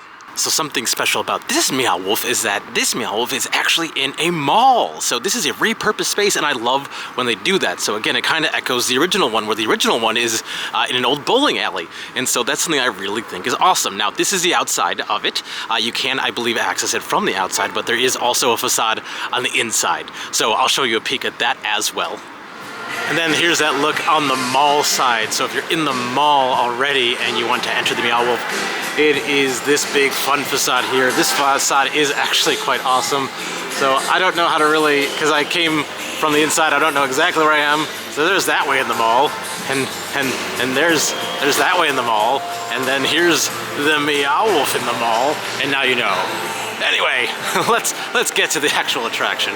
Something I love about this particular Meow Wolf is that the entryway is quite grand. Again, they had a lot of space to work with, so like that's the mall entrance, and then this is just a big open kind of fun area with lots of art on the wall. You actually start by going through this little thing over here, but then also if you look at all the fun stuff that way, I'll probably show this at the end. It's a little place to get some food and snacks, but this is the outside that we came in at the very start. But anyway, I think it's time to actually start the Real Unreal. While we're waiting inside to go inside the actual experience, I love this little just Real Unreal artwork we have right here at the front. It starts to set the mood, the bonkers, the bananas, the interesting, the different. This Meow Wolf has you kind of scan and boop your hand here. So let's see what this is all about. Very good. All right, let's scan. Here we go. Very well. Come on down. I don't even know if that came up. So with this Meow Wolf, there's not so much of a pre-show, but you do start in this room. They try to kind of sporadically let you in and everything.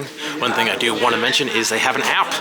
This app is really helpful if you want to use it to help you see what rooms you've been in. When you turn it on, you turn on your location and like scanning permissions, and it helps you not so much as navigate, but let you know if you've been in a room before, so you can try to figure out where you haven't been. It is really helpful, but honestly, Clutch just likes to explore on his own, so we're gonna have a fun random day. All right, going through our first door, which is not so secret because they make you go through the door, and so they kind of have a little spiel to begin with. But now we will start the real unreal. Let's see what's behind door number 1 here. Oh my goodness. We have a whole house on the inside. I love this wonderful reveal. This is very much like the original one, but just feels like on a little bit of a grander scale. Like there's a whole yard here. This is wonderful. This house is awesome, and I just love it. So the way this works, if you've never been, you can go any way you want to go. You can go directly in the house to start with. You can go into the garden. You can actually go to a door over here if you want to check that out, and then that's it. This is how it begins. So as I like to do when I'm first doing these videos, I think the most traditional way is straight into the house. Okay, let's get going in the house. If you look down here, it says all are welcome, which includes me. So we're gonna get going. So again, oh my gosh, this is so fun. So the most recent Meow Wolf I have been to is the original one. And so the echoes that are the same here are fantastic. So if you definitely watch that video after this one. So what is great is that when you first look around, everything seems pretty normal to begin with, but the closer you look, the crazier it gets. So kind of the main story here is that this kid, Jared, has gone missing, and I believe some of his family has gone missing as well. And so if you want to dive deep into that, there'll be things everywhere to figure out what's going on. So maybe to begin with, this fireplace looks a little wobbly, a little wobbly. What's going on in here? Let's see. Can we go inside? I think we can. Oh my gosh. Oh, bending is hard. Let's see, that looks pretty normal, but then it becomes somewhere completely different. Look at this. It's amazing. I love this. This is immediately you're in some subterranean underwater creature area thing, and immediately it's just awesome. Again, we were just in a house a second ago, and now we're in some underwater thing, and it's wonderful. And again, if you know other Meow Wolves, you'll know the connections. I'm going to be saying that a lot because the connections are something that makes it so fun to continually go into, as there's so much just neat stuff to look at. So there is multiple ways to go. This one is very big. I'm really enjoying this. So it's hard to pick. There's fun creatures down here, and something I have to remember that I'm doing while I'm doing this is to look up. That's something I really tried to remember, and I want to remind you, everyone, look up when you're at the Meow Wolf, because it really makes it so much cooler. Like there's so much on the ceiling or around that you won't notice unless you are actually fully looking around. So this is awesome. I mean, if I really wanted to, I could just not cut this entire thing. So I think for now we're just gonna keep this clip going and go back to the front here to this shed. So remember, we could have started over here if we wanted to. So this is just a random shed. Now I'm back kind of in the house area. There's this door here and back at the front. So while the original one is called the House of Eternal Return, this is the real unreal. You could almost call it the House of Eternal Return 2, because remember I pointed that out? We could have started right there. But anyway, let's go right back into the house. So starting back in that foyer, I just want to go a little bit to this nook over here. It looks like a bit of a music room. I see some instruments and some fun things, and you can like I said, it's interactive, so you can actually touch the piano and see things. But look at this inside the case for the instrument. It gets a little bonkers bananas right away.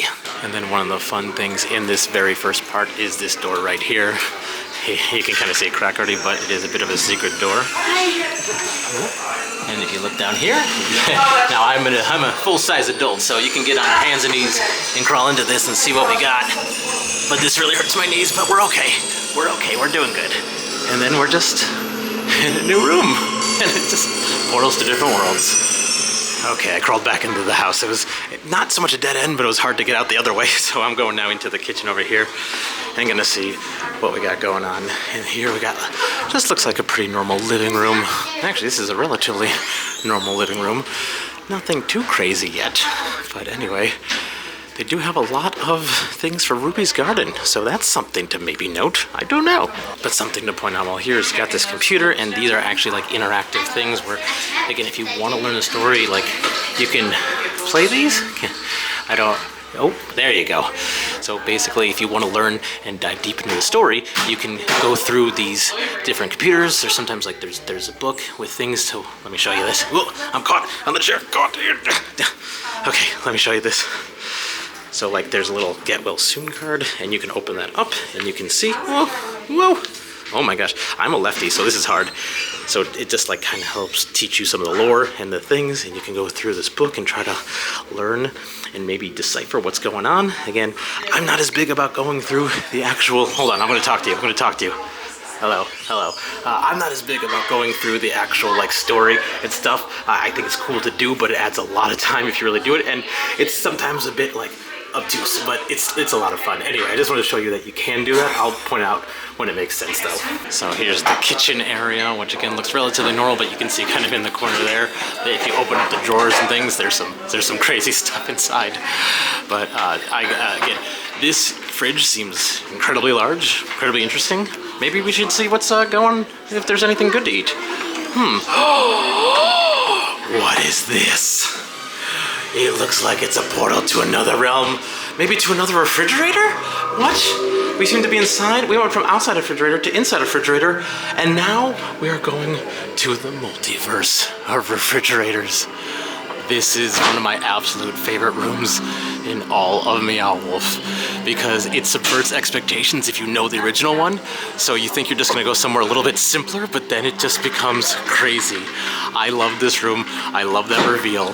This is pretty much, this might be my favorite room in all of Meow Wolf. So it obviously can be a little disorienting, this room, to figure out where you've been, where you're going. So I'm gonna do my best to kind of go in and out of every single one to really give you a feeling there. So we started in this one. I think we'll just go right to the left and see what's right outside this one, since this one's a little bit open already. And it's just, oh, that's great. It's just like, this feels like an extension of the house with the wallpaper and some of the things on the wall here. And actually, when I crawled under the stairs a moment ago, this was the area I said I could get out, but it'd be a little hard, and that's why, because that's a little small for a clutch. Again, it's like a little extension of the house, and there's like there's a phone here, it looks like. Oh, I can actually pick it up. Let's see if I can I? Hello? I can't hear anything. I got a dial tone, but that's about it. Yes, I'd like to order 2 large pepperonis, a medium fry, and maybe some clarity in where to go next. So going out the door opposite of the actual refrigerator is these things, and we're back in the garden. And I love it. He just kind of circles back around stuff. Again, the garden that was to the left at the beginning. Again, so many different ways you can go, and that door's a little less obvious from the outside because, like, for the garden shed. But this is great, and there's some stuff over here. A little thing to look inside of. That's something that happens quite often. There's a lot of interesting stuff out here. I think there's something in the corner to go check out. Let's go check out what's in the corner over here. Looks like a little thing for bees, but I don't know if it's actually for bees. Let's see. Is it not the bees?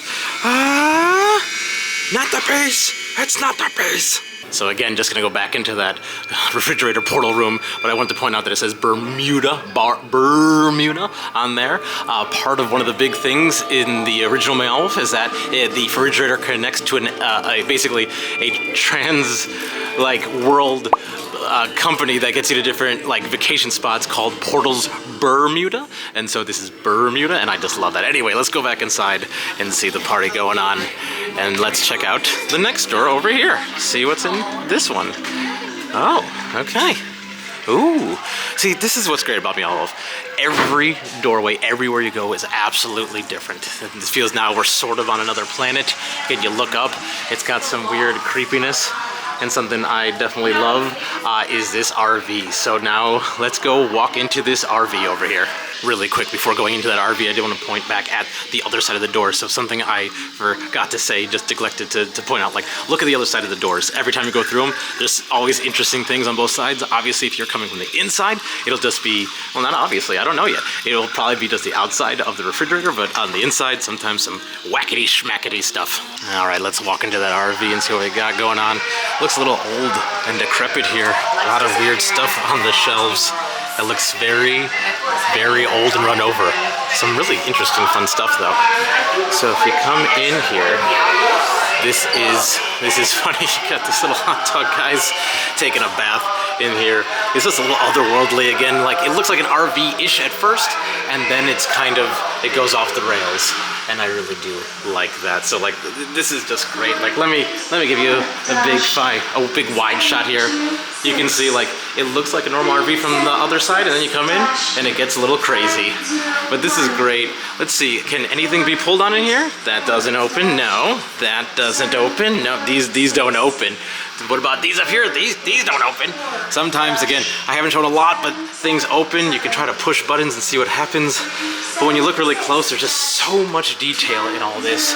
And it's just, I love everything we see in every room here. I'm just cavelling. I know, I'm just showing it to you and cavelling, but it makes me so happy to be here, and I hope that comes across in my voice. Oh, something back in the RV I just noticed was that there's this little sticker for Portals Bermuda, like I was talking about. See, the connections are everywhere. It's awesome. The more they make of these, the more connections they are, and it keeps getting better and better. Anyway, that just excited me.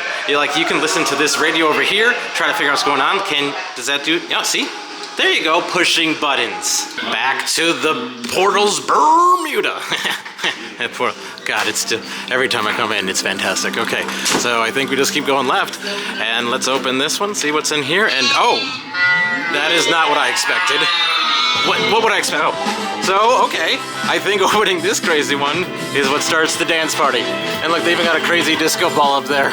That's awesome. Yeah, Portals Bermuda. And, okay, next Portals Bermuda. Let's see. Oh, nope, wrong side of the door. Okay, what do we got? Oh, looks like just a little bit of a dead end with one little thing in the corner that we'll check in a sec. All right, let's see what's in the little popsicle thing here. We got, oh, it's crazy art popsicles. I love ice cream novelties, so this is fun for me. The party won't stop partying, so we're gonna go into this next one and see what we got going on. Looks like we got sort of a spaceman, space person, space thing, and this looks like a little store called the Forgotten Pocket. Got a nice alien creature here. Then we got a button to push. Whoa! That was fun. There's like these little kind of like scenes and dioramas here, and we got more buttons, and I think it starts different music. This is cool. But these scenes down here are really cool. They're like little miniature worlds, and I like this. Oh, it's really fun there. And like, oh, look at what we got here. We got what looks like a Baba Yaga. I remember the name this time, everybody. Got this helpful map right here that lets us know like where we are in relation to stuff. So this is really helpful because as we can see, we are here, and so that means we are lost. All right, last one to go through. This one says, caution, there's a strobe effect in use. Oh, yep, I see this. I don't know how well this will come up on the camera, but this is one of those things where like it spins and the light goes and it makes it look like the cup is splashing over. It's very cool. It's very cool. I like this stuff. And then over here we have another little spinning art stuff, like a lot of like spinning where like you look at the mirror and it looks like, again, because of the way, let me zoom in a little bit, because of the way the light works, I can't explain it, but it helps it look like this. It's like actually in motion, it's actually moving. So this is really cool. And there's lots of like little details and things. In many of these places, if you go back and look at some of the shots, there's like so many little details that if I tried to point them all out, it would just take forever. Okay, back in this Portals Bermuda room with all the refrigerators, and honestly, I don't think we can reach these ones up here. They're a little too high. But one fun thing I do want to point out is that this one looks like it might be a portal to Omega Mart, which is another one of the Meow Wolfs.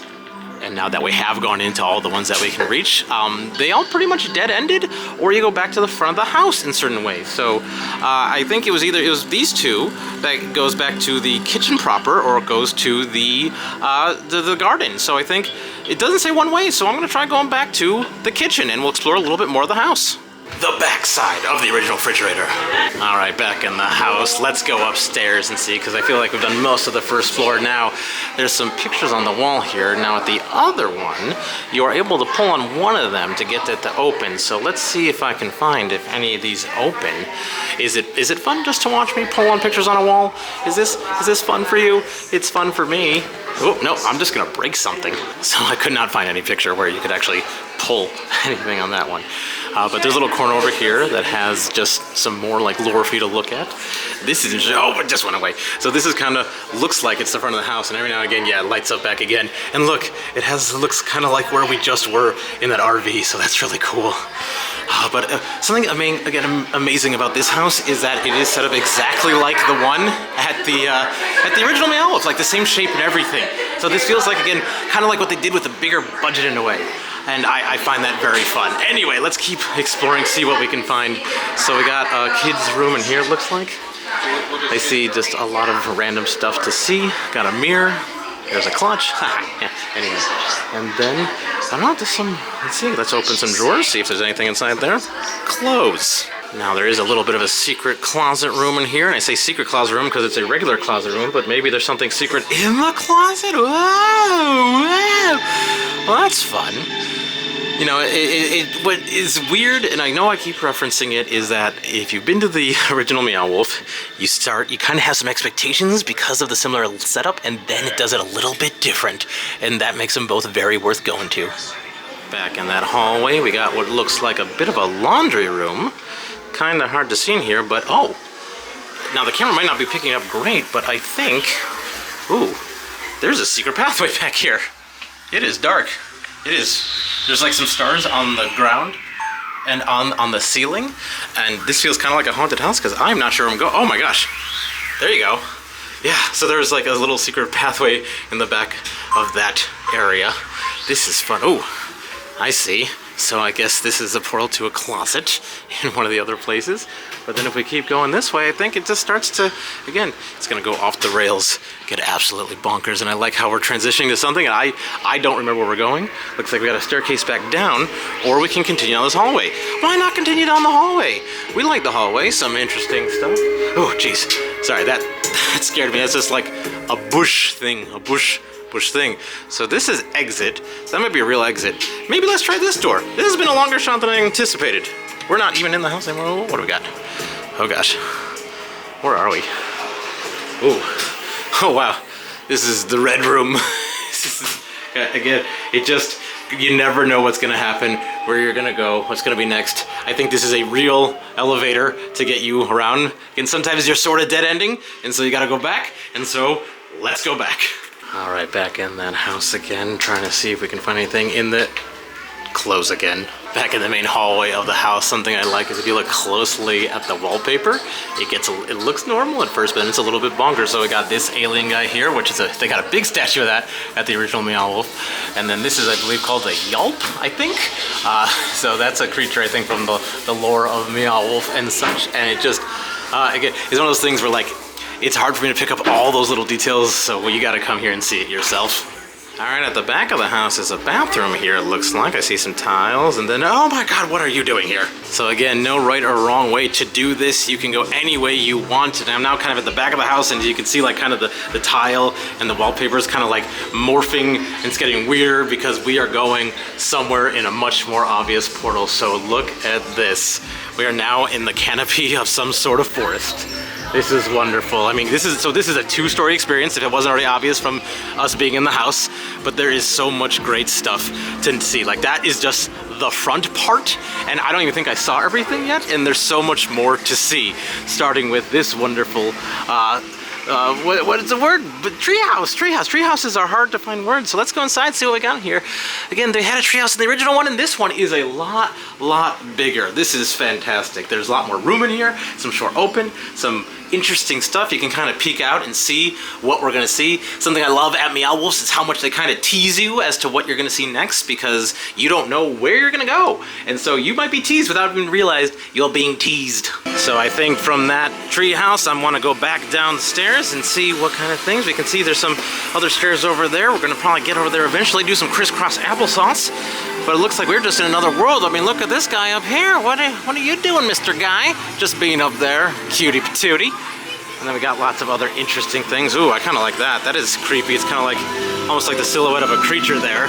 and this is actually the back of the house. So we were actually just up there a second ago, and now I'm walking down here, and I almost tripped like 3 times, so I really gotta pay attention to where I'm walking. All right, let's peek back in the house for a second here, because I think we're in the laundry room, and it looks like there's a nice freezer here, and I bet you it's a normal freezer. It's not a normal freezer. Why'd you even think that, Clutch, you silly Clutch man? So this is actually part of the laundry room, and it actually smells a lot like laundry in here, which is really kind of cool, but obviously these laundry machines are not your normal everyday laundry machines. But the question remains, is this an everyday dryer machine? Let's see, is this an everyday dryer machine?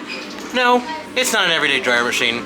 And as much as I love all you very, very much, I would love to crawl in this, but I really am scared I wouldn't be able to get back out.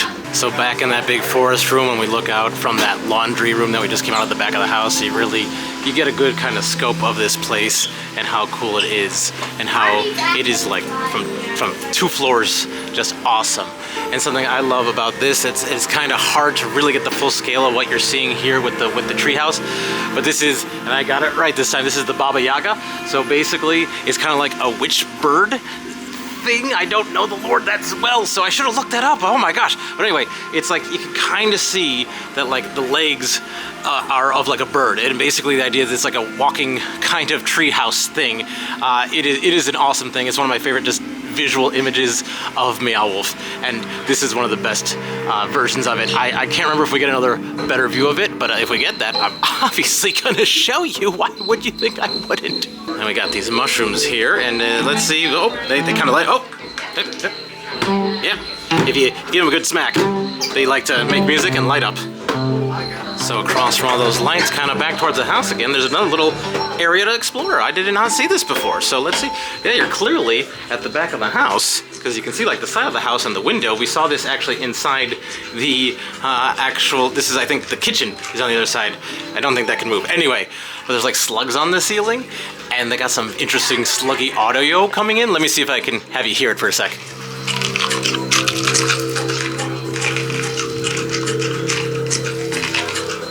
Yeah, that's great. So this is a dead end, but I did love just that little peek, because I don't remember walking into this room last time. Going this way, because that helps orient you. There's just more some fun foresty stuff, and there's like this, I like this. This is a cool little kind of carpet couch thing where the carpet kind of bled into the couch and split it in half. And that's just a cool visual. And you're able to walk into that if you want to. I'm not gonna do it. Again, holding the camera sometimes can be a little bit treacherous for me. But this is the underside of the Baba Yaga, and there's this cool little kind of nook here. This is great. So you got this little like this reading corner, and let me just kind of get inside and look at this. That is awesome. This feels very serene. Honestly, if I had the time, money, and space, I would love to have a reading nook exactly like this. So it might be a little bit dark, but I want to just point out the idea of that Baba Yaga again. So I pointed out the leg of the creature, and it is down here as well. I don't know if I can back up a little bit and maybe you can see it better, or what? Know what I'm going to do for you? Know what I'm going to do for you? Give me one quick sec, everybody. One quick sec. I'm going to take out my phone, turn on the light for just a quick sec, so that you can see this. You ready? Okay, there. Baba Yaga. Something a lot of Meow Wolves do, and they do very well, is a bunch of like dioramas, like little random scenes of art and interestingness, and I like the 3D nature of these scenes. So like they all feel just like very busy and interesting, and I feel like you can kind of interpret it your own way, which I think is very fun. Then next to this guy, we got some little kind of underground tunnel to walk through, and with some sort of chords on the right here. And this is very interesting. It's kind of seems a little H.R. Geiger-y, a little alien-y. And across from all that, like under the stairs, there's this interesting area. Again, I know this might be your first time, but this is feeling new to me. I do not remember this. This is awesome and creepy. And like it goes a little far back, and there's a lot of interesting stuff in here. Oh, the light's changing. Ooh, that makes it hard to see without any light. And then as we exit that room, it looks like we're on the opposite side of some sort of secret door. Oh, we're right in an arcade. Look at that. You didn't expect an arcade. What was on the other side? Oh, we came out of a vending machine, obviously. So as is common in some Meow Wolfs, is they have little like kind of arcades, usually of games that they've completely made up, that are just like, yeah, you gotta kind of figure out how to interact with them, and it can be kind of weird. But let's see what we got on the outside here. And oh yes, we're at the street section. I love this. Every Meow Wolf, I think almost every Meow Wolf has has an outside street section and something where it's just like all of a sudden like you look like you're in some sort of city street, some back alley, something fun like that. And I love every single one of them. It really appeals to my love of what feels like the inside yet outside feeling kind of place. I love that feeling when you are inside, but it feels like you are not, and it feels like you're outside is the words I was trying to find there. I'm just very excited. I'm also trying not to run into people as I walk around. There's just so much to see. And something really cool right here as well is I have this. It's called Prime Materia. This is a legitimate bar in the middle of the entire experience. So if you want to get a drink while you're walking around, you have an option here to get a little bit of a refresh. It's so hard to figure out which way to go in this place. There's like, you could go in any direction, so I think I'm gonna start by going over here and see what we got down this way. Oh, goodness. There's some, again, you might be able to dive in and figure out what it's going on here, but it's just, what I love about it, I think, partially, is it feels like I'm in a queue at a really good theme park, like at Universal Studios or something. It's just fun to walk around and just take in the environment. But there's so much great stuff if you look around really closely and try to really just see what is everything there is that you can see. So just came from that street area and now I'm back in to, I'm not back in somewhere, I'm somewhere new, like this room. This is a back in because just over here is back to the forest area, and then just over around this area, if you walk around the corner here, this might look a little familiar. I would think so. It's that whole funky underwater sea area that we saw in the beginning. This is still one of my favorite spots in the whole place. But there is a way we haven't gone before, so let's walk over here and see what else we can see over here. And it's just, ooh, a big gloopy wall. That's it. I thought it might be a big gloopy wall. I didn't want to spoil it, but you know, it's what I expected, and here it is. And then opposite that gloopy wall, we have another place we haven't gone to, this hallway. Right now, pretty straightforward, just a hallway, but then, okay, I see a little bit now. I remember we went in the back hallway where there's that secret passage that went like behind the house, and I saw a staircase, and this is where that goes to. This is fun. So it looks like we could go left. Let's take a little peek. Or we can go right. Looks like we have a bit of a maze here, and this room is interesting. It's like if Beetlejuice met Willy Wonka.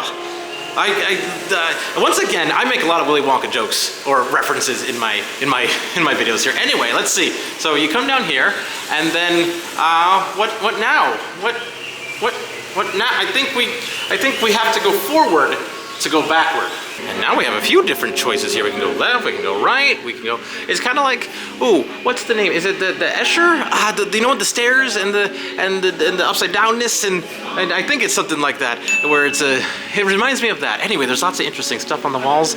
I like this area. This is a little bit more kind of like choose your own adventure open than I usually see. Hello, sir, or ma'am, or it, or thing. I don't know what you are. You're just amazing. Anyway, there's just so much fun stuff on the walls here. And sometimes I think I'm seeing a portal, but it's just me. Sorry. But like, you gotta look close and you'll find interesting stuff hiding in corners. And then just everywhere you turn, there's this, oh, that guy got a lot more interesting the closer you got to him. But anyway, if you come over here and go through this little portal here, you got this funky room. Oh, it's so mysterious. Continuing around that same place, we got some more just interesting wall art. This feels like some rich future person and their wall art. I like it. I find it fun. I kind of like this Gak Tower. Yep. Oh no, it's a creature. I thought it was a Gak Tower. Gak is a Nickelodeon reference, children. Okay, so I should have gone left at the beginning because there's this interesting creature here. I don't know if I'm looking at the front or the back. I sincerely hope I'm looking at the front. Maybe there's not a front. Maybe that's the whole point. Yeah, I think there's not exactly a front. I know that looked a little risque, but I think this is the creature. This is all of them. You can't really, maybe there is no front. It's all the front, it's all the back, it's all everything. Anyway, if I went left at that junction a few moments ago, this is what you would have gotten to. I don't know why. I love this guy. All right, got another caution light effect in use sign, so just warning for that. Let's see what we got in here. We got, oh, interesting. Oh, I think this is, it's like we've walked into some back, oh, yes. Oh, that's cool. There's lightning. Wow, that's fun. It just becomes something so different so quick, and it's so awesome. That's great. And I think you can kind of control with pushing buttons and levers over here as to what's happening. Whoa! Oh, it's kind of, I don't know what's gonna happen. It feels like it's gonna explode. It looks like the floor in the ceiling almost like got destroyed. This is a cool room. There's a lot of people here doing crazy stuff. Oh, trying to discharge it, but then we gotta charge. Can he do it? Can he? No? Okay, anyway, sorry. It's just, I love the interactiveness. I love everyone having so much fun. This is a cool room. It like starts kind of like normal-ish, like a little office, and then again it just became absolutely bonkers. There's a few other really neat things in this room, like because like I think the idea is that was the ceiling where it's cracked there, because like there's a bird on a weather vane here, and obviously, oh yes, these are all clouds all the way up there. But some other just fun things in the room is like we got these weird like this gloop thing coming in and like taking over, and if you look close, it's like around the whole room in little spots. Oh, I'm hearing some voices. Something crazy's happening. There's an event in progress. There's some sort of event in progress.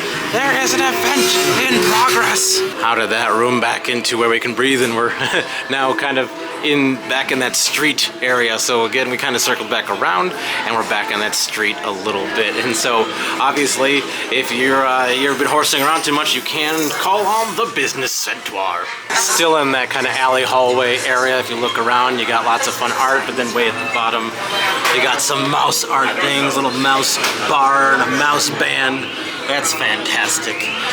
Then you got this whole kind of display over here with a bunch of just weird, interesting stuff that, again, you look closely and you think you know you're seeing it, and then it becomes weirder. Oh, I see. It's a Model 1 TSC collectible. That was what I thought as well. Noticing this public phone is interesting because at the bottom you can tell that there is evil afoot. Back in that back street hub, I want to go this other way now and see what we got in this way. Looks like to the left there is some stuff. I think we kind of seen some of that way already, but to the right here is their open event space. So this is pretty cool. So I think they like have like concerts and fun things at the back here, and so there's actual like this big open event space, very kind of normal-ish in terms of like the space of it, but like I think there's like balconies and such up there to easily see, and we'll get up there eventually, probably get some other views. But I always love the idea that when they have these event spaces, I'm sure there's like a quicker way to get in here, but I love the idea that you might have to go through the whole exhibit just to find where the actual event is. So behind that event space, we got these bizarro mushrooms, and then a relatively normal-looking staircase. When I say relatively, whoa! And they're all worshiping pizza. Oh, they're just like me. And that took us to the top of the event space. So you can see I'm kind of near the balcony here, and now that's where we were just a moment ago. I think walking around is relatively normal on the walls because, again, I think because I use it for event space, it makes sense that it's not as interactive and bonkers up here. Although, here's another staircase. Where's this one go to? It probably just takes me back down, but I don't know exactly where. So let's go down for a second and see where we are. Oh, okay. It's nothing too surprising. It says it's back in this hallway. But I missed this before because we came out this door and I walked right past that. So another thing. See? The longer you keep going around, the more fun stuff you'll find. Walked back up to that balcony because I know there's still a lot of second floor stuff that we need to see. Oh, look at this, look at this. Here's a little portal. You know what's here? You know what's here? It might be a little hard to see, but this was the top of that lightning room. So again, like you could have teased yourself before, but now I'm teasing myself after? Post-tease? I don't know how that works. So just to keep you oriented, we got the event space to the right, and then to the left, we start walking up here, and it becomes the second floor of that street view. So we saw people up there before. I didn't really point them out exactly, but this is one way that you get up here. So now you got that view, and then you can see over here. I think these were in some of my shots already, but now we have them here. And then we got another room with just some bizarreness, some craziness. It's got some TVs that are kind of a little creeping me out, and it's got a viewing seat for all your viewing pleasure of that. And then in this room, it looks like we're kind of back in the top of the forest, and they got kind of like geodesic dome that you can kind of just go in and sit in if you want to. That's how you're feeling. Or you can walk this way, and I think it gets you back to the top of the forest a little bit. Yep, I remember we saw these stairs before. those were the first stairs I came down. That's the Baba Yaga. That's the Baba Yaga right there. And these are other stairs you can go to. And let's see, I can just kind of walk over here just to have some fun. Ooh, it's a little bit spongy. It's not terribly, but you can kind of sit down. It's just, if you want to just like hang out here, and just take in the vibes, just take in the vibes. That can be good. Here, would you like 3 to 5 seconds of taking in the vibes? And the vibes have been taken. Back in this room again because we found another doorway. Oh, let's see what we got over here. Let's see what we got over here. And it looks like, oh, yep. Once again, back at the top of that street. Just another view of it. And I always love it. Because once you get higher, obviously, you're seeing things a little bit closer. There's fun sounds everywhere. And it's just fantastic. Looking the other way, you can see down to that alley we saw earlier. And this is just, I don't know. Again, would you like 3 to 5 more seconds of vibes? Well, here you go.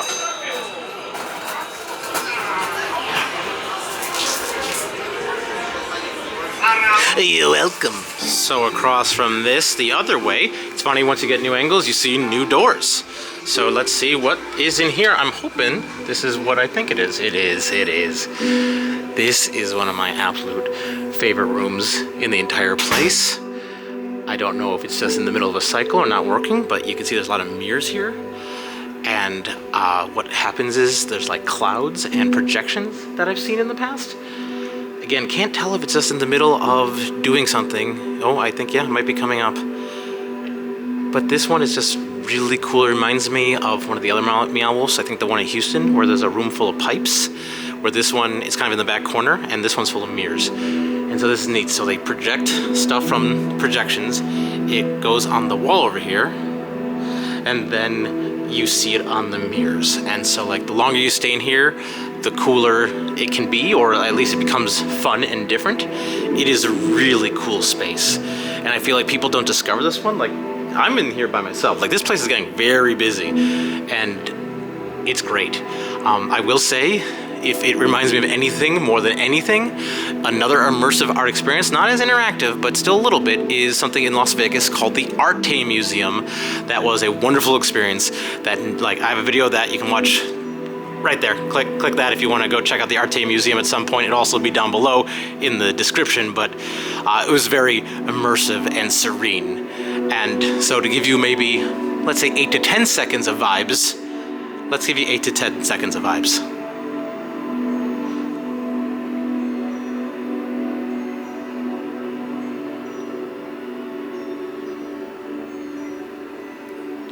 You're welcome. So I'm back out where we did that first vibe check in this forest area. Actually, being on this balcony area is kind of gives you even a better sense of how deep it goes. Anyway, across from that, I like this hallway where instead of saying Dole on the wall, I got all these stickers that say hole, like we're going through portals and such. But what's interesting is, like, I'm trying to, at this point, really make sure I haven't missed anything. Again, you can use the app to figure that out, but it's much more fun when Clutch does it on his own accord. Like, there's been some little nooks and crannies I haven't fully pointed out because they're just little nooks and crannies, but it looks like we got some other door over here.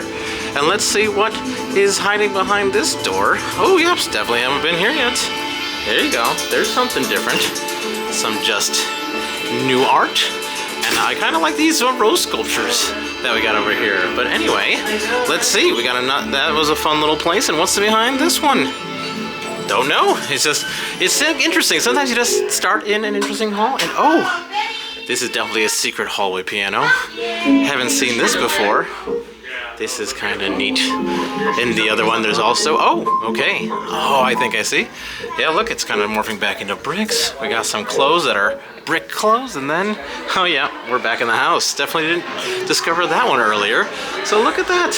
We've eternally returned back to the house of the real unreal.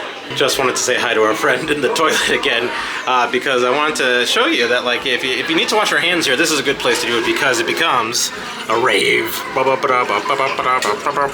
So doing it in a little bit of a once-over, or I guess a twice-over to really make sure I haven't missed anything. But coming back out from the back of the house near the Baba Yaga, I noticed there is a bathtub in the trees. You see his bathtub just hiding in the trees. So again, it kind of like takes the idea that like this was where the bathtub was supposed to be, and then like it got pulled into the forest here. And that's the way I interpret it. I think that's great. Again, this is one of those places where like it's really good to actually like go through it all once, find every room, figure it all out, and then kind of go through again and look a little closer at things, because you're gonna find stuff you didn't see before. Like for example, we're here at the Baba Yaga. The way you can kind of see is like these kind of look like eyes right here. So that's really great. So something fun about Meow Wolfs is there's not really an obvious exit sometimes. You kind of just go where you want to go. You can go to certain obvious exits. I'm going in an elevator here just to kind of get a moment to myself. But when you want to find the exit, you can't just go back to the front, or sometimes there's some doors on the side. So when you're done, that's when you decide you're done. Well, real unreal. It's been real, and then it's been unreal. But of course, before we go, we do have to check out a few more things. So like any good attraction, we have to exit through the cafe. You thought I was gonna say the gift shop. No. Yeah, I mean, yes, you kind of exit through the gift shop, but you could also just go to the cafe. Anyway, I did want to show you, like I said earlier, there is a cafe here. They got like actual like food, like cheeseburgers, sandwiches, other drinks as well. So if you're tired and you need just a little bit of a break, or you're hungry, they got plenty of good stuff out here. But now let's actually go check out some things in the gift shop. So there is quite a lot of stuff that you can choose from in the gift shop here, but obviously some of Clutch's favorites are your magnets. Love these magnets. This is actually one I already have at home. I like that one, and but I like that this has the Bermuda here. Now, as I like to kind of joke, these are usually Meow Wolf prices. Yeah, this is $12.50 for that guy. Focus, there you go. $12.50 for that, but they feel very quality, so that's an important thing. But they do have quite an awesome variety, and I feel like every time I come, they mix up what kind do they have. So like, definitely worth coming back to check for other ones, because definitely seeing some things I have not seen before. With some of their gifts that they have in the gift shop, these are actually representative of some of the other Meow Wolfs, which is kind of cool. So they have this neon wall light from a place called Cowboy Heaven, which is an actual dive bar at the Houston Meow Wolf, which is, that's pretty high on my list. That's a great one. I really, really like that one. But then we have this one.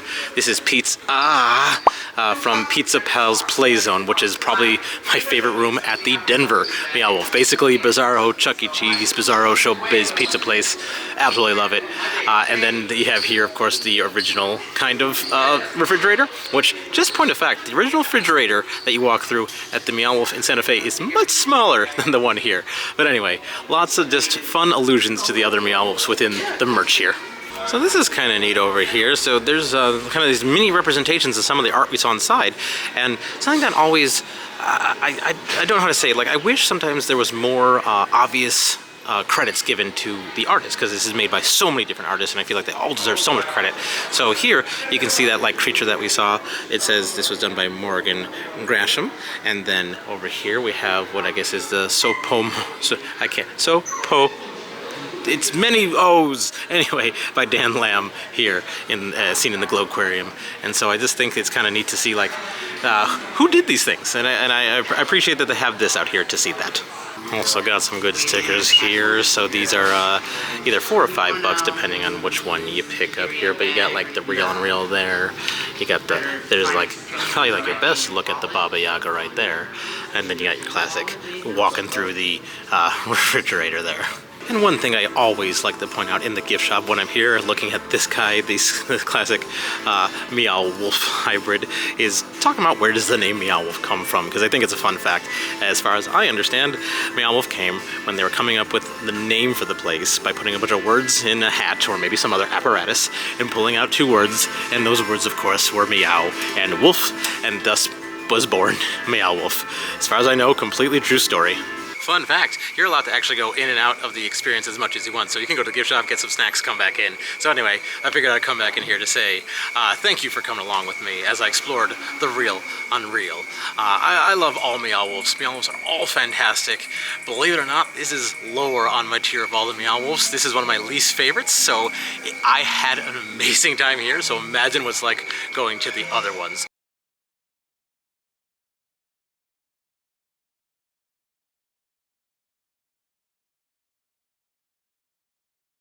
We're gonna go check out the station manager's room to begin with and see what's going on. So it's pretty normal. This isn't that weird at all. I mean, it looks like a pretty normal room, and then, oh my god, what's happening? Hello, and welcome to Hello, I am Clutch, where I'm super excited today because I am taking you to Houston, Texas to go to Meow Wolf's newest installation, Radio Tave.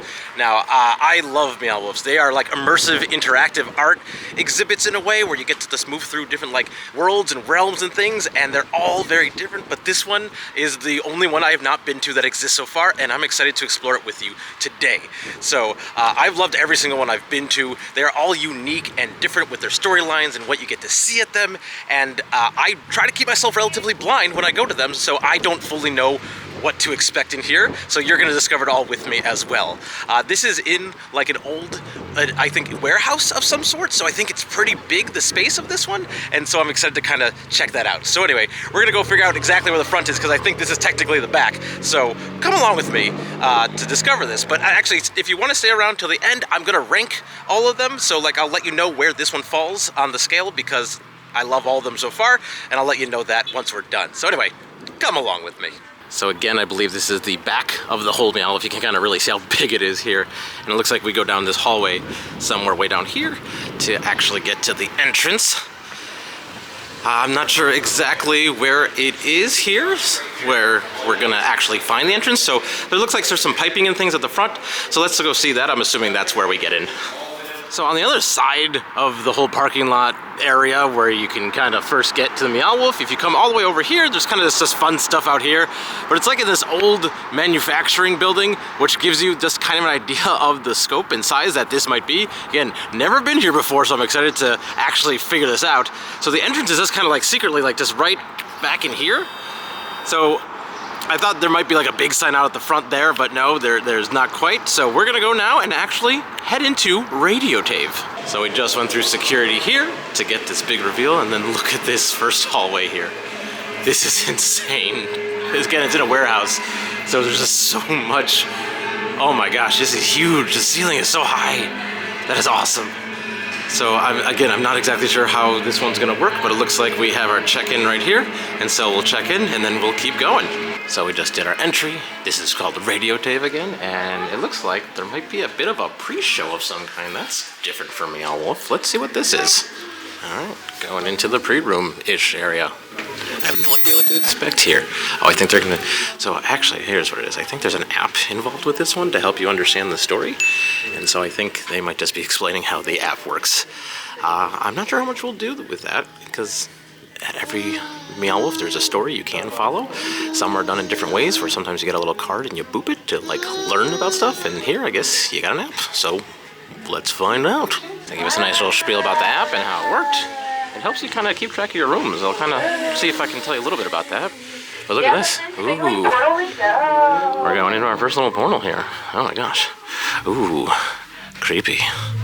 Cool. All right. I'll wait for the rest of our Tavers to come through before I begin. Howdy, Tavers. We find ourselves at the doors of ETNL radio station, a small East Texas town called Little Thicket. We're about to find our 5 primary characters: Isadora, Robin, Daniel, Aaron, and Cooper. Cooper accidentally accepted an alien invitation that landed the whole crew and radio station into the Glen, this mystical, magical world we're about to find ourselves in. So, open every portal door and look through every nook and cranny. Push the buttons and see what happens next. Are you ready? Woo! Opening the first portal door. Come on in, Tavers. Oh my gosh. It's like walking into a 70s radio station. This is amazing. Wow. Okay. We're just gonna walk around and see what we can find. There's so much. That was fun. I like that they had kind of an entrance-y thing for you. A lot of other Meow Wolfs, you just started and go your own way, but that was like they funneled you in an actual specific way, and I thought that was pretty fantastic. Anyway, let's start exploring. So the app has this kind of scanning feature before we get into everything. That I guess the whole idea is that there's 19 major rooms, and if you have your Bluetooth on, you have everything. It helps you discover, or helps you see what you have discovered. So that's a nice little feature for this. So like, they make sure you don't miss something something, or it helps you figure out what you haven't seen yet. So that's really cool. I'm probably not going to show the app too much because that's not very interesting, just be showing you a screen of the whole time, but I just wanted to point out that it really does help you make sure you didn't miss anything, so I do like that. That's nice. So looking around this first room, this is wonderful because if you haven't been to any other Meow Wolf, again, this is very different than any other Meow Wolf, but like there's so much interaction and things to read on the wall. So like we're in like a fake radio station, like you can read all these signs and things like that. Like there's actual like papers that you can like look through here. Like it looks like there's these folders over here, and it looks like there might be actual stuff inside. That's pretty cool there. Ooh. Seriously? So sometimes looking in places will help you discover what's around, but like you can touch everything, you can go through all these doors. There's secrets abound everywhere. So like even look at this. Look at this. I can already see like this looks like a regular control panel, but it looks like you might be able to peek. So sometimes you can open, but also you can just peek inside. And can you open this one? How do you open it? Pull really hard? Oop. Oh, I just was pulling improperly. Okay, that's much better. Thank you for your help. I'm just not good at pulling on doors. So look at that. That's awesome. Yeah. So yeah. So don't be like me. Pull on doors correctly. We're gonna go check out the station manager's room to begin with and see what's going on. So it's pretty normal. This isn't that weird at all. I mean, it looks like a pretty normal room, and then, oh my god, what's happening? We're in a different dimension. Oh, this is, I love that. Look at this, it's like, it starts as like just a regular office and then becomes that. That is fantastic, I love this. There's so much interesting stuff just everywhere. And it's if you've been to other Meow Wolfs, this room might look a little bit familiar. It's actually similar to some of the other things, so there's sometimes lots of interesting little mini connections to all the other Meow Wolfs. But this is great. So there's actually mirrors behind this, so it's actually, it looked a lot bigger than it is, but it's still really cool. I just love already the way this first room bleeds into this, and there's this front desk here, and then there's this weird barnacle man. This is awesome. I don't even fully understand what we're looking at, but I just think it's really cool. This might be one of the people we were missing, as I believe part of the story. There's a whole story you can follow that's a bit much for me to go through here, but just I love this. Can you go ahead and speak into the microphone? Hello? Ooh. That's amazing. Like again, everything's interactive here. So like if you see a microphone, I guess speak into it. If you see buttons, touch them. Let's keep going. Exiting this underwater aquarium, and let's see what's in the next room here. Warning, there are flashing lights. Okay. Relatively simple. Looks kind of, oh, it's like different blinds and curtains and things. This is interesting. Feels sort of upside down house-like. I like this. That's fun. But then what's through the next door? Like some rooms are big and you take forever. Some rooms, oh, okay. Oh, I see. This is, it says no dumping here. Oh, looks like we're in sort of a, oh, can this open? Can this, nope, it can't, it's not strong. But you can peek inside. Ooh. Yeah, Meow Wolf loves dioramas and things, but then, wow, oh my gosh. Look at this one. Holy. It's like a big garbage pile in like a Christmas tree tower. This is incredible, like, oh my gosh. Oh my gosh, I love this. This is wonderful. This is beautiful. Oh, and you can play it? That's so cool. Okay, this is already climbing the Meow Wolf ranking systems for me, I must say. This room is amazing. I love this. There's like so much interesting like toys and things. If you look really close on this, there's like shuttles and keyboards and like you can touch them a little bit. Yeah, you can actually do that. That's so cool. And there's some, let's see, what about in here? Oh wow. Oh, that's really freaky. That's like you're going into another dimension way up there. Oh my god, this is amazing. I love this. Oh, I hope all the rooms are this fun because like this has already been one of my favorite ones that we've been to. I love this. Let's look around out here. What do we got here? Oh, and there might be some lore things here with some little secret numbers. Some VHS tapes, old things. There's, like, you could be looking at this tower for hours and probably find new stuff. This is amazing. I don't know why. Something about this, like, it speaks to my collection of stuff thing that I love. Like, I love going to places where there's just a bunch of stuff. Like, one of my favorite places was in Nebraska at Harold Warp Pioneer Museum. That's a fun video where I go to a bunch of stuff. We got this cool car over here. But like, if we look way up at the top, there's like these strings that are doing weird things. And they're just interacting and stuff. And I love that you can see there's multiple levels here as well. So again, there's multiple, looks like, ways to go and things to see. Like, let's look in this car. It's like another dimension in here. That's cool. I love this. Man, I can't believe I'm able to do this shot without like cutting because there's so much here to see. What about over here? Can this open? I don't know if this can open. Nope. But I think you can just kind of peek a little bit. I don't think it's too much other than, yeah, you can almost see, there you go. So you can see, you look through these slats, there's some interesting things in there. What about this one? Interesting. Oh, it's getting louder. Oh, does that open? Another little secret thing. Whoa. Ooh. Looks like a Fabergé egg. Yeah. With a swan. God, I love this room. I'm having a great time in this room. Wife, this is a wonderful room. Yes, it is. This is so cool. Looks like we got kind of a sideways pinball machine over here. Or I guess just a pinball machine. Yeah, it looks pretty normal pinball, but like with some interesting stuff on the bottom there. So looking at this whole tower here, like something that we noticed is interesting is like, first of all, it's like all going somewhere. Like the bike is being melted as it goes up, and it looks like it all then goes there, and then into this kind of like this portal thing over there. So it looks like it's all being like sucked into another dimension essentially from a big garbage pile. Again, there's so much story you can go into deeply here. I don't fully know what it is, but because we've just started, but this is fantastic. All right, it's really hard to choose where to go, so we're going past that car there, and we're gonna go in here and see what's next. Oh, it's a beer can room. Well, that's great. Look at these. These are all not real beer cans, but they're all fake, but like similar to things, because obviously you got your ham steak here. I love this. This is fantastic. I've always loved old beer cans, like the pull tab cans from I think 60s and 70s, and these are all like just slightly off versions of them. I'm trying to find like things here that look like something else. Like here, there's Campbell's can, Campbell's cream ale lager. Some of them are actually seem straightforward. Got a Budweiser up there, but like, yeah, there's a lot of fun stuff. I just love the way this looks. What do we got? Sparkling beer? Sparkling beer. Oh, sparkling. See, that's what's so fun, is everything looks sort of normal at first. Well, not the last room, but a lot of things look sort of normal at first, and then it just becomes crazy. What do we got here? The Fountain of Youth. Well, that sounds like a great beer for me. All right, let's check out what's in the next one after that. Okay. Ah, yes, of course. This is exactly what I thought it would be.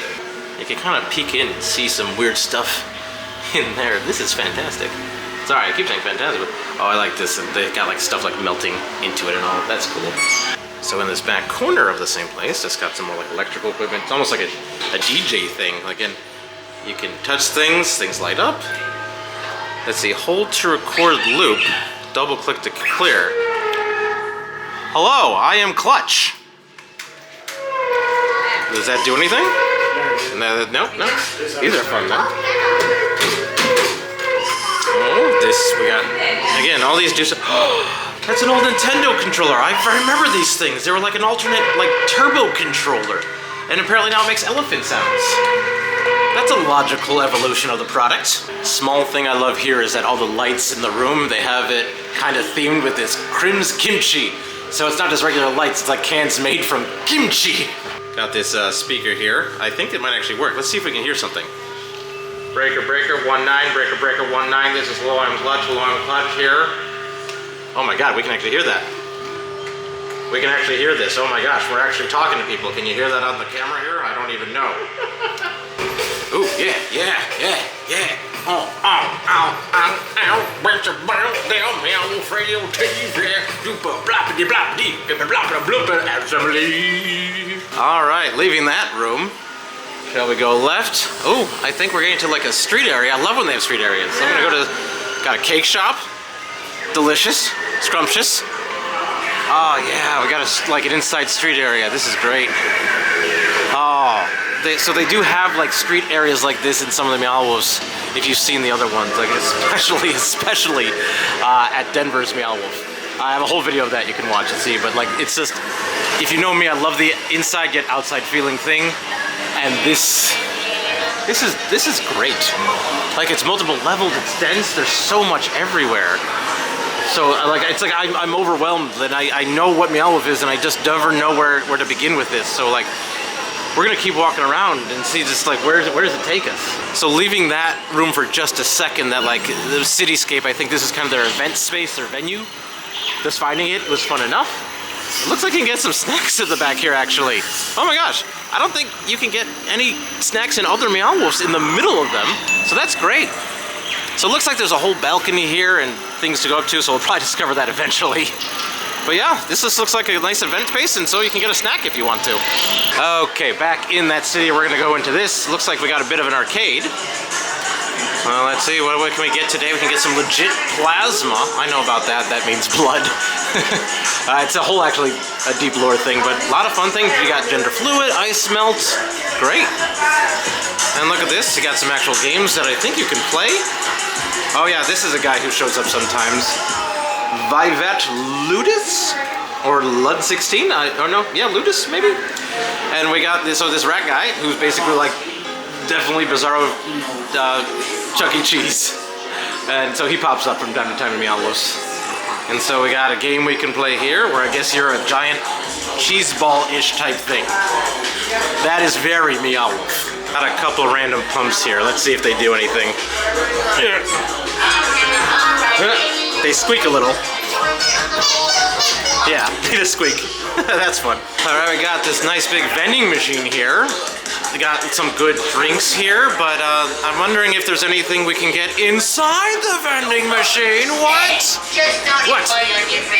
Okay, we won't. We're gonna go through these car wash panels, flappers, things, see what's going on. Okay, I'm a little scared. Oh, it just keeps going. Wow. Whoa, let's see what's down here. Yeah, some more crazy diorama things that makes me question my own existence and who am I in the universe. But other than that, I'm having a pretty good time. Continuing into that big room, and it's becoming, oh my gosh, look at this. This is amazing. Again, if you've been to other Meow Wolfs, it feels like there's a lot of echoes of other Meow Wolfs, but this still has its own unique flair. Like, it's so hard for me to describe, but this reminds me of something from Denver's Meow Wolf, as well as something from Dallas's Meow Wolf. So this is just wonderful. Like the levels, the height and everything, and just the openness. I'm having a wonderful time at this. This is great. What do we got over here? So if you rub these guys' heads, it looks like they make sounds and things. That's awesome. Oh, he's got a third eye, this one. Let's see. Anything? No? No? Oh, you made him do something. Oh. Did he rub his nose? Oh? That's adorable. Look at this over here. Oh, yeah, look at that. Again, another fun interactive thing. Makes you do stuff. So, as far as I think what this is actually literally doing is you're touching that, and I think it's controlling that up there. Like, yeah. Oh yeah, because you kind of see the light when you push, the light goes up to try to have you look up and see what it's doing. It's so fun to discover this. This is great. So much. So it seems like it plays by itself a little bit, but I think you do add. Like, look at the architecture of the trees. There's just so much fun stuff to look at. It's beautiful. It's beautiful. So in the middle, we got this kind of big satellite thing up here, and we got like some computers. This feels very ET kind of right now, and I am here for that. And again, these kind of like, it does stuff. It's moving stuff on the screen. That's fun. We need more velocity. We need to increase the reciprocal nature of the confluence. Other science words. This room is just great. I mean, if you look close, what I love, if you see at the top of these trees, it's like, they're like light poles with the wires hanging off of them and things like that. It's like definitely, Meow Wolfs is definitely a place where you need to look up. You need to look up and see what's going on. This was something that I didn't learn well when I went to the O Museum in the mansion in DC. There, you also want to look up, but here, especially, it's great. This room is also fantastic. Just how big it is. There's these guys everywhere, and they all do fun little things if you're able to get them to work. And it just, I don't know, it's just, there's these little nooks and crannies everywhere. There's just so much to look at and explore. This is Meow Wolf so far I keep saying it because this is why I try not to spoil myself. I didn't know any of this before I came here. This is all legitimately being excited about it because I'm discovering it with you. Oh God, this is awesome. That's amazing. So this is cool because this is kind of the outside of that radio station where we started as far as I can see. So going into this is basically the break room. You can already see what I'm talking about, but like, oh, it's got some, oh, I think someone might have actually, oh, good. All right, so what we're gonna try now is we're gonna go up the stairs here because going upstairs is fun.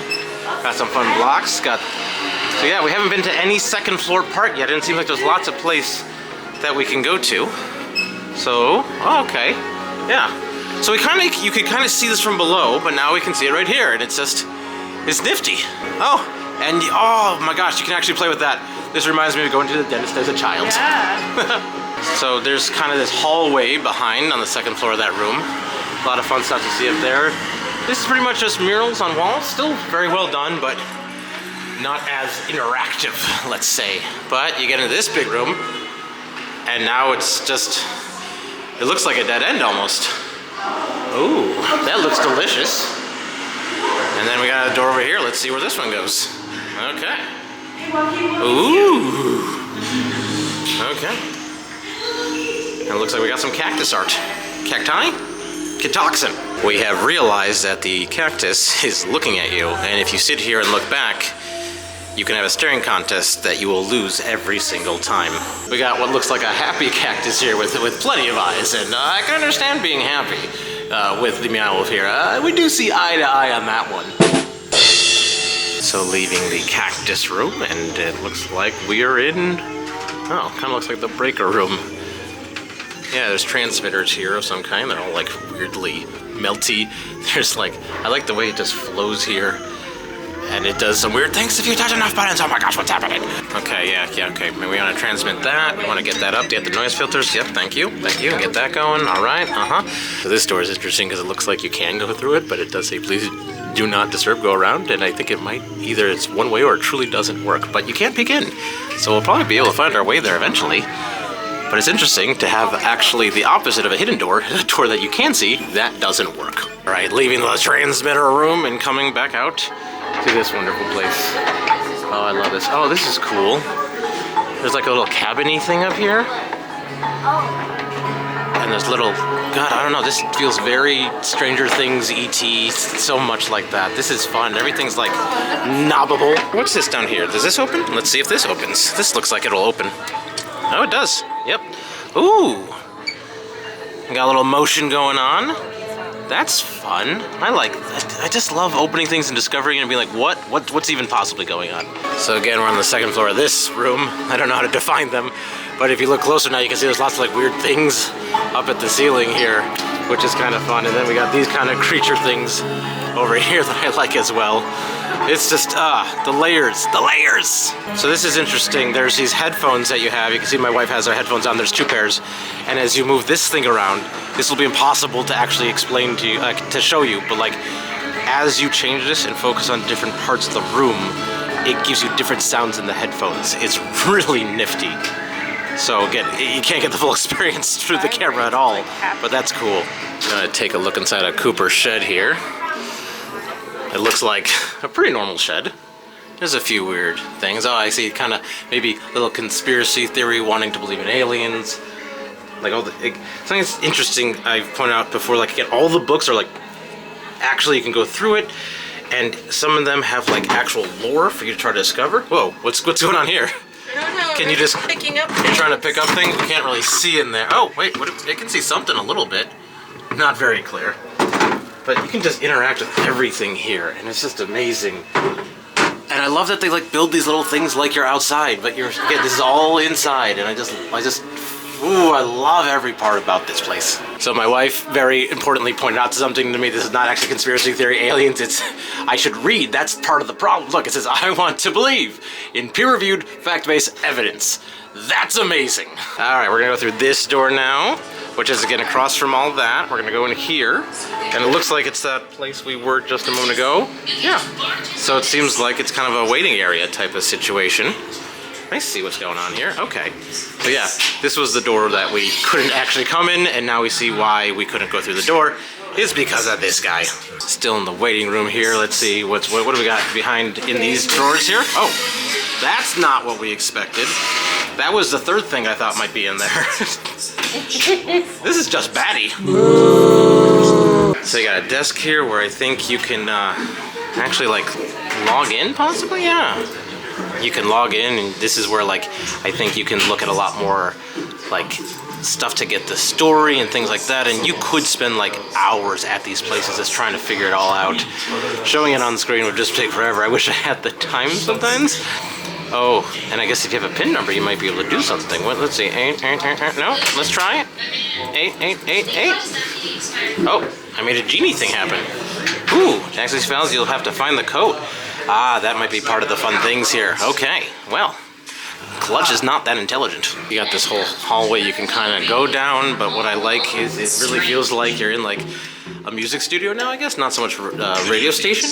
So like that piano there, they got actual like drums and things, a lot of interesting stuff. But then we got this room for the music director, for Daniel Tran. I think he might be one of the other people missing. But look at this room. All right. Oh wow. It's just a lot of physical media. I can appreciate that quite a bit. But there's a lot of like interesting little things probably within this. I don't know, it seems like right now just a great collection of records. Alright, going back with this to a room that has guitar lessons on it. Let's see where it takes us. Okay. Ah, a little bit more straightforward, just some funkiness. Can you touch it? It looks like peach rings. It looks like gummies. It's kind of styrofoamy, but if you're tired, you can sit. Anyway, next room. Oh, ooh. Oh, Mysterious. Ooh, this is neat. Like, looks like it's plants growing from something down there. I don't think we've seen the bottom of that. I think we might have been close to it, but who knows? I feel like I haven't fully said it before, but something I love about Meow Wolfs is how they kind of, the best ones seem to really fold back in and on themselves. So like you'll see stuff from one angle at one point, and then you'll all of a sudden be back in that room from a different angle later. And figuring that out is really fun and exciting, just to see like, how did I get here? How did I end up back where I didn't even realize that's where it would go a second ago? So it's fun to see this kind of stuff. So wandering around a little bit more, it looks like we've made our way to the second floor of the street area. Look at this. So not seeing too much on this that I'll show you in a sec, but like this is the top of that kind of like city street type of thing. This is just a corner. There's some fun stuff over here to see, but going back over this way, this is the view. This is the view. This is the one you want. Look at this. You're up here. You can see what other people, where we were. We were down there a while ago, and again, as I was saying, like the way it folds back in on itself, and like you end up back in places you already were. You don't really, at least your first time, don't entirely understand how did you get there, and I just love it. Like it just keeps going, and it's just there's no map. And you get lost, but then you kind of figure it out, and it's great. I love this. It's so cool to be up here.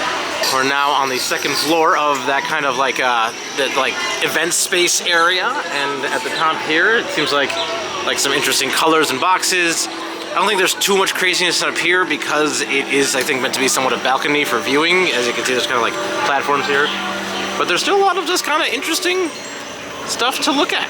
Going down this hallway with this eye. I don't know where exactly this will take us. This seems relatively normal right now. Oh, wait a minute. I think this is one of those rooms I love. So there's the different lights at the top, and I think they will change color, and it changes what you see here. So yeah, see now it's more, oh yeah. Oh, I love rooms like this.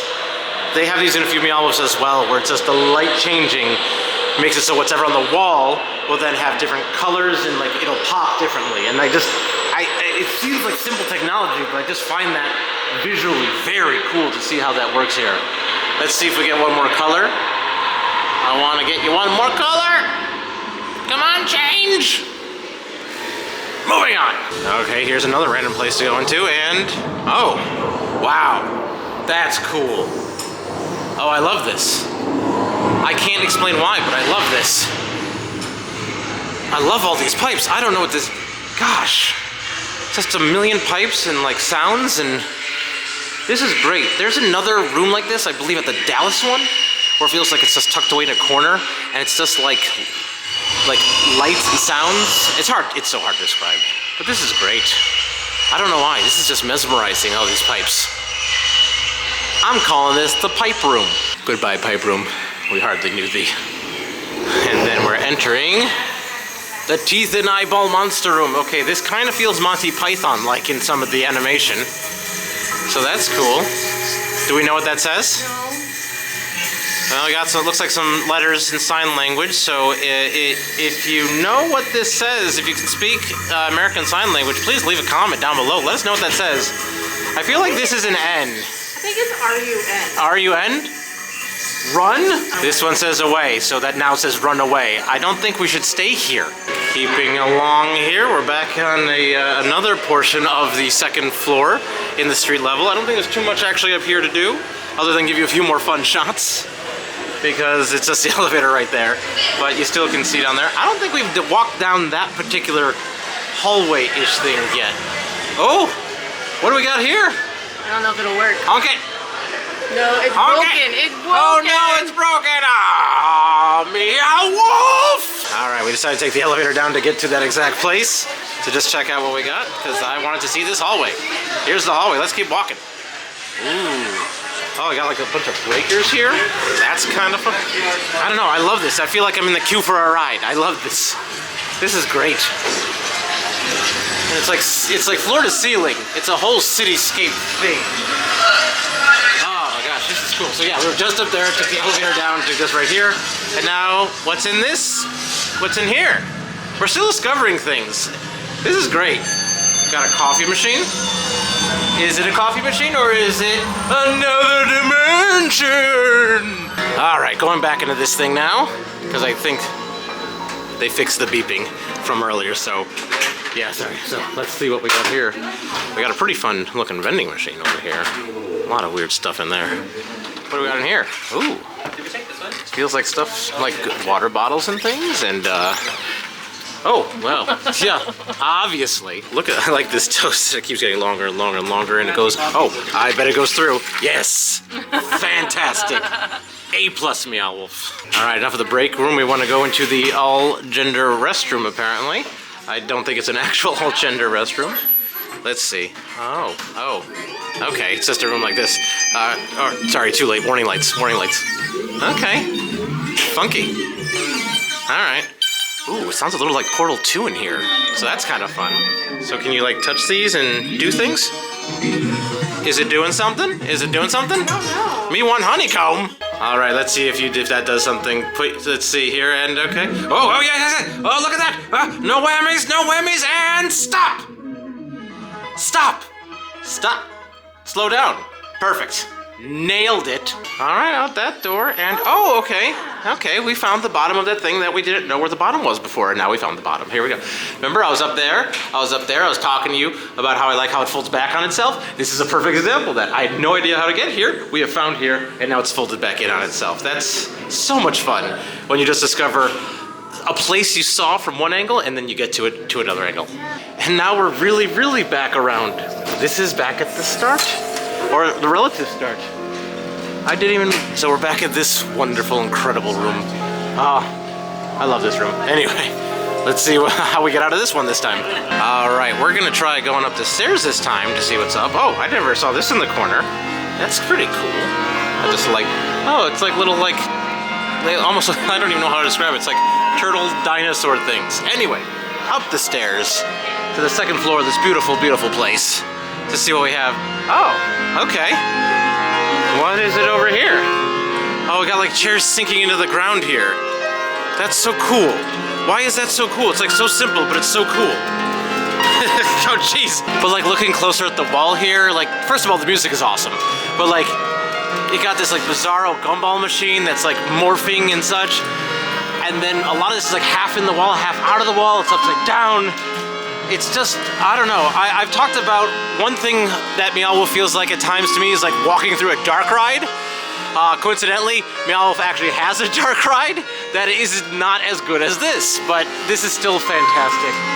But up here really gives you a much better even view of this crazy craziness. Look at that. I love it. This is just, ooh. This is one of the coolest rooms in like all of Meow Wolfs.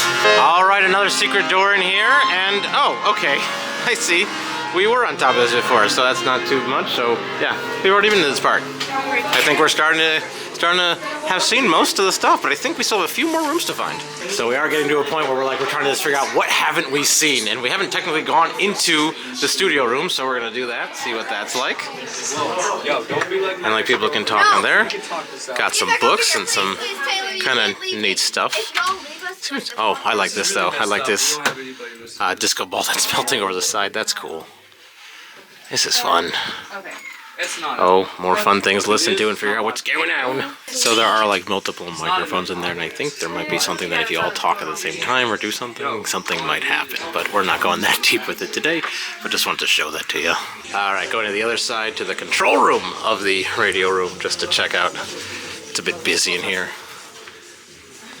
so it's hard to get on the microphones and do things, but I think, again, there's lots of like interactive connection-y things you can do.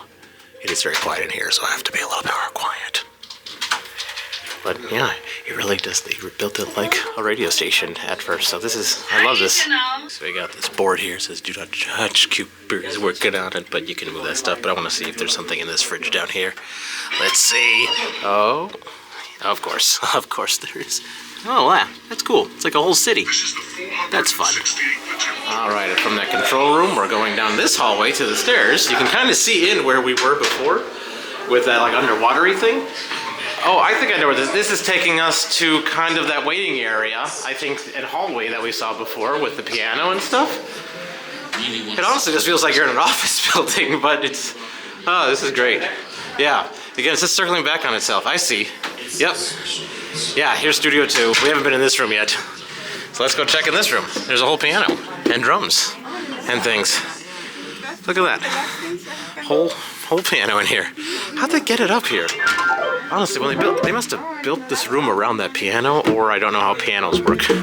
Yes, go. Yes. Watching Hello, I Am Clutch. Oh, there's a light. It's beckoning me. What's the light? What is the light? Oh.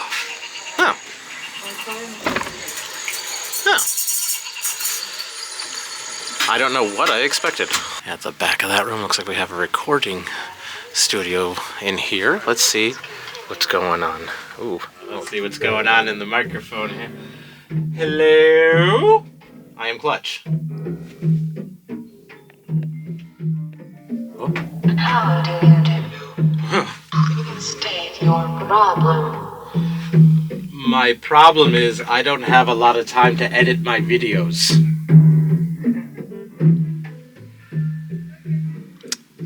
Thanks for your help. Appreciate it. Why do you send me your videos? Thanks for my help. Appreciate it. I almost got that. Alright, back in that break room to go to this other door over here, because I don't think we've been in this side yet. Yeah, this is new to us. Oh, looks like it's a bit of a dead end, but at the same time, it is still a new room. Wunderbar. Alright, we found these alligators, crocodiles. We found another door that we haven't gone through from this angle, but we're not sure where we're going to be. Oh no, we definitely have not been in here. No, definitely have not been in this room. Oh, that's cool. Wow. Wow. That's great. Ooh, everything like opens on this side. Ooh. And or, ah. I think we're continuing. Again, not sure if we're gonna end up somewhere we've already been or not, but, oh. Okay. This is, yeah, this is, I think that's like one of the most real exits that you can do? Okay, I think I see where we've ended up. I understand now. I understand. Okay, what do we get? Oh, open it up. Oh yeah, we have more to discover. I see. Oh, that's nice. The cassette up there. That's fun. So, learning a lot about myself But, without this experience. oh wow, it's very yellow in here. So yeah, found a whole bunch of other rooms here. Oh, does this do something? Boop. Oh, it made sounds. Didn't do much else.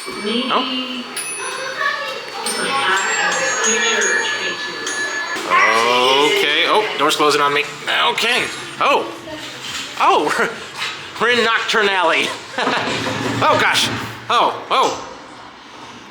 This is fun. So we thought, this is a whole separate section that we're finding that I can't believe there's this much room. That like, I don't even know where we're gonna end back up here because we went a very different way. But this is cool little alley. There's nothing in there. They're out of papers. But I think we got a door here, yeah? Where's it gonna take us? Oh yeah, we definitely haven't been in here either. This is psychedelic. Wow.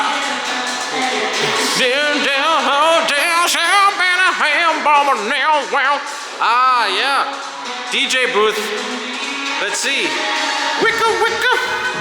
Wicka wicka. DJ Wicka Wicka Basket. Yeah. Oh, I can't stop. I must watch. Hello, I am Clutch. All right, walking out of that room. We got another door that we're not sure where it's gonna go. Oh, thank you. And it's here. Oh, this was kind of, I see, we're at this was the corner of the, like, event space, and so we were hidden in there. Yeah.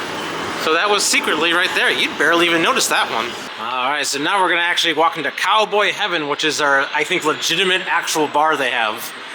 So you gotta find it, of course, but like, oh wow, it's crowded in here. But this is cool. Like, again, it's still kind of extended Meow Wolf stuff. Look at this cool guy here. I like this. But yeah, it's like a legitimate bar where you can get like drinks and I think some snacks. And it feels like it's like a dive bar, but you have to go all the way into the exhibit to find this, so this is great. Like there's legitimately a pool here, there's legitimately a jukebox over there. There's this fun like, oh, I wish it was fully animatronics back here, but this is still great. Look at all this. This is fantastic. Oh, that's cool. It looks like we got a pool shark here. So again, it is an actual legitimate like place to get food. So like they got, it says Cowboy Heaven. They got all this food here. Just to show you, like you got some main stuff, you got some sweet treats, you got hooch. I love that. Some not hooch, and they got some beer at the bottom here. And they also got some fancy schmancy drinks over here. Ooh, and these are $16 a piece, but they got some interesting stuff here. So like they got, this is fun, like legitimate like dive bar in the back of the Meow Wolf here. So I love that. I think that's great. All right, in the back of Cowboy Heaven, we got these curtains, and let's see, where does it take us to? Somewhere relatively normal. Okay. I feel like this is partially one way you might be able to kind of exit. I don't know. This feels like a back hallway. And like any good Meow Wolf, there's a humongous refrigerator here that's definitely not a refrigerator. So, refrigerator hallway. Oh, I love when these exist. This is, again, there's kind of like overlaps with other Meow Wolves here, where there's other, like this one of the most classic things from the original one. But let's see, we got another, oh, okay, I see. We were in here, we've been in here, but I think there's a few doors we haven't done. I don't think we've gone in here. Oh. Ooh, this is different. Look at this. Oh. It's like we're under the surface. Oh, I see. Yeah, it's like you're in the, like, under a garbage dump and things. Oh my gosh. So this is fun for me though. They have this Sea Rock City. That's an actual place I want to visit. So we definitely did this door, and I know we did that door, but I don't think we did this one. So let's see what's going on. Oh, that's it. That's not much. Okay, it's just a biblically accurate swan angel. Got it. All right, I think we've gone through most of the doors, so now we're gonna follow these big old red arrows and see where exactly it takes us. Oh, okay. Takes us into a hallway of things. Interesting. Okay, let's see where it goes. So yes, when you go out through those red arrows, that's like the legitimate exit, and I would assume, and of course, yes, you're exiting, thank you, into a gift shop. Oh yeah, so, okay, I see now where we are. We're back in that main hallway. I thought we'd actually be crossing like back and forth all the time. I didn't realize this was part of like the main area. Anyway, let's look around a little. Got a lot of hats here of different things, like of the scenes, like you got that underwater stuff, you got the actual ETNL radio thing. There's lots of fun things here. How much are these? Can I see? That's a $32 hat for you right there. I like this bumper sticker here. It says I died and went to cowboy heaven, Pearly Gates, Texas. That's awesome. That's $7 for that one. Got some fun magnets here. We got that gumball machine on the wall there, but like we got a picture of this, rat guy we saw. Meow Wolf Houston. You got this one that says Radio Tave. It's all bouncy. Come on, come on, come on. There you go. Bouncy. Thank you. How much is this thing? Let's see. $15 for that magnet. Woo! Those are Meow Wolf prices. Got some classic kind of shirts over here and some other things, and of course more magnets. I'm liking that they have all these magnets here. I think they're fun. Oh, and then a Cowboy Heaven bottle opener. That's great. Got some really great mugs over here. So this one says Meow Wolf Houston. A lot of fun stuff on there. And let's see. It is $19.50 for that guy. And then over here, just another kind of nice, simple mug, but I like it. Also $19.50. Ooh. And of course, another favorite thing of Clutch's stickers. So it looks like a lot of these are like $4 or $5, but it spins very lightly. But yeah, some Meow Wolf, some kind of just other random things, but oh, tattoo chicken! And of course you have the classic Meow Wolf plushie. Always like to tell people, apparently the real way they came up with the name Meow Wolf is they literally put words in like a hat, pulled it out, and the words they pulled out was Meow and Wolf, and that's how we got Meow Wolf. As far as I know, that's not a joke at all. That's legitimately how they came up with the name of the place. So thank you for coming along with me as we walked around Meow Wolf's Radio Tave here in Houston, Texas. That was a really good Meow Wolf. I had so much fun going around that. It did the thing I like that Meow Wolfs do. Some of my favorite ones do, that they like, it folds back in on itself. You're constantly not sure how to get from A to B, and even as you go through the whole thing, it gets fun to try to figure out how did we get where we were before, or you'll go through a door and all of a sudden you're back somewhere that you really had no idea you were about to be there, and that's what makes it so fun. So definitely love this place. I think this was a good Meow Wolf. So let me rank them for you to let you know. So before this, the Meow Wolfs for me were Santa Fe, Denver, Dallas, and then Las Vegas. So where does Houston fall? I probably do have to give it some time as to let it really fully settle. But I think this is number 2. I think this is number 2 on the list for me. I think this falls between Santa Fe and the Denver one for me. Now, it's hard to say exactly why. Again, time might change that, but I think this felt newer and more exciting than some of the more recent ones I've been to, where Dallas feels a little like Santa Fe to me, and Vegas, hard to explain, but just doesn't have the same oomph that some of the other ones does. And Denver's wonderful. It's big, but that's the one I've been to the most, so maybe I'm too familiar with it. But so this had excitement. Some of the rooms were just amazing. I like the theme of the radio station, so I think it just made it a little bit more exciting that way. But anyway, I've been rambling. So again, I'm gonna put it at number 2 on the Meow Wolf list as of today. But anyway, thank you for coming along with me. Goodbye. I am still Clutch.